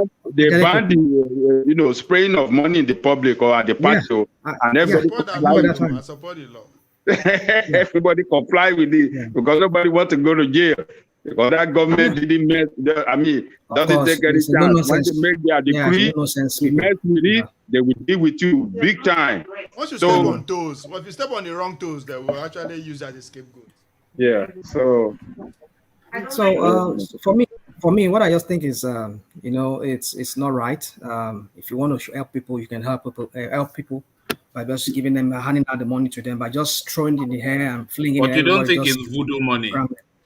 Well, you see, that I cannot say because I'm not the one who made the money for Are you a him. member? Show me the Hint. way. I dey If I suspect was you. a member, will I be here making noise? Will I Mama not? Masina wish Eh? you no win. If You I are was so a sure and precise. if I How was did a he make the member, money if I from? was a member, I'll be in that Atlanta club that you are You are the describing now. conservative one. I'll You are be the in that conservative Atlanta one. club. Let me tell you, You are rational the mind. conservative one. You Yeah, roll I'm in listening. coded, Let me tell you, rational mind.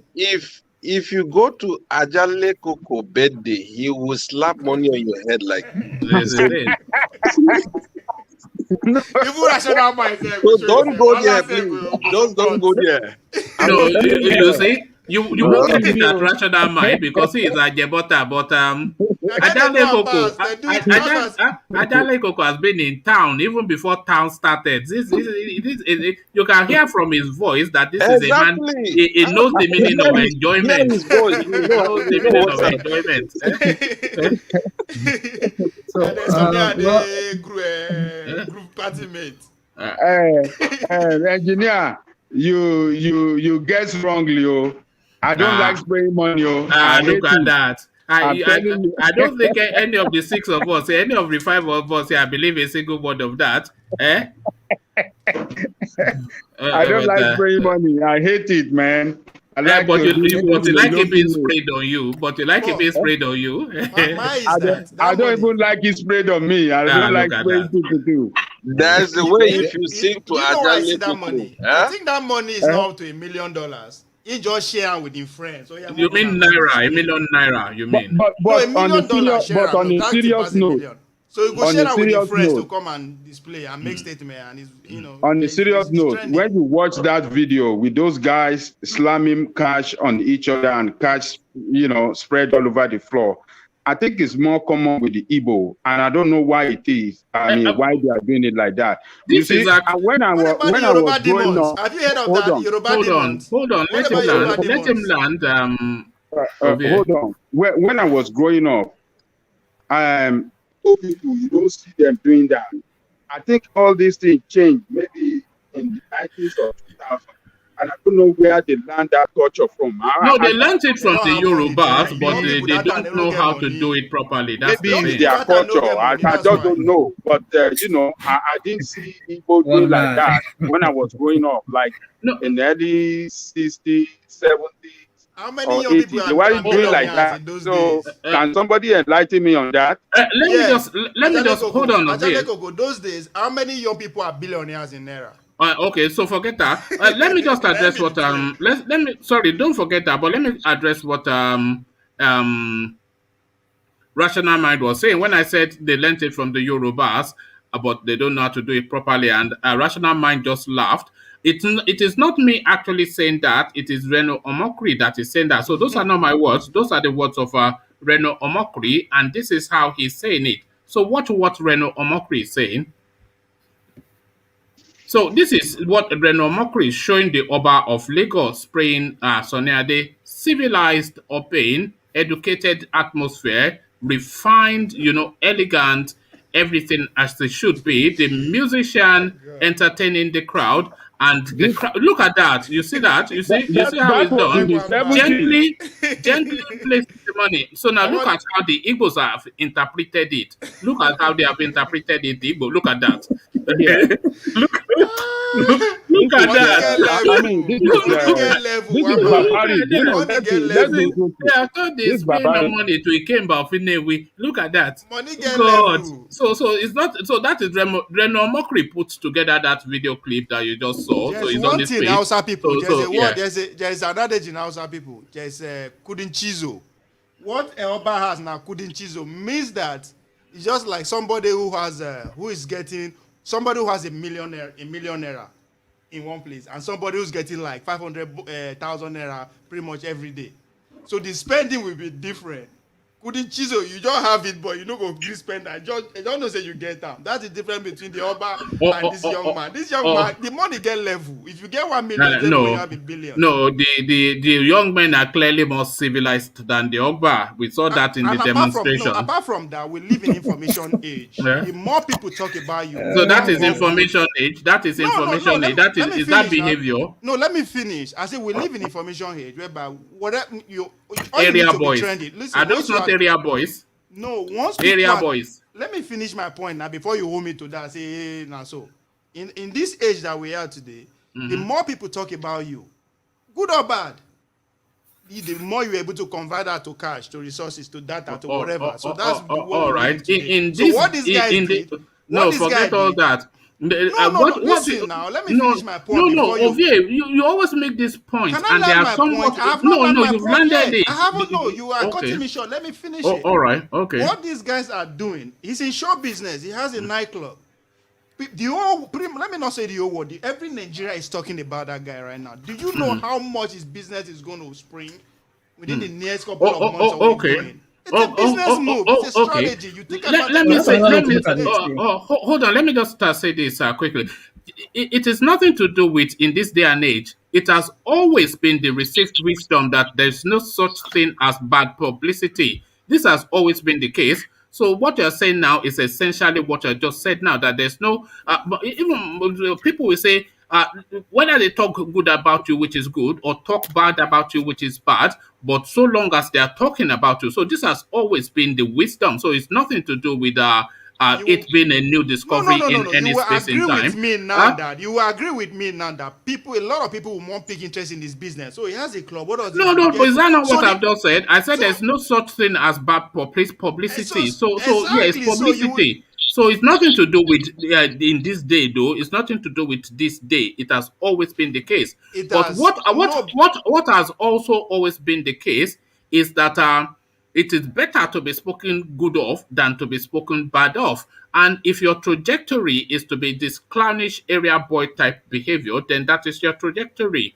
So you have elements, as much as they're talking about you, is essentially in mocking tones. And then, of course, if you are elegant, like we saw with the Soniade demonstration, then you are spoken in reverence. So it's still publicity, you're still spoken about, and you can still monetize that attention in whatever form you are able to monetize it.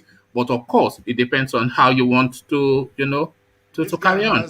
This guy has a demographic of followers, which are the young people. You appeal to what will bring their money. I will appeal to what will make them follow you. This man business is going to spring up with just these antics, foolishly, whatever. That's why I say. Yeah, and by the way, it's not the first one. Have you heard of a guy called Pretty Mike? Yeah. Go look him up. So if you want to see outlandish behavior, go and look up a man called Pretty Mike. No, Then I'm you will just really trying to see put that it- this one is even a church choir compared to Pretty Mike. No, I'm just trying to put a reason or a purpose that why this guy is Yeah, doing but this, something other you than- need to other than understand trying here, to show right? off, but showing off for a good cause, for a reason, for his business. Yeah. life Something and you all need to understand. When they said he's abusing the currency, see, if you look, this guy invited so many celebrities, and if you look, he's from Anambra, which I wish Evolution will be here to analyze that, people from his own end. See, there are different types of Igbos, you understand, and this is Anambra guy who he decided to show off his wealth, or whether legit or not legit. And if you look at it again, when you people are saying it's abuse of money, look, E-Money and the brother, they arrived Nigerian airport. Have you seen the kind of vehicles that they took? They cause a lot of traffic. They cause a lot of things. But without the permission of the state policing, do you think all this will happen? No. How But many private jets grace the occasion? due to the bribery and the corruption, they let them go to do whatever they want to do. So to me, it may sound that it's abuse of money, but it's their money at the end of the day.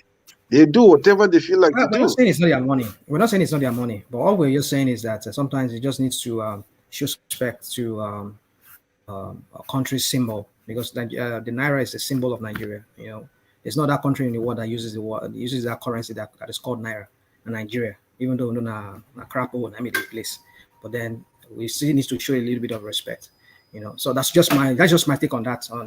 Let me just go straight. I agree with Yeah, you. fair We enough, fair all enough. break laws. I agree with rational mind. We all I dey have break- I have an American that watched a video with me when they spray money. He was confused. He said, "Why are they doing this?" I said, "That's the culture." I said, but look at the money. Why are they stepping on the money? Why are they throwing money everywhere? You know, he cannot picture why. I tried to explain, but he couldn't get it. So, but you know,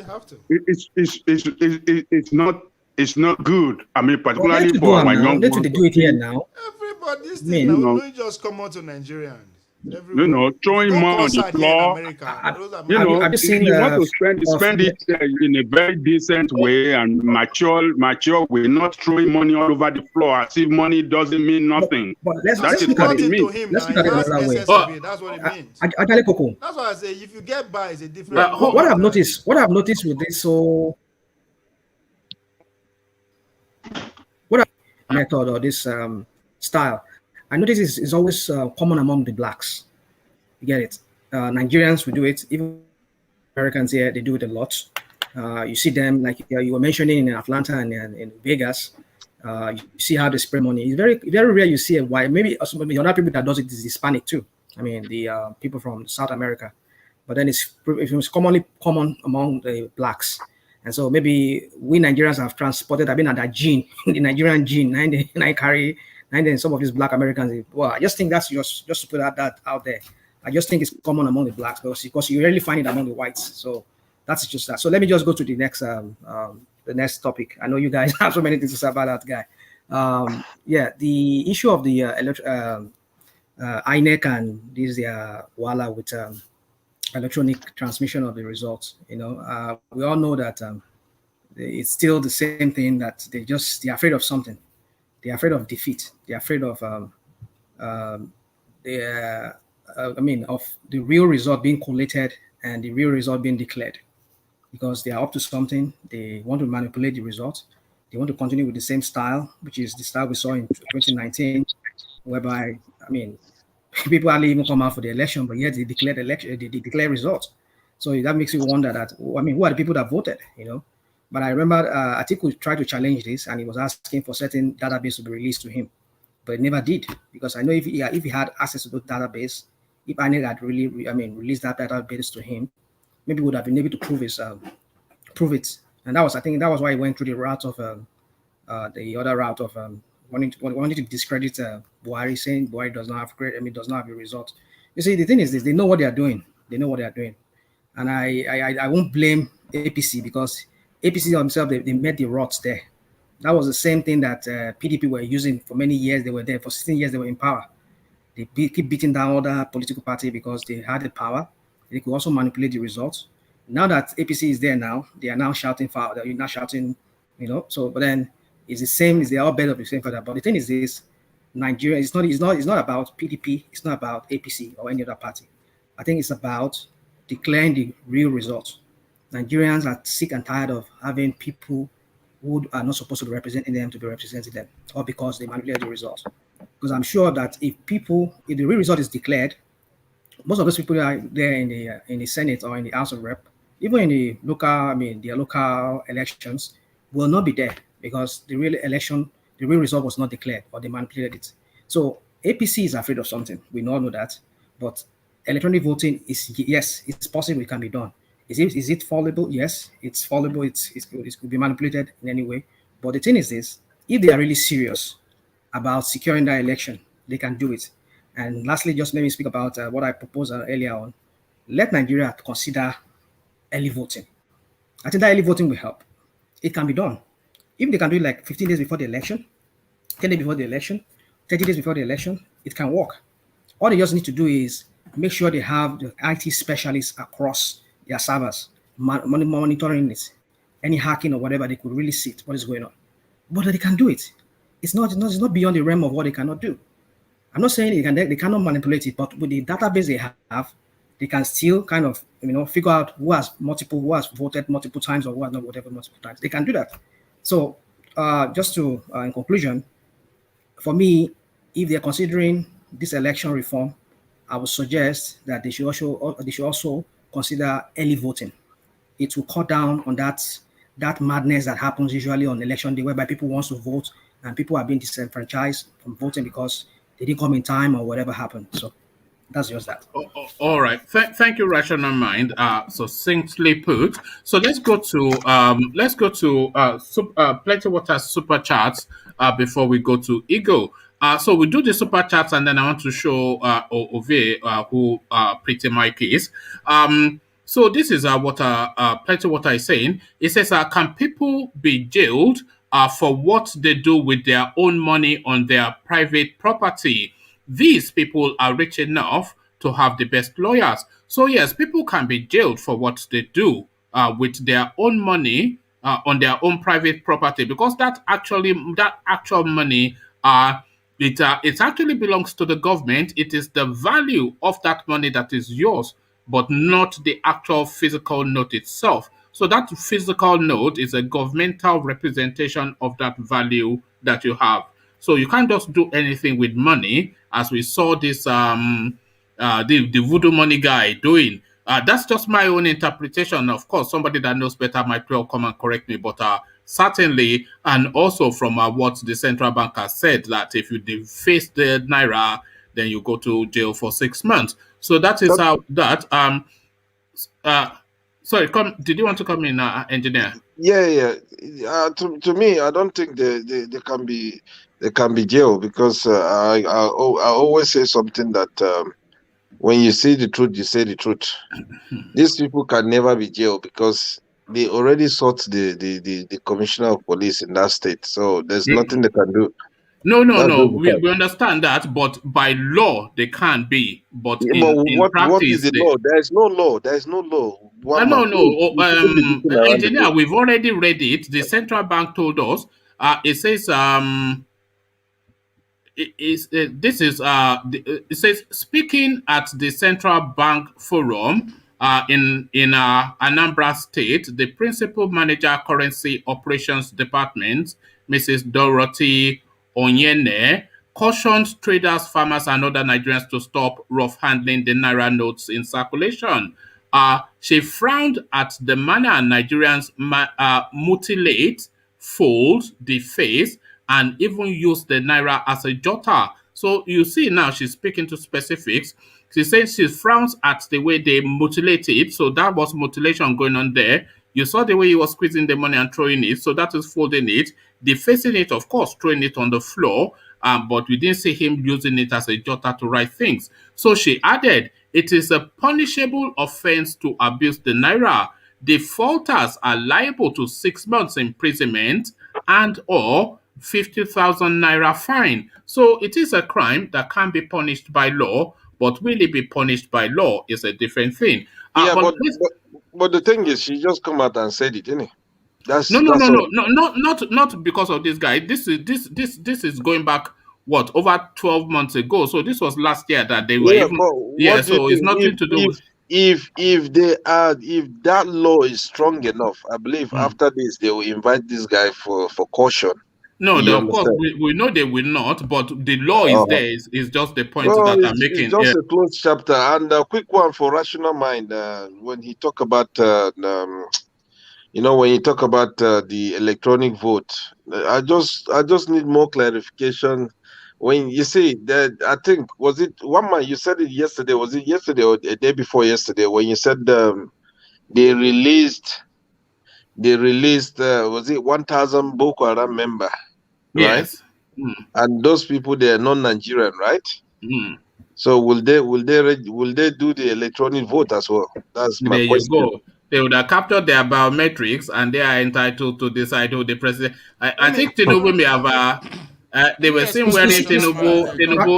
They were seen wearing Jagaban 2023 as they were leaving DSS detention. I remember the ones in the bush too, They should remember the ones in the bush too, Of course, now. Okay. Yeah, I just want to say this. Let me say this. I mean, because here, I know Nigeria doesn't have that. If you're a felon, you cannot vote in some states. In fact, I think it's I think you are right on that actually. So those Boko Haram. Yeah. I mean, go on, please. So sorry, Ovie, with permission, let me just steam through because we are hurtling towards that 5-hour mark again that I'm loath to hit. But let me acknowledge Plenty Water super chat before I go on to Ego. So it says of course, we know that this thing now that Plenty Water has for Ajanle Cocoa, this is not something. If he doesn't flog Ajanle Cocoa at least once a day, the day is not complete. He So won't the have a good sleep. If so he the doesn't talk flogging, about the Ajanle Cocoa. he has to flog you at least once a day. So he then proceeds to flog you with the super chat as usual. It says, Sir Ajanle, Americans do worse. Have you seen them big merch in their days throwing out millions of dollars out?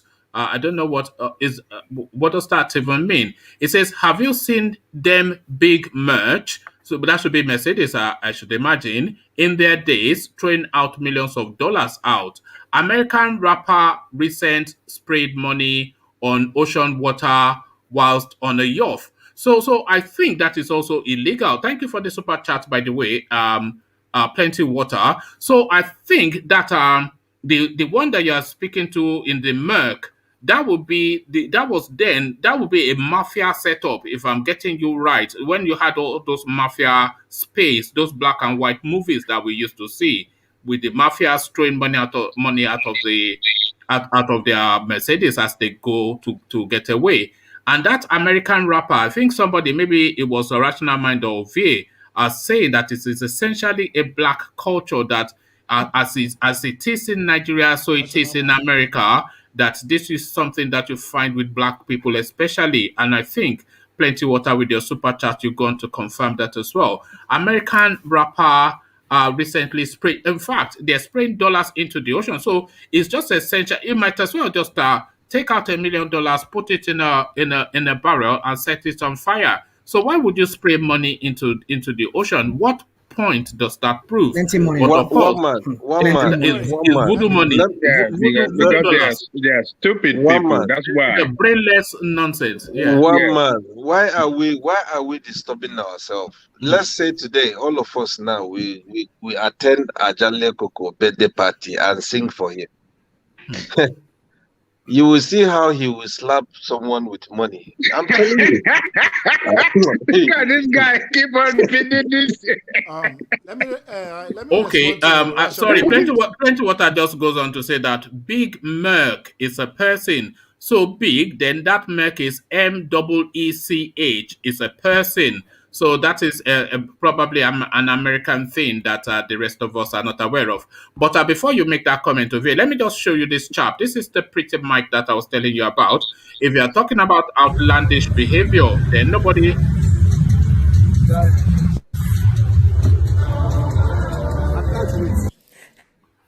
So that's pretty mic. You see all those... This was just yes, you see, these are all hired women. These are not his wives. So it's hired women and babies, etc., just to be like an appendage, an accessory to his entrance into a birthday party. Sometimes he will go and hire pregnant women and just drape them around him. So that publicity and whatnot. If you are really looking for it, go to Pretty Mike. He does it best within the Nigerian space, but still in poor taste. So thank you for that. So let's go to Ego, who has not spoken. Let me say something about what Rational Man is advocating for, which is early voting. But let's not label it too much because I'm looking to round off. So yeah, just quick. Yeah. No. I'm just trying to say why is pretty much impossible to achieve that successfully in Nigeria is because Nigeria, yes, it's on paper that INEC is in charge of election and all that, but still it's still available to the president. So it's a one-way call. So the agent, especially that you are going to put in place to take care of the algorithm or whatever, can just be appointed by the power that be. And two, I want to believe that you are using the American system into consideration because that is done here. But one thing you should understand that only 33 states that law is permissible. It's not even a federal law. Only 36 states allowed early voting, and absentee voting. So there's a reason why if you allow it for just one person to the federal government to Washington DC to be determining all the election, then it will be in trouble.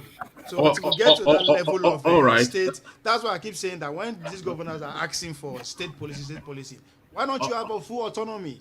Oh no, All right. okay. So that opens up even a bigger conversation than the time that we have. But let's go to Ego and then hear from Ego, and then we'll continue a lot of these discussions in another session. So Ego, thank you for holding. Hopefully, we still have you, Ego. Yeah, it was here. Oh, hello, Ego. Thank you for waiting. I know you are enjoying the program as well as are waiting to make your contributions as well. So we're talking Yeah, about sure. yes, we are talking about the electronic transmission of our election results. We're talking about Ngige coming out to respond to the allegations leveled against him by the IPOB space, and then we're talking about voodoo money, the rascality of a guy called Kopa Kobana who is burying his mother, but it looks as though he's just having a wild one with masquerades and babalawos and Boko Haram dressed as like army officers. So voodoo money, with electronic transmission of results, and Gigi. So your thoughts, Ego? Yeah, I begin by talking to the electronic transmission. My question still go one direction. I told the nurse said you have the numbers. As they keep shouting across the country that we have the numbers. If you have the numbers, help me to sign this electronic thing and bring your numbers and defeat the election. Why are you signing a part of it and leaving a part of it? So these people, in the first place, I don't agree that it's these people that should decide whatever will happen with the election. It should be the position of INEC. That's my own stance. So if they already passed the whatever, I don't know what will happen there, but I believe that the decision should be INEC, and if they should do anything for Nigerians, they must give us the electronic voting and pass it into law for us. No need for them to be telling us what they want, but to try to do what we want for once. You see, like I said last, I said we are just heading point in this country. A country now where you cannot speak and the media cannot speak, anybody cannot talk. They just push us like a cow that they lead from one region to the other. Anywhere they push us to now, we go. That's what we are facing today. How do we resist that now? Only God can tell. But I think that the whole of us in this country should just come out from our street and sit in the ground. Leave like God out of this. God is on vacation in Ghana. Okay, okay. What I said is that I think that it's time for the whole of us in this country to just come outside from our streets, our gates. Everybody will just sit from the street to the highway for like 3 She will don't days. call for protest. I mean, she will. Yeah. Sorry to interrupt you. I mean, she will don't call for protest now. Say, may everybody protest. God will allow people to. God will allow everybody to listen to him. The whole country, from the north to the south. We are not talking about one region this time. See, let me tell you, if anybody in this country say that they are happy what is going on in the north, I don't believe that Nigerians are so wicked. We don't want killing in any part of this country. We don't want this level of injustice, outlaw in this country.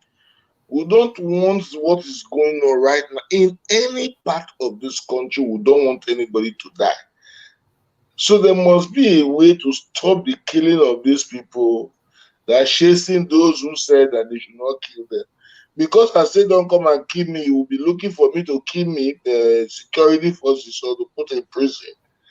So please, we should stop threatening these Nigerian people. Let Nigerians their list. Let them be able to express their opinion for once. After being under military rule for a substantive amount of years, and we managed to go into democracy that we can try to still express what is wrong with us. They are just holding us down on gunpoint that we should keep quiet in our house because we are afraid to die. No. You that is sitting in your house now, you are not even safe. You are like those that are very close to Zamisa Forest. What are we talking about? People don't sleep in this country again. Go to the north. People don't sleep. You're on your own. People are just waiting for the day they will die. Wait for your turn and die. What is the problem? You are laughing. It's not funny. I know. It's just the way you said it. It's just the way you said it. Ah, No, that's please. how it is, my brother. That's how it is. Nobody's protecting goodness. anybody over there. Nobody's protecting nobody. Don't send anybody to. You hear people running with 300 by killing scores. They will go the next day. They will see people not waiting for their time to die. We should please try to tell ourselves the truth because the dead after they finish killing everybody, they will begin to look for me and you and they want to kill. So we should begin to stop them and begin to speak against these things so that this killing can stop in the north. We don't want anybody to be killed anyway.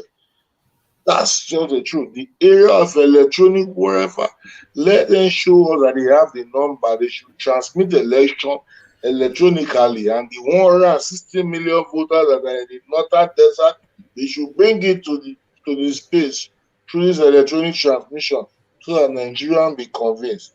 Ngige. Yes, Ngige. Yes, sorry, Yes. to the issue of Ngige. If Ngige has come out to deny that he knows nothing about the arrest of Nnamdi Kanu, and Imam Powerful is telling us that. But for me, I don't think that the governor has any hand in it because Buhari can't do anything to have what he wants. So that's my own opinion. I'm not speaking for anybody. If they have come out to deny, I should expect. But the problem I have with the Eastern politicians is that they continue to perpetuate their own level of evil to themselves. They are one people who has refused to speak in one voice, speak in one front in this country. Believe me, the problem we have today, if you drop it down that the Easterners are setting into computer, they will just go to the comment section and many have been calling you. Why must nobody want you to speak the truth? Even to those who know very well that what you are saying is the truth, they are ready to tell you that they are not the problem, it's you that is the problem. So if Ngige has told them that he knows nothing about, okay, let them take it that we don't know where this IPOB got their intelligence from. We don't know. So that's the area of that of Ngige. You talk about those people that are money ritual. Yeah, voodoo money from the east. Voodoo money. Voodoo. Obvious angry with you. Ovie knows it's voodoo money. He's just trying to be contrarian. It's voodoo money. Ovie is so angry with you. Well, to me, I felt the guy had Also, I have masquerade in my palace. I get masquerade from my house. Why you go say na? I know masquerade na voodoo now. I never hammer like that guy, so that's why I disagree with you. Yeah. To me, I felt the guy have. I don't really see it as voodoo money, though. What I thought happened there was that guy was leaving maybe his mother burial or whatever. Then all these riffraff started running after the guy. And then the guy looked at it and threw some money to them. That's what I think really happened there. Not that the guy just went on money spree. But that is even worse now. That's worse than voodoo money. That is feed the... No, hold on. That is worse than what you just said. Ego is worse than voodoo money. That is feed the dog a bone. Feed the dog a bone. Is it? Are they dogs? Is it now? Is that feed the dog a bone? That is what happened. That is what happened in Nigeria to do. You might. Or is this not? Is this not feed the dog a bone? Feed the dog a bone. Look at that. Show us again. Show us. No, this is it. Look at that. Feed the dog a bone. Exactly what I said. We are running after him. They are running after him. We are hungry. We are hungry. And started throwing some change to them. And somebody making like, for me, I will not behave in that fashion. But people will tell you that it doesn't really matter. But for me, I don't think I will do that. I will not bring my money and begin to spray it like that in the today. That I know that social media can spread you across the world. I can't do that, But others will tell you that doesn't really matter, and that doesn't really make it a voodoo money, sir. So your issue of voodoo money, you should no. That my voodoo money, by the way, is a bit. I hope people understand that that's more just a figure of speech. Engineer has something to say. No, he is. I don't think engineer likes that language. Engineer, what are you going No, to tell me of? something you need to realize here. Was it last 3 or 4 or 5 months? There are some Nigerian youths. They drove a car and they park in the middle of road. They do the same thing. They spray money. I think it's in Benin area. They spray money. Yeah, no, that's a culture in that space. We saw it. You know, it's Thank not a you. culture in the north, or it's not a culture in Yoruba land, but in that Edo, Benin, and then Anambra, it's not an Igbo culture, but it's an Anambra. One man, you are in Everybody England, dey do that's am. why you All of say us all dey these do am. things. All of us. Tomorrow I will bring photo for you of a Yoruba man spraying money. So All don't of say us that. dey do am. No, already one man already It's agreed Nigerian that culture the and generation their of that style, spray money started from Yoruba. Yes, but in a civilized manner, not Yeah, but they Oh God. YouTube is going to get me for that. Mama, they low key live for Cubana contact. No worry. Eh? They look for Cubana number. I go, No, don't worry. So what is the difference with that guy? Is it because it's on the street and spray the money? Is that the difference? No, Those are let me. hungry children now. Oh, hold on. What I want you to watch this, Ego. Then you see the difference. Watch this. Okay. So the first one you see is the Oba of Lagos spraying Soniade. You see that. Why will Oba be spraying money? Hold on. You have to let him have his space. That's the Oba. Now look at hold what on, I'm hold on. saying. Watch it to the end. Watch it. So just a little bit more. So that's Soniade, as you know. You see how the money is being placed on him in an elegant fashion. You see that? That is an Oba. So, Where did he get the money from? Let me. Oh God. So now this is. Can you see the difference now? So you see it. Yeah. So that's the difference. Yeah. We are seeing two different things. That is an occasion. That's an occasion. Maybe someone is taking the stage. Then this one now, maybe they are in a party, house party. You see the difference there. So they are not in the same place. If those ones throwing that money now are like standing in the stage, where maybe the video is playing music and now be throwing all those things now, and then you can draw comparison. I think it's two different things. Like what I saw with that Cubana, it looked like somebody who was living somewhere. The children started running after him, and the only way to send them back is to shoot him in his bag and float some naira for them to pick. That is what I felt happened there. So I don't think that's enough to make it voodoo money. Okay. Money. Can I quickly say something, please? Yes. One man, remember we used to have Samsung S10, and now we have upgraded to X20. What am I trying to say here? S10 is King Sunny Ade time. X20 plus is the generation time. So this is level. So they leveled up. So this is leveling up. They leveled up. Oh God. Oh God. Engineer go kill somebody here today. That's the analysis. That's the truth. All right. So we start to round it off. So engineer, just really very short words. Just give us your words, and then Celibis will have the final word. I'll bring Ovie back after you. So and then Ola. So we just do it revolving door. So engineer, just quick words. Okay, thank you very much, and lovely to see you, Celibi. We missed you. I missed you personally, anyway.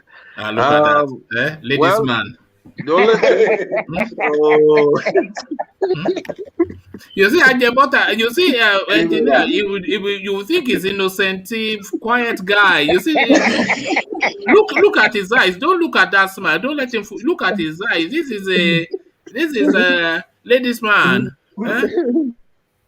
But carry on, yeah. The gospel truth is, one man, I'll tell you now.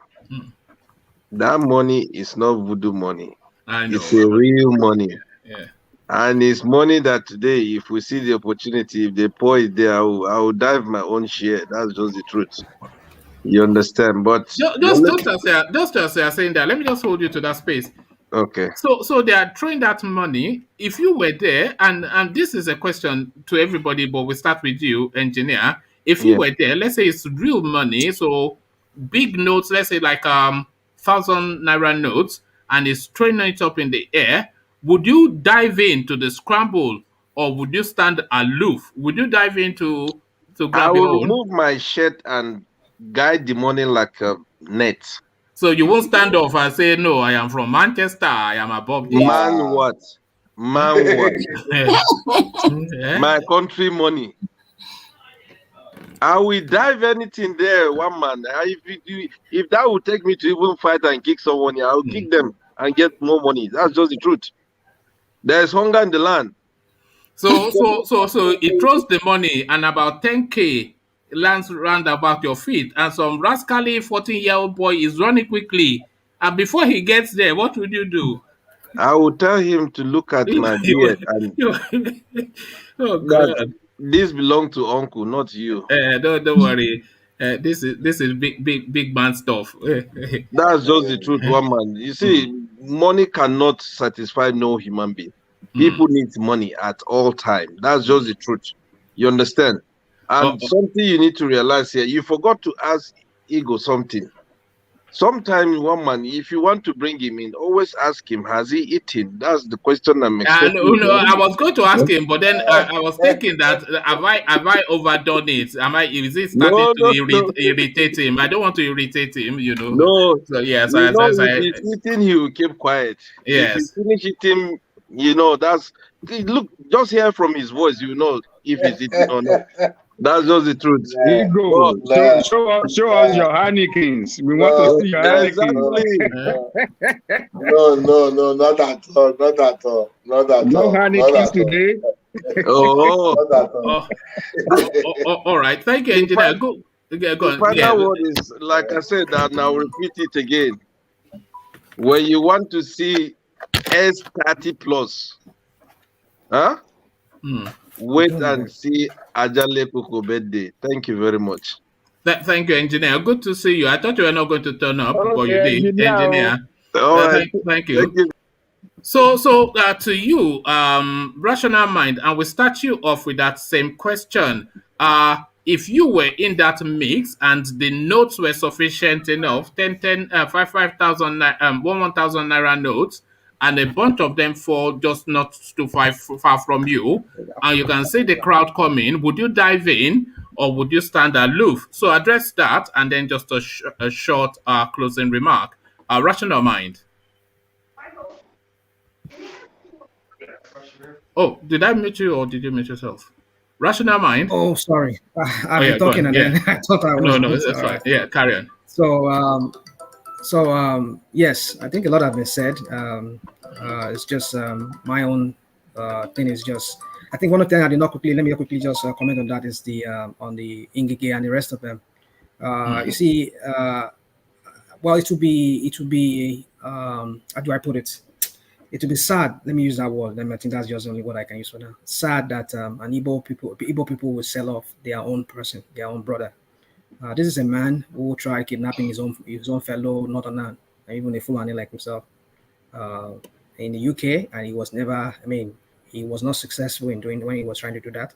So, but now, how would they have been able to do this? Been able to kidnap his own? I mean, they helped him to kidnap their own brother, and so to speak, they sold him off just for whatever, maybe for ministerial position, or maybe they were hoping to become president someday. I don't know. So we know with the Fulanis, there's nothing you can predict with them. So but then if they did really had hands in the extradition or rendition of this guy, kidnapping of him, and they supplied information to the Nigerian government, that would be sad that they did that to their own brother. We know not everybody likes him, but they should also understand that what he's fighting for is also fighting for the people. And we're all seeing that some of the things he said are all true today, like talking about the issue of the Fulani agenda that nobody, people never really believed, but now we're seeing it playing out before our very eyes now. So, but then he has his own use.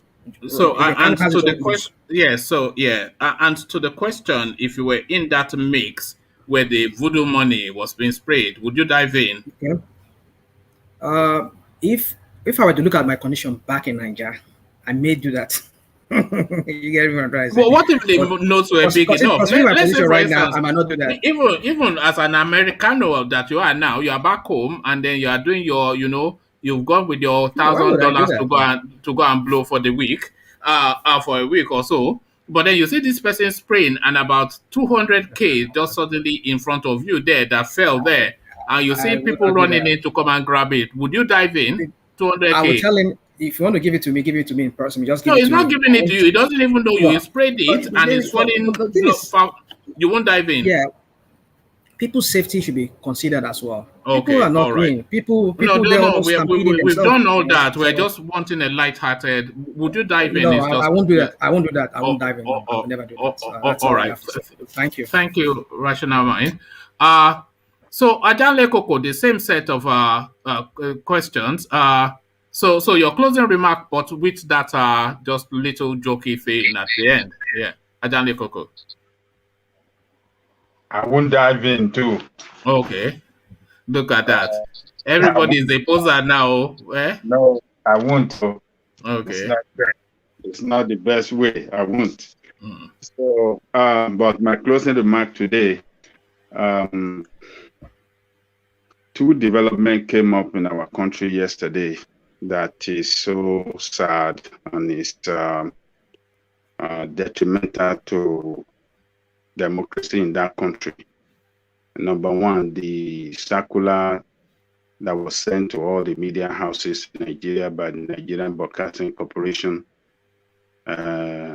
directing them not to report any news about terrorist activities in the country. And the secondly was the National Assembly effort to control INEC. Those two developments are illegal by all means, and any way you want to look at it, they are illegal. And that is what the APC administration, that is the agenda of APC administration towards 2023. They want to rig the election, and they want to win by all means to have their party in control in 2023 and beyond. So it is advisable for all of us as Nigerians to stand up against this and do whatever we can using this kind of platform, other platforms, social media, to attack this administration and expose their legalization of illegality tactics, and stand up against them and talk to our people in Nigeria that if they are voting, they need to vote against them, and we need to expose all the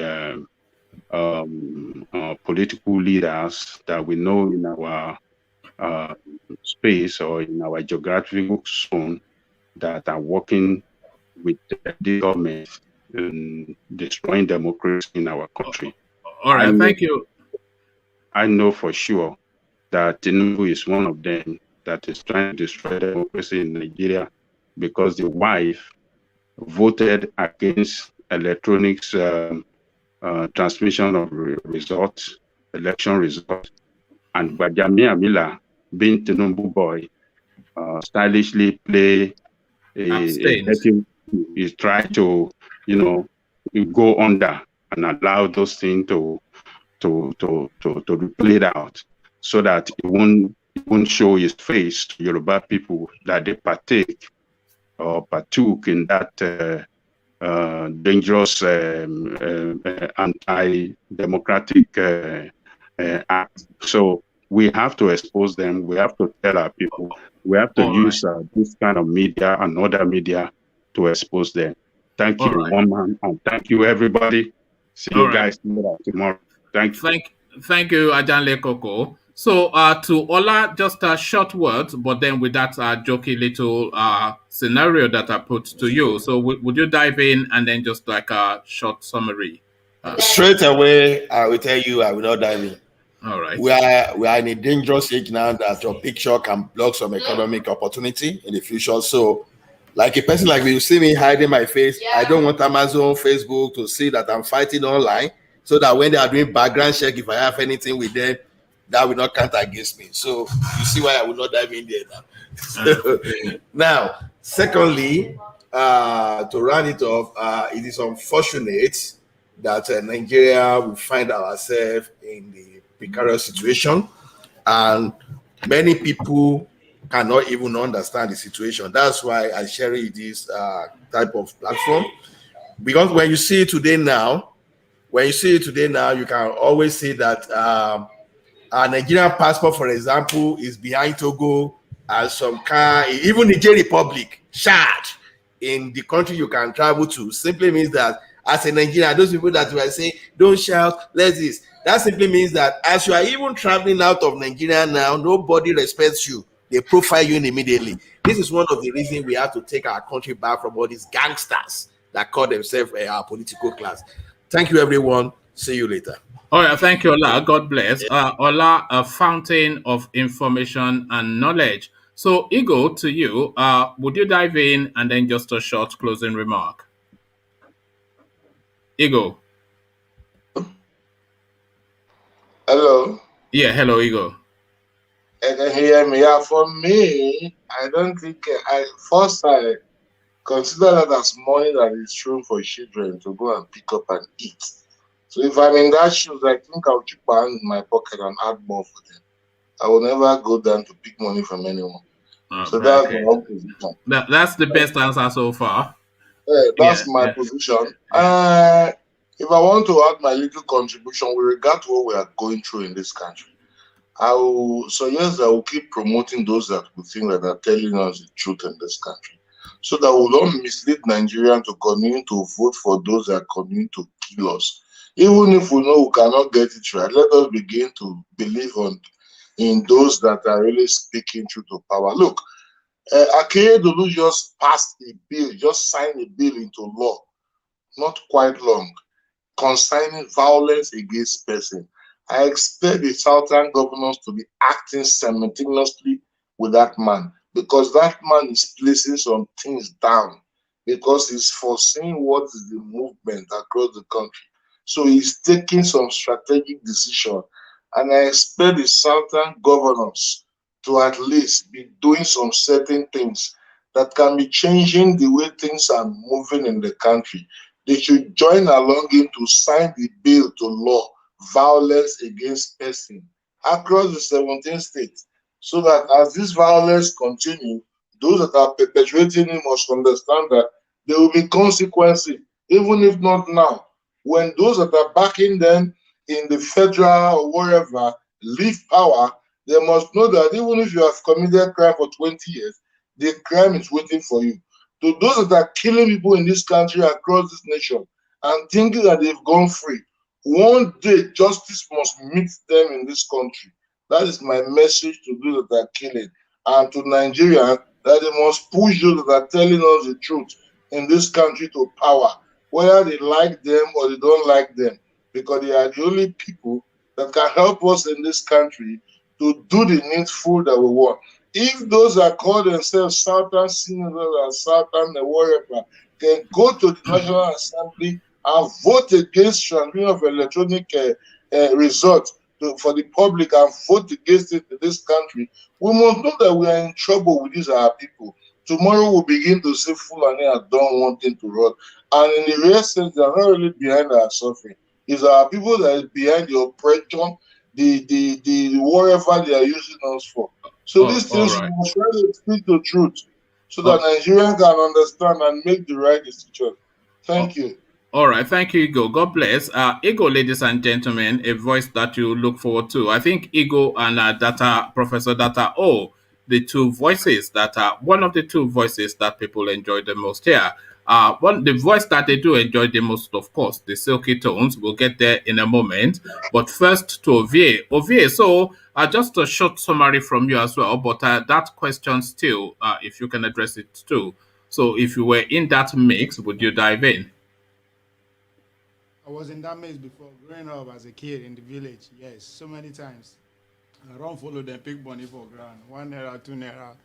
To buy knockout, not to buy food. I wasn't hungry. To buy knockout, to buy, yes. I don't do Yeah, that. well, for sweets and whatever kids buy. Okay, Yeah, fair so enough. I But as see a myself as full-grown a multimillionaire that you are now, you wouldn't dive in. Amen.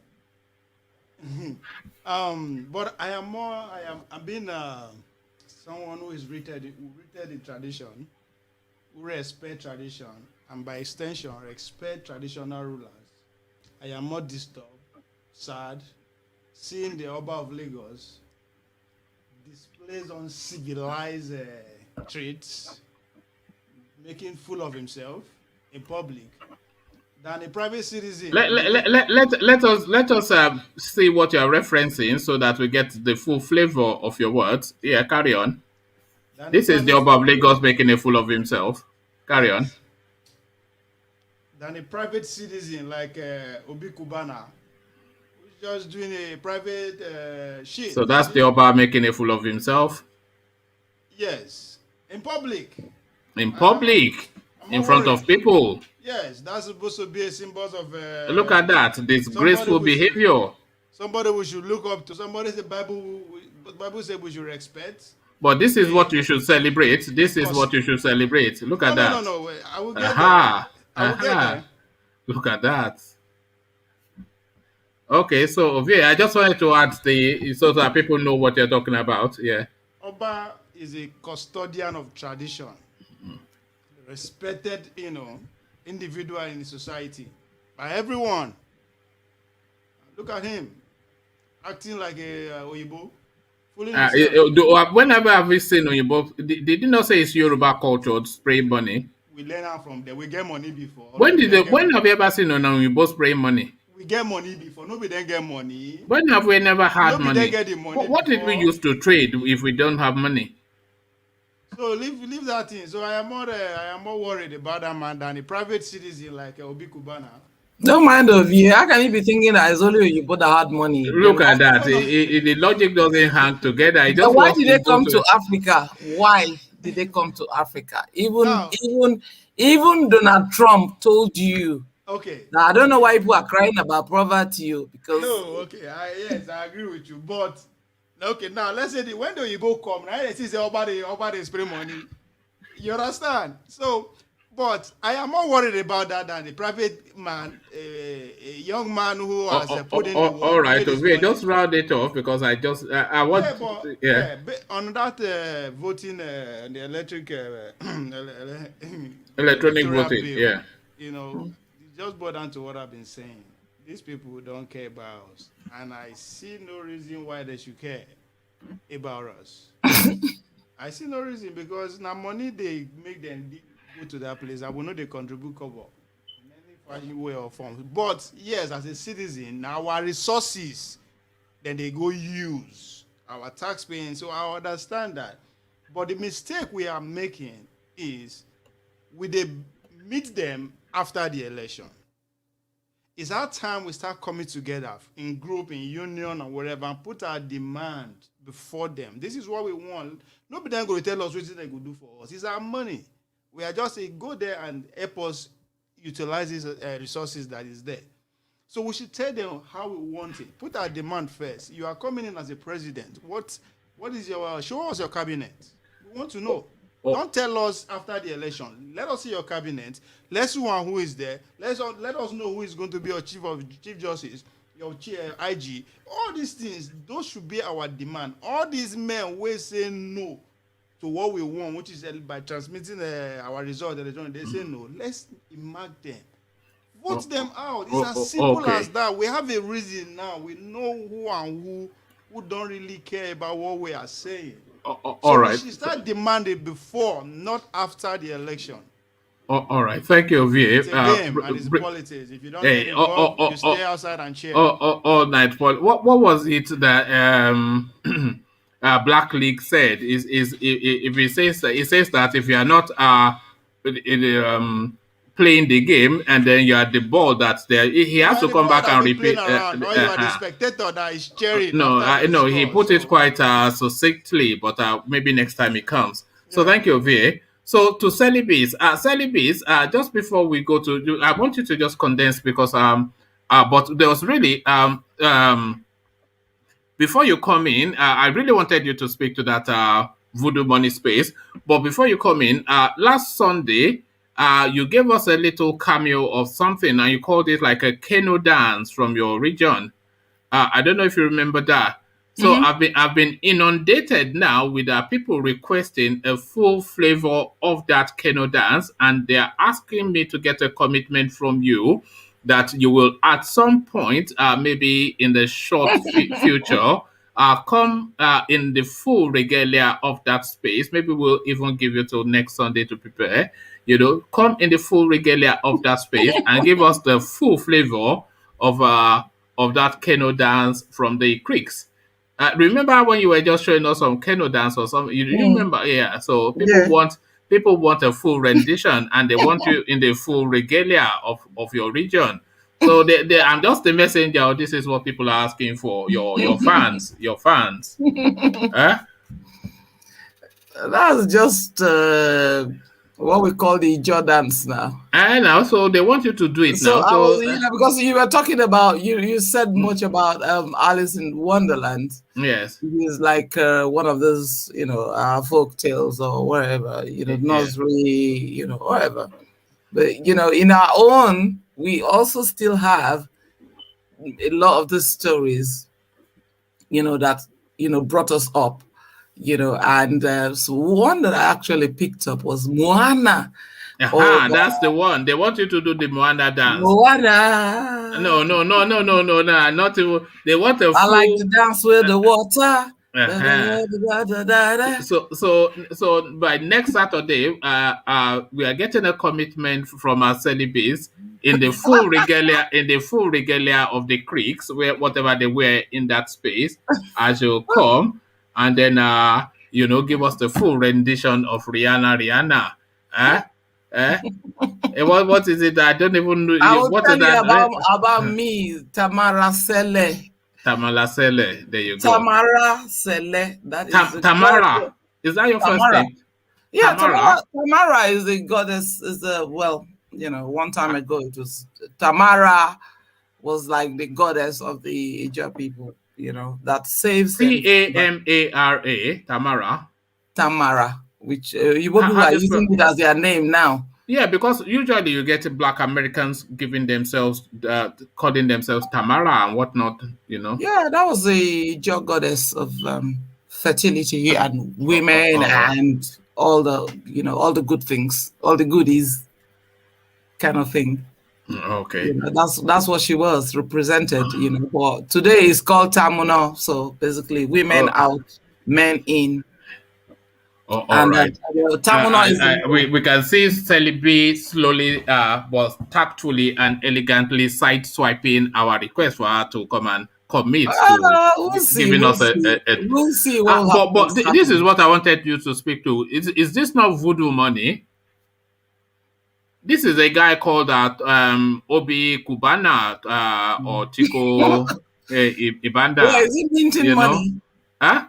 Is he minting the money or? No, it's voodoo money. He is Babalawo money.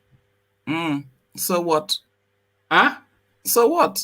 And it's an abuse of the Naira. It's defacing the money. You should go to jail for this. Naira is already abused. Naira is dead. So whatever they want to do with the Naira, I don't care. We've done this. I mean, come on, let's not lie. We've done this. Yeah, no, but not in this vulgar fashion.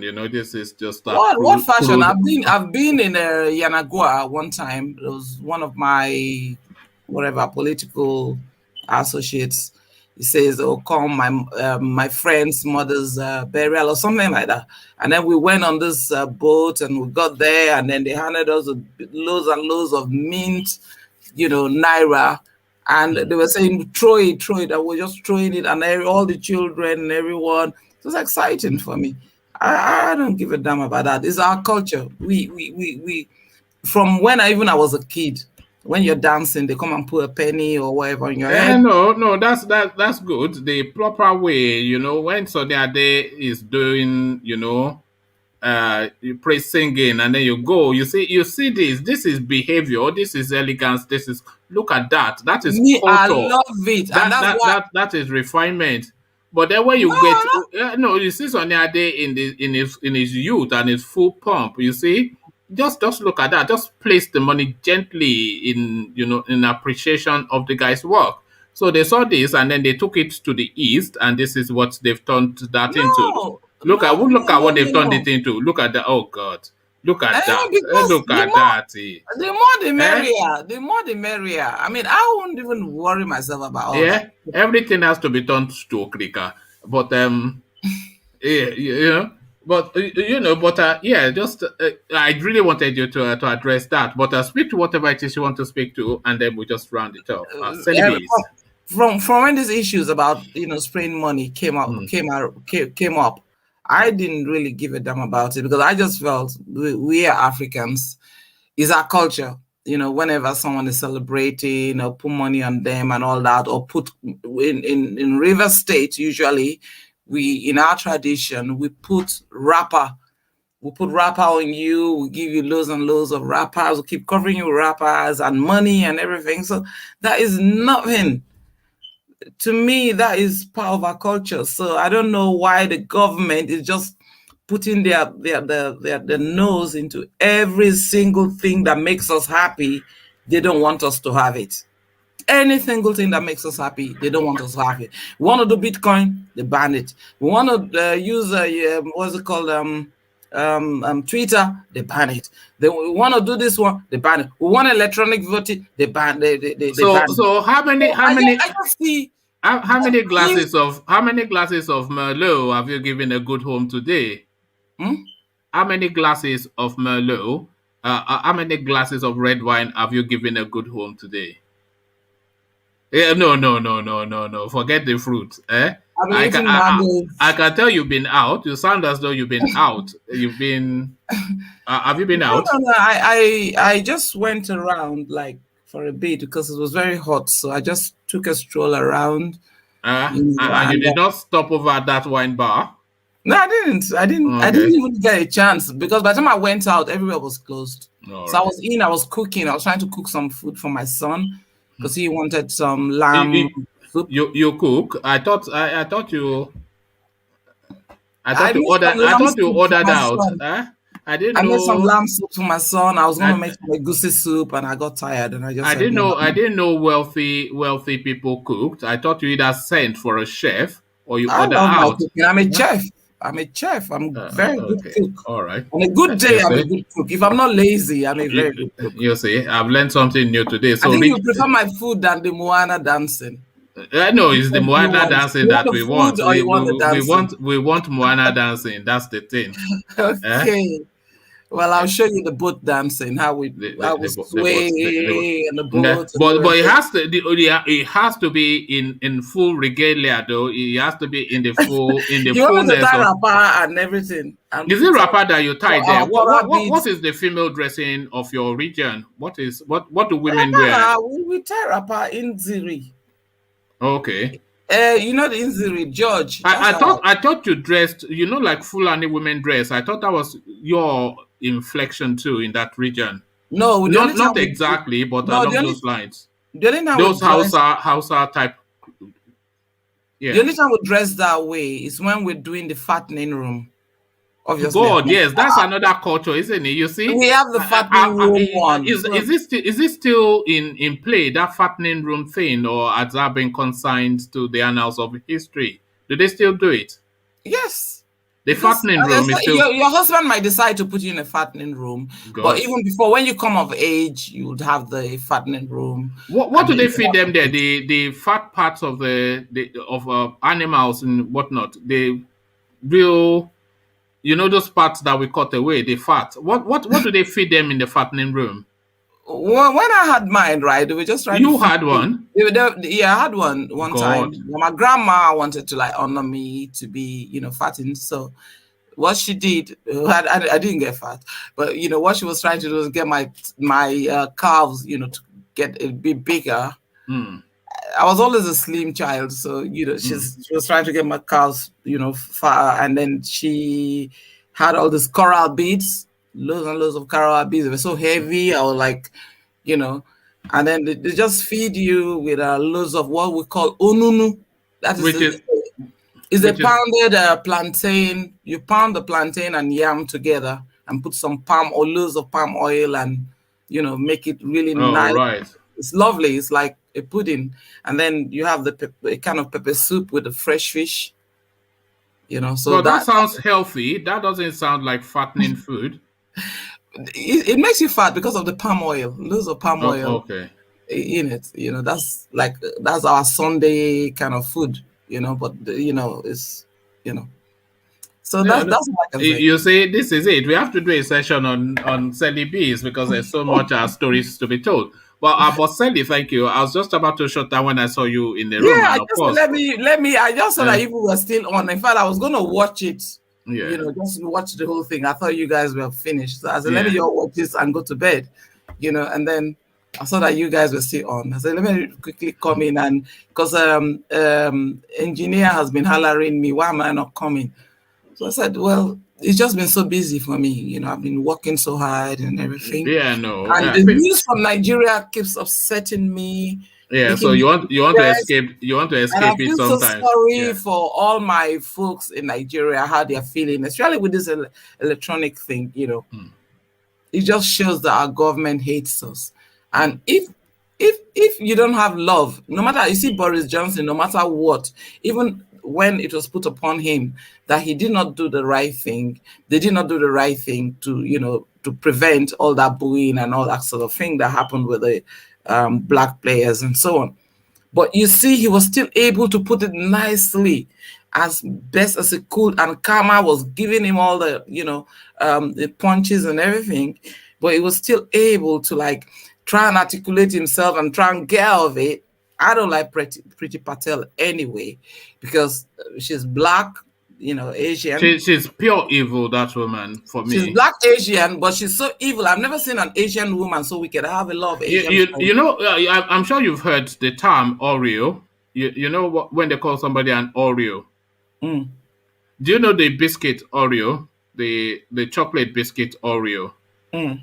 So with an Oreo, of course, it's a chocolate biscuit, but with a white interior. So black on the outside, white on the inside. So a black person that tries to act white, or they are black in skin, but only in skin, but they imagine in their head that they are white. They call people like that Oreos. So she's a bit of an Oreo. Black on the outside, white on the inside. I think it's just a bit of an inferiority. I'll just say it's an inferiority. Yes, of course. Because at the end of the day, we belong to any color. I didn't choose my color. God gave me this color. And we just have to be proud of it. So if you're not proud of your own and you're trying to act like you're a certain person, and whereas you're even not, or even you're not even that knowledgeable for that matter, you're just lucky to have that position, then you when you get to God's gate, you will explain to him. But as far as I'm concerned, all human beings should be well looked after, especially your own. Because if I don't look after my own, I cannot look after anybody else. And if you don't look after your own, who will? Right. So no matter what happens, I always come back Nigeria. I always come back to my Nigerian whatever I can do to help or whatever. But I know that I'm really so saddened, I know people in Nigeria are just not so, they're just so unhappy right now with everything that's going on. There's nothing to make them happy. If you ever watch this show, I don't know whether you watch it. I think it's what's it called? This television, the Bystanders. The last time I watched television would have been 3-4 years ago, except no, for I'm talking about YouTube. Bystanders. Oh yeah, okay. Yeah. TV. You get just the real people in Ogba, in Lagos. They're coming out, they're saying their mind, and you just want to at least try and hear just to what you're saying, just to digress a little bit, Celibes, just what you were saying and what I said.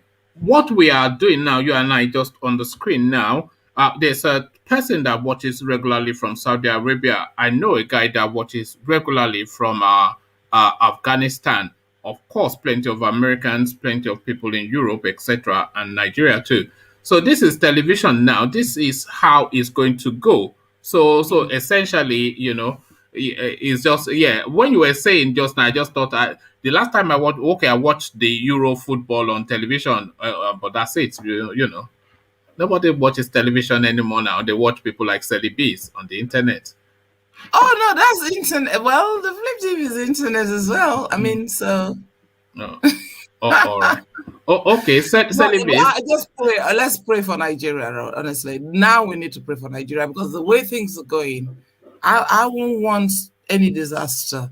I mean, it's bad enough. It's bad. It's almost inevitable. It's almost like they want it, just to, and maybe it needs to happen just so that things fall one way or the other. If they are going to subjugate the space and then conquer it, then let them do that. And if we are going to repel them, then let us do that. But we cannot. Does it affect you?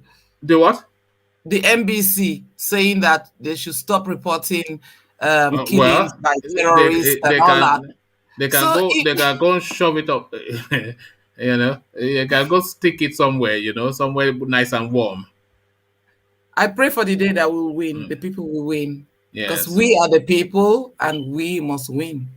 All right. One way or the other, we'll have to win. We have to support each other to win. A good place to leave it. Thank you, Sally Bees. At least thank you for turning up. I know you were just going to take it easy, but I forced you on. So, Sally Bees, ladies and gentlemen, the silky tones off. So, Sally Bees has rounded it off for us. So, there's nothing much more for me to add other than to say peace. And then I'll leave you in the capable hands as you were brought in. And then you are gently and elegantly and rhythmically ushered out. So the ushering out by the K Guides. Only water, only water, where is Sima? Water,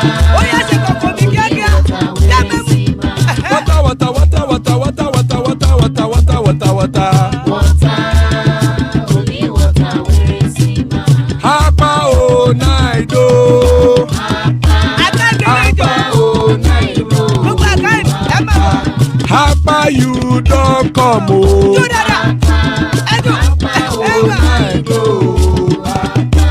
Hapa oh night oh.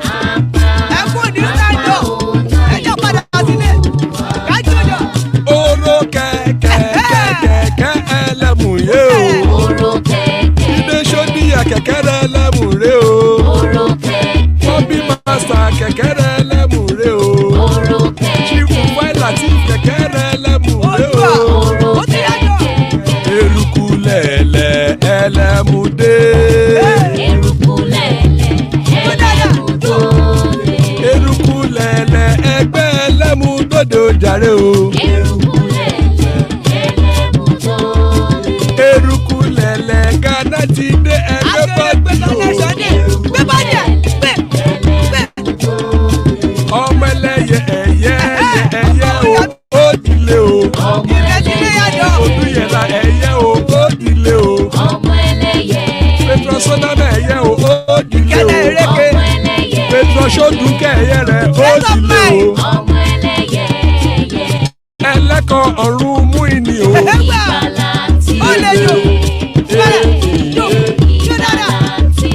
Àkùkọ ọ̀run mẹ́kọ̀.